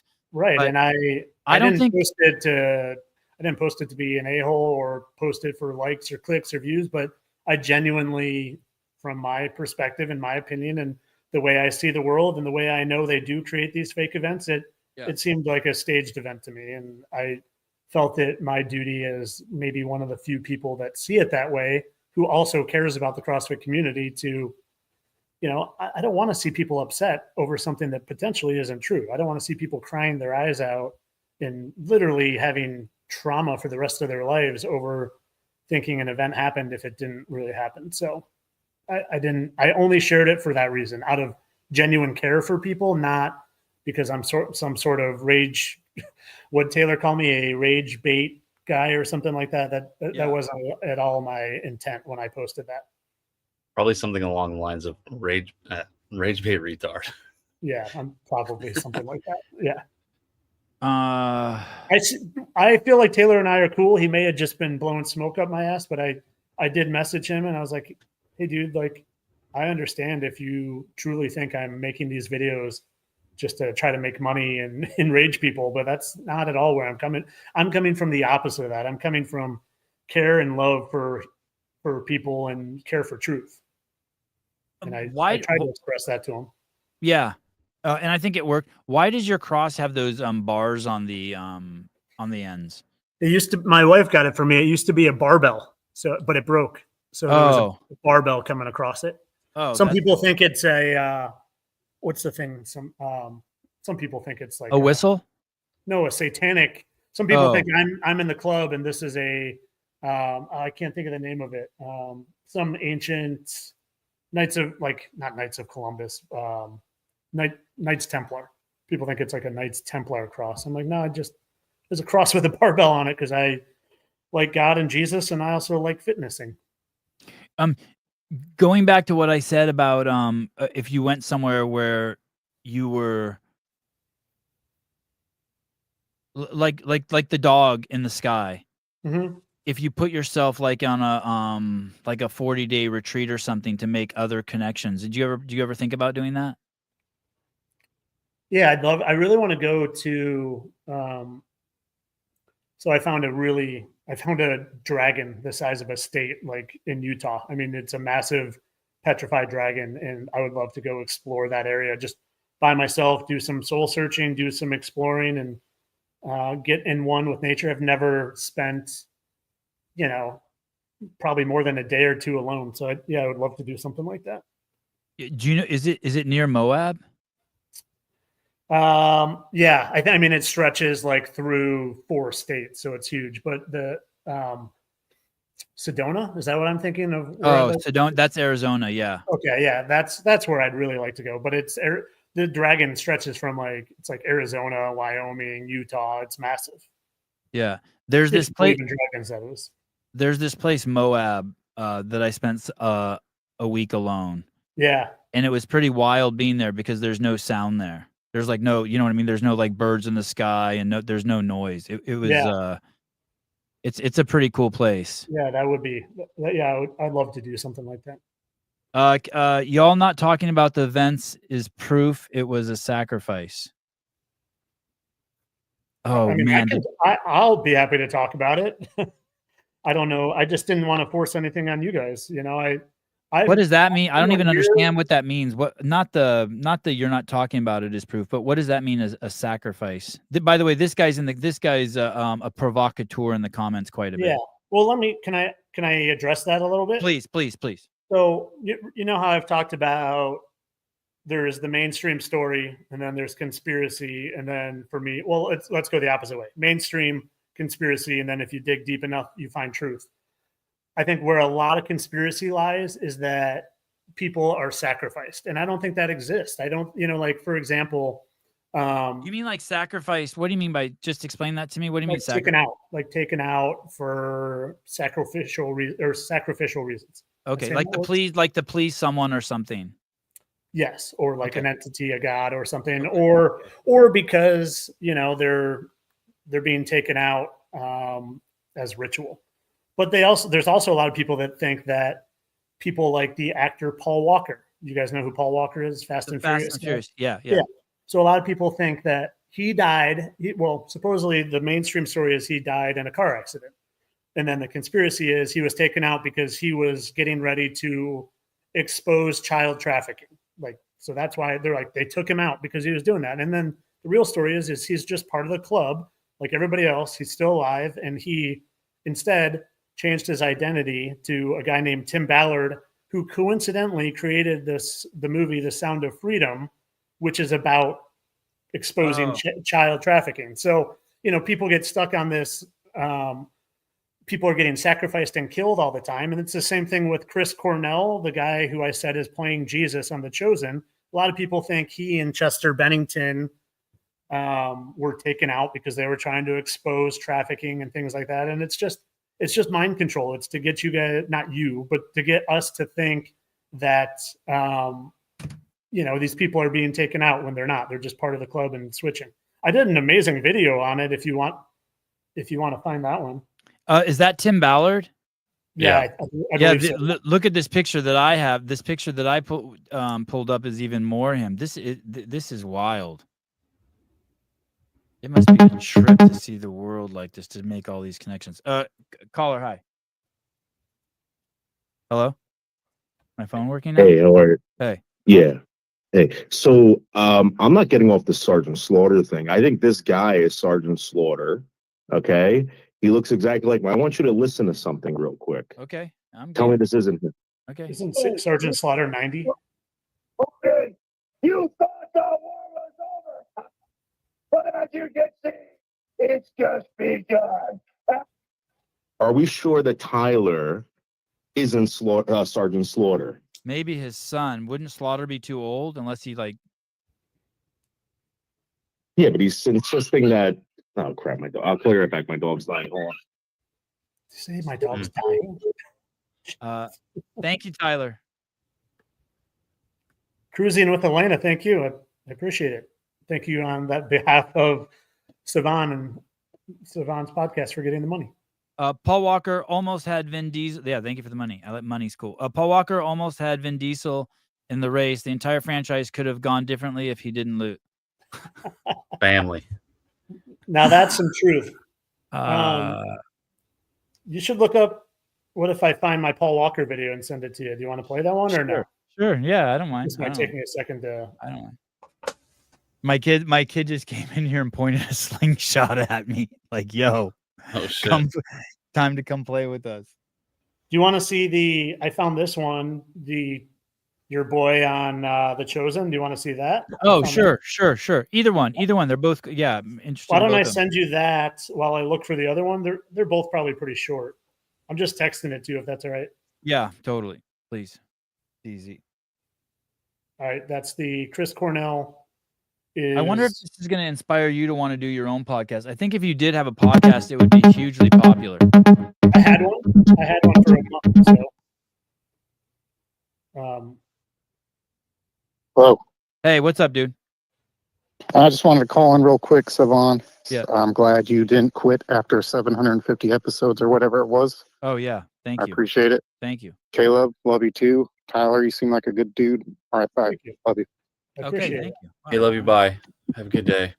Man, I love that people aren't just hating me. That's awesome. Oh, shit. Andrew Hiller and Craig Ritchie are the same person. that would be amazing. Have they ever been in the same room together?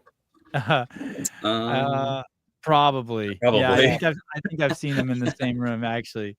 Okay, here we go. But they do that. They put them in the same room together just to trick you.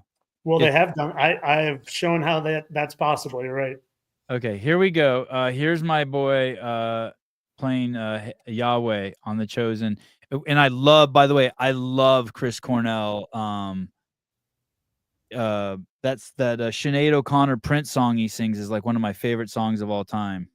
Oh, okay. So you know exactly what I wasn't sure if you were familiar with him. No, and I could totally see Chris Cornell is Jesus-esque. Okay, here we go. Yeah, you'll see Is it more. Chris Cornell of the bands Audioslave and Soundgarden, and who supposedly is no longer with us.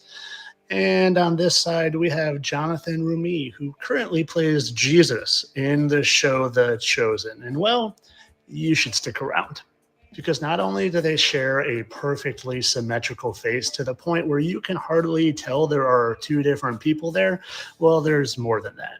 You'll see.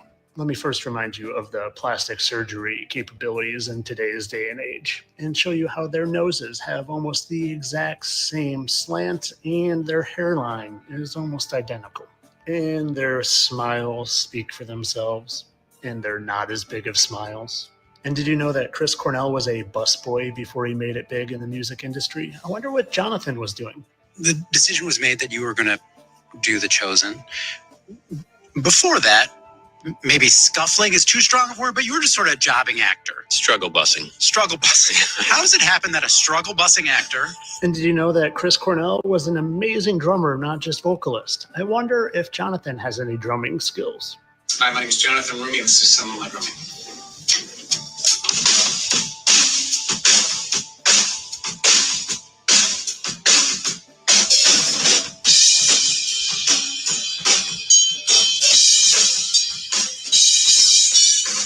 And well, if you're still not there yet, let me show you his lovely way to hold his hair for a picture. Kind of looks like he's trying to show off just one eye, like one eye symbolism. And did you know there was a statue erected of Chris Cornell CC, which is 3-3? And hey, I've seen that hand symbol before. But I'm doing an awful lot of the talking. Maybe I'll let them do the talking for me, and keep in mind that they love duality, and if one doesn't believe in religion, well, the other probably does and might even play Jesus. Where are you at now with regard to religion? Well, I don't follow any particular one. I don't think there really is any particular. I'm like, I can't date the same way anymore. Like, these things haven't worked. Why haven't they worked? And here's why. I was trying so hard to control my life, to control my destiny, to do the things that I thought needed to be done to have a successful career. Jesus.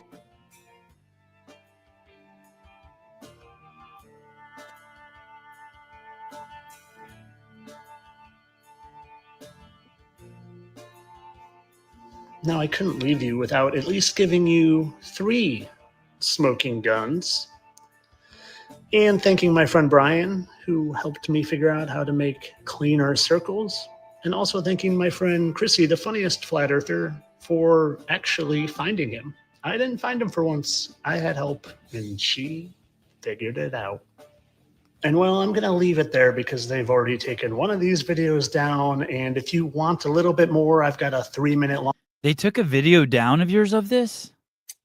Oh, they take these down all the time, especially off of TikTok, and Facebook's been better about it, but TikTok, they remove almost every one, or at least I have to appeal it because they censor it for community guidelines for misinformation. Longer video in my subscription area that they already censored there, but go check it out.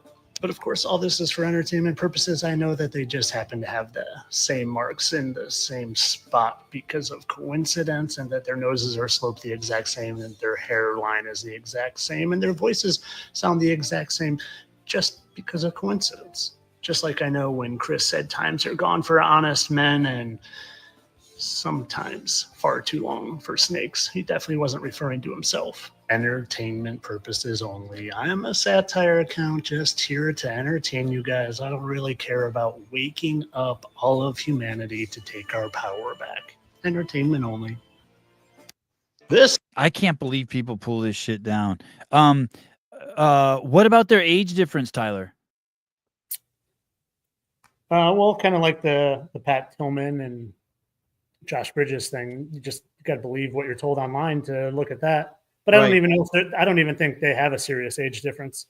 Okay. You know, and then maybe some laser stuff. Like I've seen those ladies whose faces all of a sudden look like porcelain. You know what I mean? Yeah, Like when I go to exactly. LA, Like, there's all these trippy faces and they shit. for sure do cosmetics on these guys. And I also like I do think there is a spiritual component to some of them, kind of like I was talking about Trump and Elvis. Like Trump and Elvis, there is a pretty big age gap, but I legitimately think Trump is a fallen angel, like an undying fallen angel spiritual entity here. So I think that potentially some of these movie stars are as well. You know, I don't, if there's one fallen angel here, I don't think there's just one. I think there's many. And sometimes the Bible and the Book of Enoch reference stars as angels. And it's funny, we call Hollywood all stars. So there's that connection.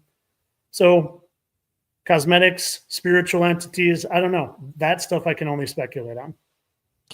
Keeping it real, have you seen Paddington 2? That's a good question because that's Hiller's really into that movie right now. Do you know that movie, Paddington 2? No. Well, someone just mentioned it to me the other day. So Seriously? Yeah. I don't know what it is, but it's the most obscure movie. It's like, you know, Paddington Bear from when we were little kids. Like someone might get... No. You know what it is? I was watching the Nicolas Cage movie. They were talking about it in the Nicolas Cage movie because it's one of the guy's favorite movies in that. That's why I remembered it. When I exposed Andy Kaufman as now Nicolas Cage, that one kind of, things don't blow my mind much anymore. That one blew my mind a little because I was like, I'm a big Andy Kaufman fan, and somehow I just never noticed that. Yeah, I could see that one without even looking at the pictures, and I visualize horribly. Okay, I'm out. See you on the other side. I'm just gonna. I don't know what you wrote, but I'm gonna say you fucking nuts. All right, fine. See you on the other side too. Of Hey, this people are fuck being nut. nice. People are being nice. Yeah. Even the 4 insults are somewhat nice. 4 fucking hours. Holy shit. And the real crazy thing is I only peed once. I haven't peed at all. That's the real crazy thing. Yeah. I usually pee all the time, but hey, dude, it's great to meet you. I follow you now, Fittest Flat Earther. Great to have you. I really appreciate you. I hope you'll go with your gut, no matter what any of the ding dongs tell you that I was patronizing. They're going to start a Reddit thread on this. It's so funny. I was actually thinking about it this morning. I didn't even think about the implications you're on because, you know, there's like a 22 people on Reddit who like hate my guts no matter what. And they are upset because I think women are beautiful and that we're all equally created in God's image. And they hate how much I love human beings. So they try to say I'm a misogynist or a racist or whatever the fucking nonsense they talk. But they're definitely going to have a field day with this and be like, hey, someone's finally crossed over into full blown fucking conspiracy land. Yeah. Having Tyler Hansen on. But I really appreciate you. You're always welcome on the show. I could tell it's nice that you have a good group of people. It's obvious you're helping people, especially people who feel lonely out there with their perceptions and the connections that they're making and their observations in the world. And so thanks for doing what you do. You got a good head on your shoulders. Yeah, thank you. And I want to just kind of echo the same sentiment, especially, you know, unless there's a video of you talking shit behind my back in a week or two, like I'm not going to think anything of anyone saying you were, you know, patronizing me or condescending.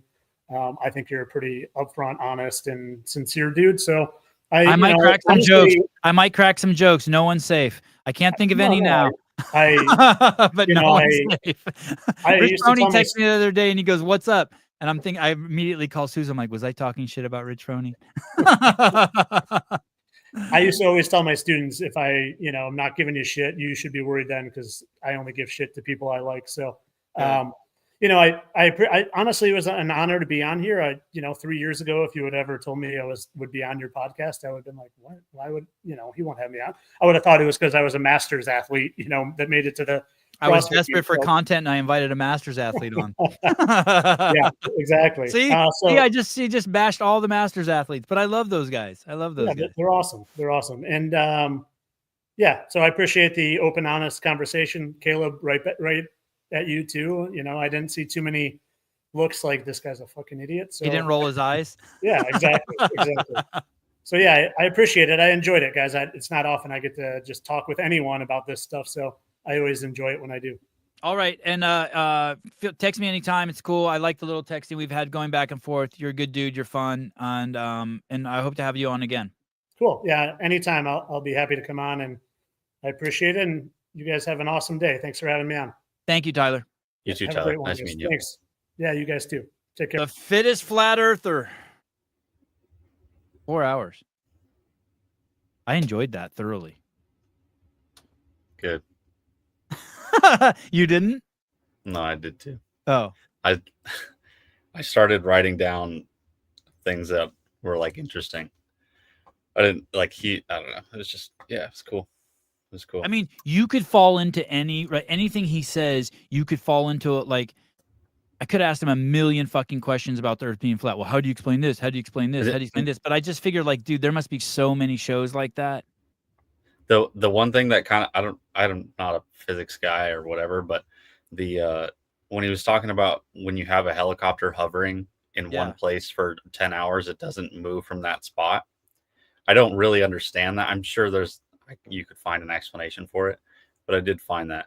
I was like, that tripped me up for a second, and then I mean, he acknowledged the fact he's obviously had the discussion a million times, and people like me who don't believe the earth is flat, we have our, I have a made up explanation for it, right? My explanation is that the stratosphere, or whatever that layer is that's 70 miles from the earth's surface, is really part of the earth too, and it's moving also. Right. So if we're spinning it 20, and that's the only reason why, like, when you jump up, like, fucking building doesn't hit you, you know? Yeah. Okay. Yeah, that makes sense. You get what I'm saying? Like, all the air and everything around us is moving at that speed. But I mean, fuck, what do I know? I mean, like, I can't refute, like, hey, I'm just saying that shit because I saw it on a video when I was a kid in the second grade. You know what I mean? Yeah. There were a few things that he talked about that were like, it was like, I guess, like a chink in the armor of his argument. So he would express something, or you would say, like, well, what about this? And you're like, well, that's just because we don't know that. Like the height thing. He's like, well, you just, what do you you mean, just what have height? to take him. With anybody's height being different, or anybody's age being different. Yeah. It's like, if you matched up two ages, then it's like, okay, then it's cool. But if the ages don't match up, they're like, well, that's just what they told you on the internet. That was like, and I felt like I could have fallen into any of those things, but I really was just that brain of his is fascinating. Yeah, I mean, he's making some. There's no doubt, no one can deny he's making some connections that, like, most of us aren't making. I mean, we're on a thread with guys, and once a year someone will be like, look, I found Caleb, or look, I found like, look at this. Look, right. You saw this video. It's like someone found me the other day. Oh, really? Yeah. Send it to the thread. I was going to play the show. Go ahead. It's like when, like, if I really want something, then I see it everywhere. Like, if I want to buy something, I'm going to see it in every, like, for whatever reason, there's this storage box ad that I get, like, really nice, like, bins. Yeah. I don't know why, but I was like, oh, these are really nice bins. And so I clicked on them and just, like, scrolled through it for a while. And now I see those bins everywhere. Like on billboards or in the back of someone else's truck, or just exactly. Yeah. And so you can just run that into infinity for anything you want, or anything you see, or, like, are interested in. Like, look, here's me in an alternate reality if I didn't find CrossFit. But someone sent me this. Was it you sent me this? Bryson brought it up, and then I found it. Yeah. I mean, this is fucking me. Why is that okay? Why is it okay for women to say, oh, you're 5 feet on dating sites? You should be dead. That's okay. Like, That's you here. Nobody. That looks like when someone puts AI on my face. You know what I mean? Like when they turn me into someone else. Yes. I'm like, holy shit. Women in general have said it on dating sites. You think I'm making that shit up? Everywhere I go, I get the same smirk with the biting lip. Shut your mouth. You're not God or my father or my boss. You're not God or my father or my boss. Oh, women in general saying that. Women in general with the biting lip and the Dude, what a statement for an inferiority complex. You're not my father, or my dad, or God. Oh, but dude, this guy looks like me. Fuck you, David. Get the fuck out of here. It's not me. Look like you. I hate it that David's watching. So bad. You know my father. You know Dude, my you want to boss. step outside? You want to step outside? Huh? I'm not scared, pal. Enough. You shut up, too. Just like, go ahead and attack me, big. Oh my god. Oh my god. Bagels. I recorded the whole thing. Absolutely. Oh, and a guy 3 times my size. That's okay? Now it's a guy 3 times my. That's so something I would say. But I'm little. Fuck you. That's fucked up. You can't do that. Oh, CK Kevin, I bet that guy has the same birthmark as Sevy. It's crazy. What happened? Well, I'm sorry. You know what?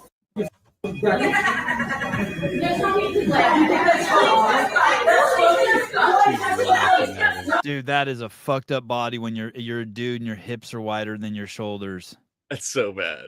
Hey, Tyler, that is not me. My shoulders are so fucking broad, dude. Do not think that's me. My shoulders are so... They're not doing any surgery on my shoulders.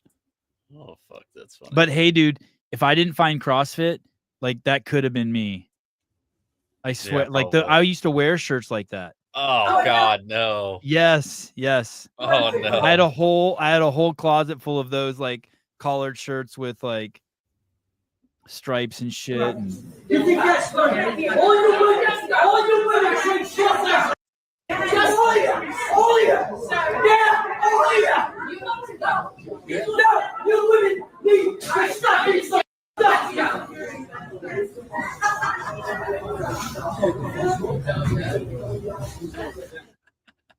That's amazing, dude. Women in general, just on dating sites, sometimes don't like me and make fun of my stature. You can't pick on me. I'm dumb. That guy's 3 times my size. I could so see myself doing that after I get myself into a pickle. All of a sudden, play the little guy. You just start, screaming at everybody for being bigger than you. You know what, my father? That fucking kills me, dude. I hate it how many, and I liked it when Tyler's like, even Transformers has the word trans in it. I'm like, shit. I'm like, damn. Dude, if Megan Fox if Megan Fox is not a Megan Fox, then I'll be so sad. That's Jewish Sevy.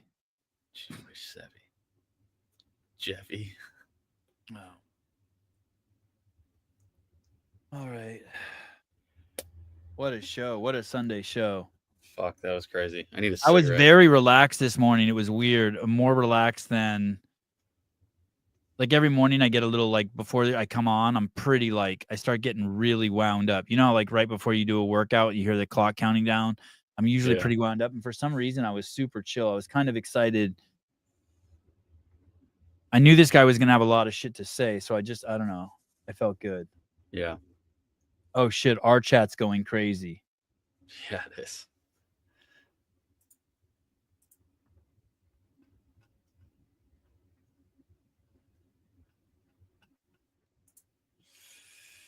Oh God! Someone's you and Bill Grunler are the same dude. We should have done that. We should have pulled up Bill Grunler and been like, "How do you explain this one?" Yeah. Oh my goodness. Wouldn't you like to Hey, know? those are the 3 spectrums of incarnations of me. That's if I hadn't found CrossFit. I'm the version of faking doing CrossFit, and Bill Grunler is the version who really does CrossFit. There you go. Reincarnated 3 times. Anyway, all right. I gotta pee and play with my kids. Tyler Hansen, everyone go out tonight or today, look up into the heavens. Ask Jesus to show himself. Ask God to show himself. Ask as sincere as you can. Maybe one of you will come back with the story. Don't be afraid. Gotta validate. Oh, here's the guy that's they both have been on the same podcast at the same time. This is the guy said that I'm the king of patronizing. Hey, dude, by the way, I've been getting that for 30 years. So like I get why you I'm not like stupid. I'm not like, hey, I don't give that off. So that is what it is. Oh, here you go. Look up to the heavens and find your dead dog. Another Oh, one. dude, that one, it looked like a baboon. I'm sorry. The clouds look like a baboon's face. Did you have a baboon die? No, I just when Oh. I saw the clouds that he saw was his dog. I Yeah. saw a baboon. Oh, I saw his dog. I wish I would have Oh. seen a baboon. Maybe he's doing some mind fuckery on me.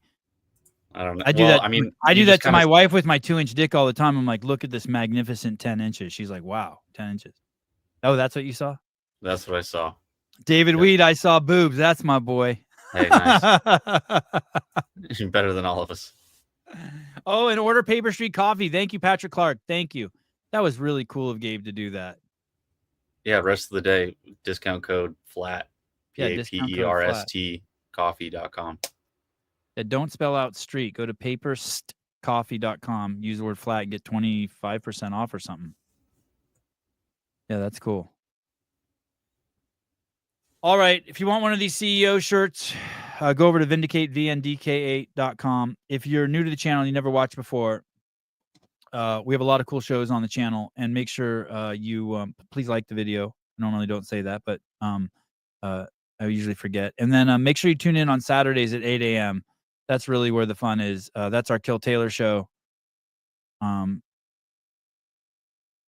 subscribe too while you're at it. Yeah. Subscribe if you're going to watch. Don't subscribe if you're not going to watch. Sure. I think some people don't subscribe because they're afraid someone's going to see that they subscribe. Flat is spelled RETARD. Oh, God. Hello, Amber. Hi. Wow, she's pretty. Yeah, it's nice having a girl. Has Netflix picked up Kill Taylor yet? No. But they need to. That'd be sick. They really, really need to. We need a subscriber. We need a not a subscriber. We need a sponsor. A sponsor. Thank you. We need a sponsor for Kill Taylor on Saturday at 8 a.m. It's $500. You sponsor $500. We peddle your stuff.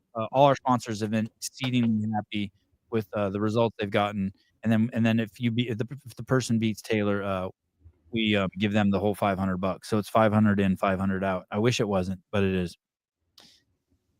All right, guys. Love you guys. Caleb, thank you. Long show. Talk to you guys soon. Thank you, Crushing. Never heard of this channel. I know most people haven't. Here for Tyler, but this is a good show. Thank you. This good show. Thank you. It's a good show. Very good. This week's sponsor, the Flat Earth Society. Oh, that would be. Oh wait, where is that? That would be awesome. That'd be nuts. Yeah. The whole show, I'm like, hey, I swear it's flat.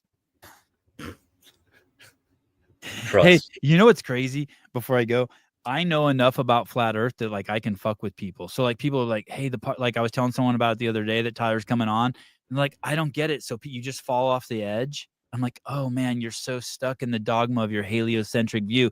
It's not floating. It's not a disc floating in space. It's just flat. And they're like, and I can see them. Their eyes go, oh, because you know, like the pictures are always like it's just this fucking disc floating around. Yeah, and I'm like, no, it's not like that. You're bringing your own perception to it. We're surrounded by an ice wall. Yeah. What are you talking about? Just the whole thing is flat. It's just Earth. That's right. No space. All right. Wait, one more thing from Matthew. Had so many good one-liners in this episode. Yeah. It's too bad I couldn't look at the comments more. I'm sure you guys were saying some funny ass shit. Man. All right. Tyler Hansen, great dude. Hope to have him back on again. Talk to you guys soon. Bye-bye.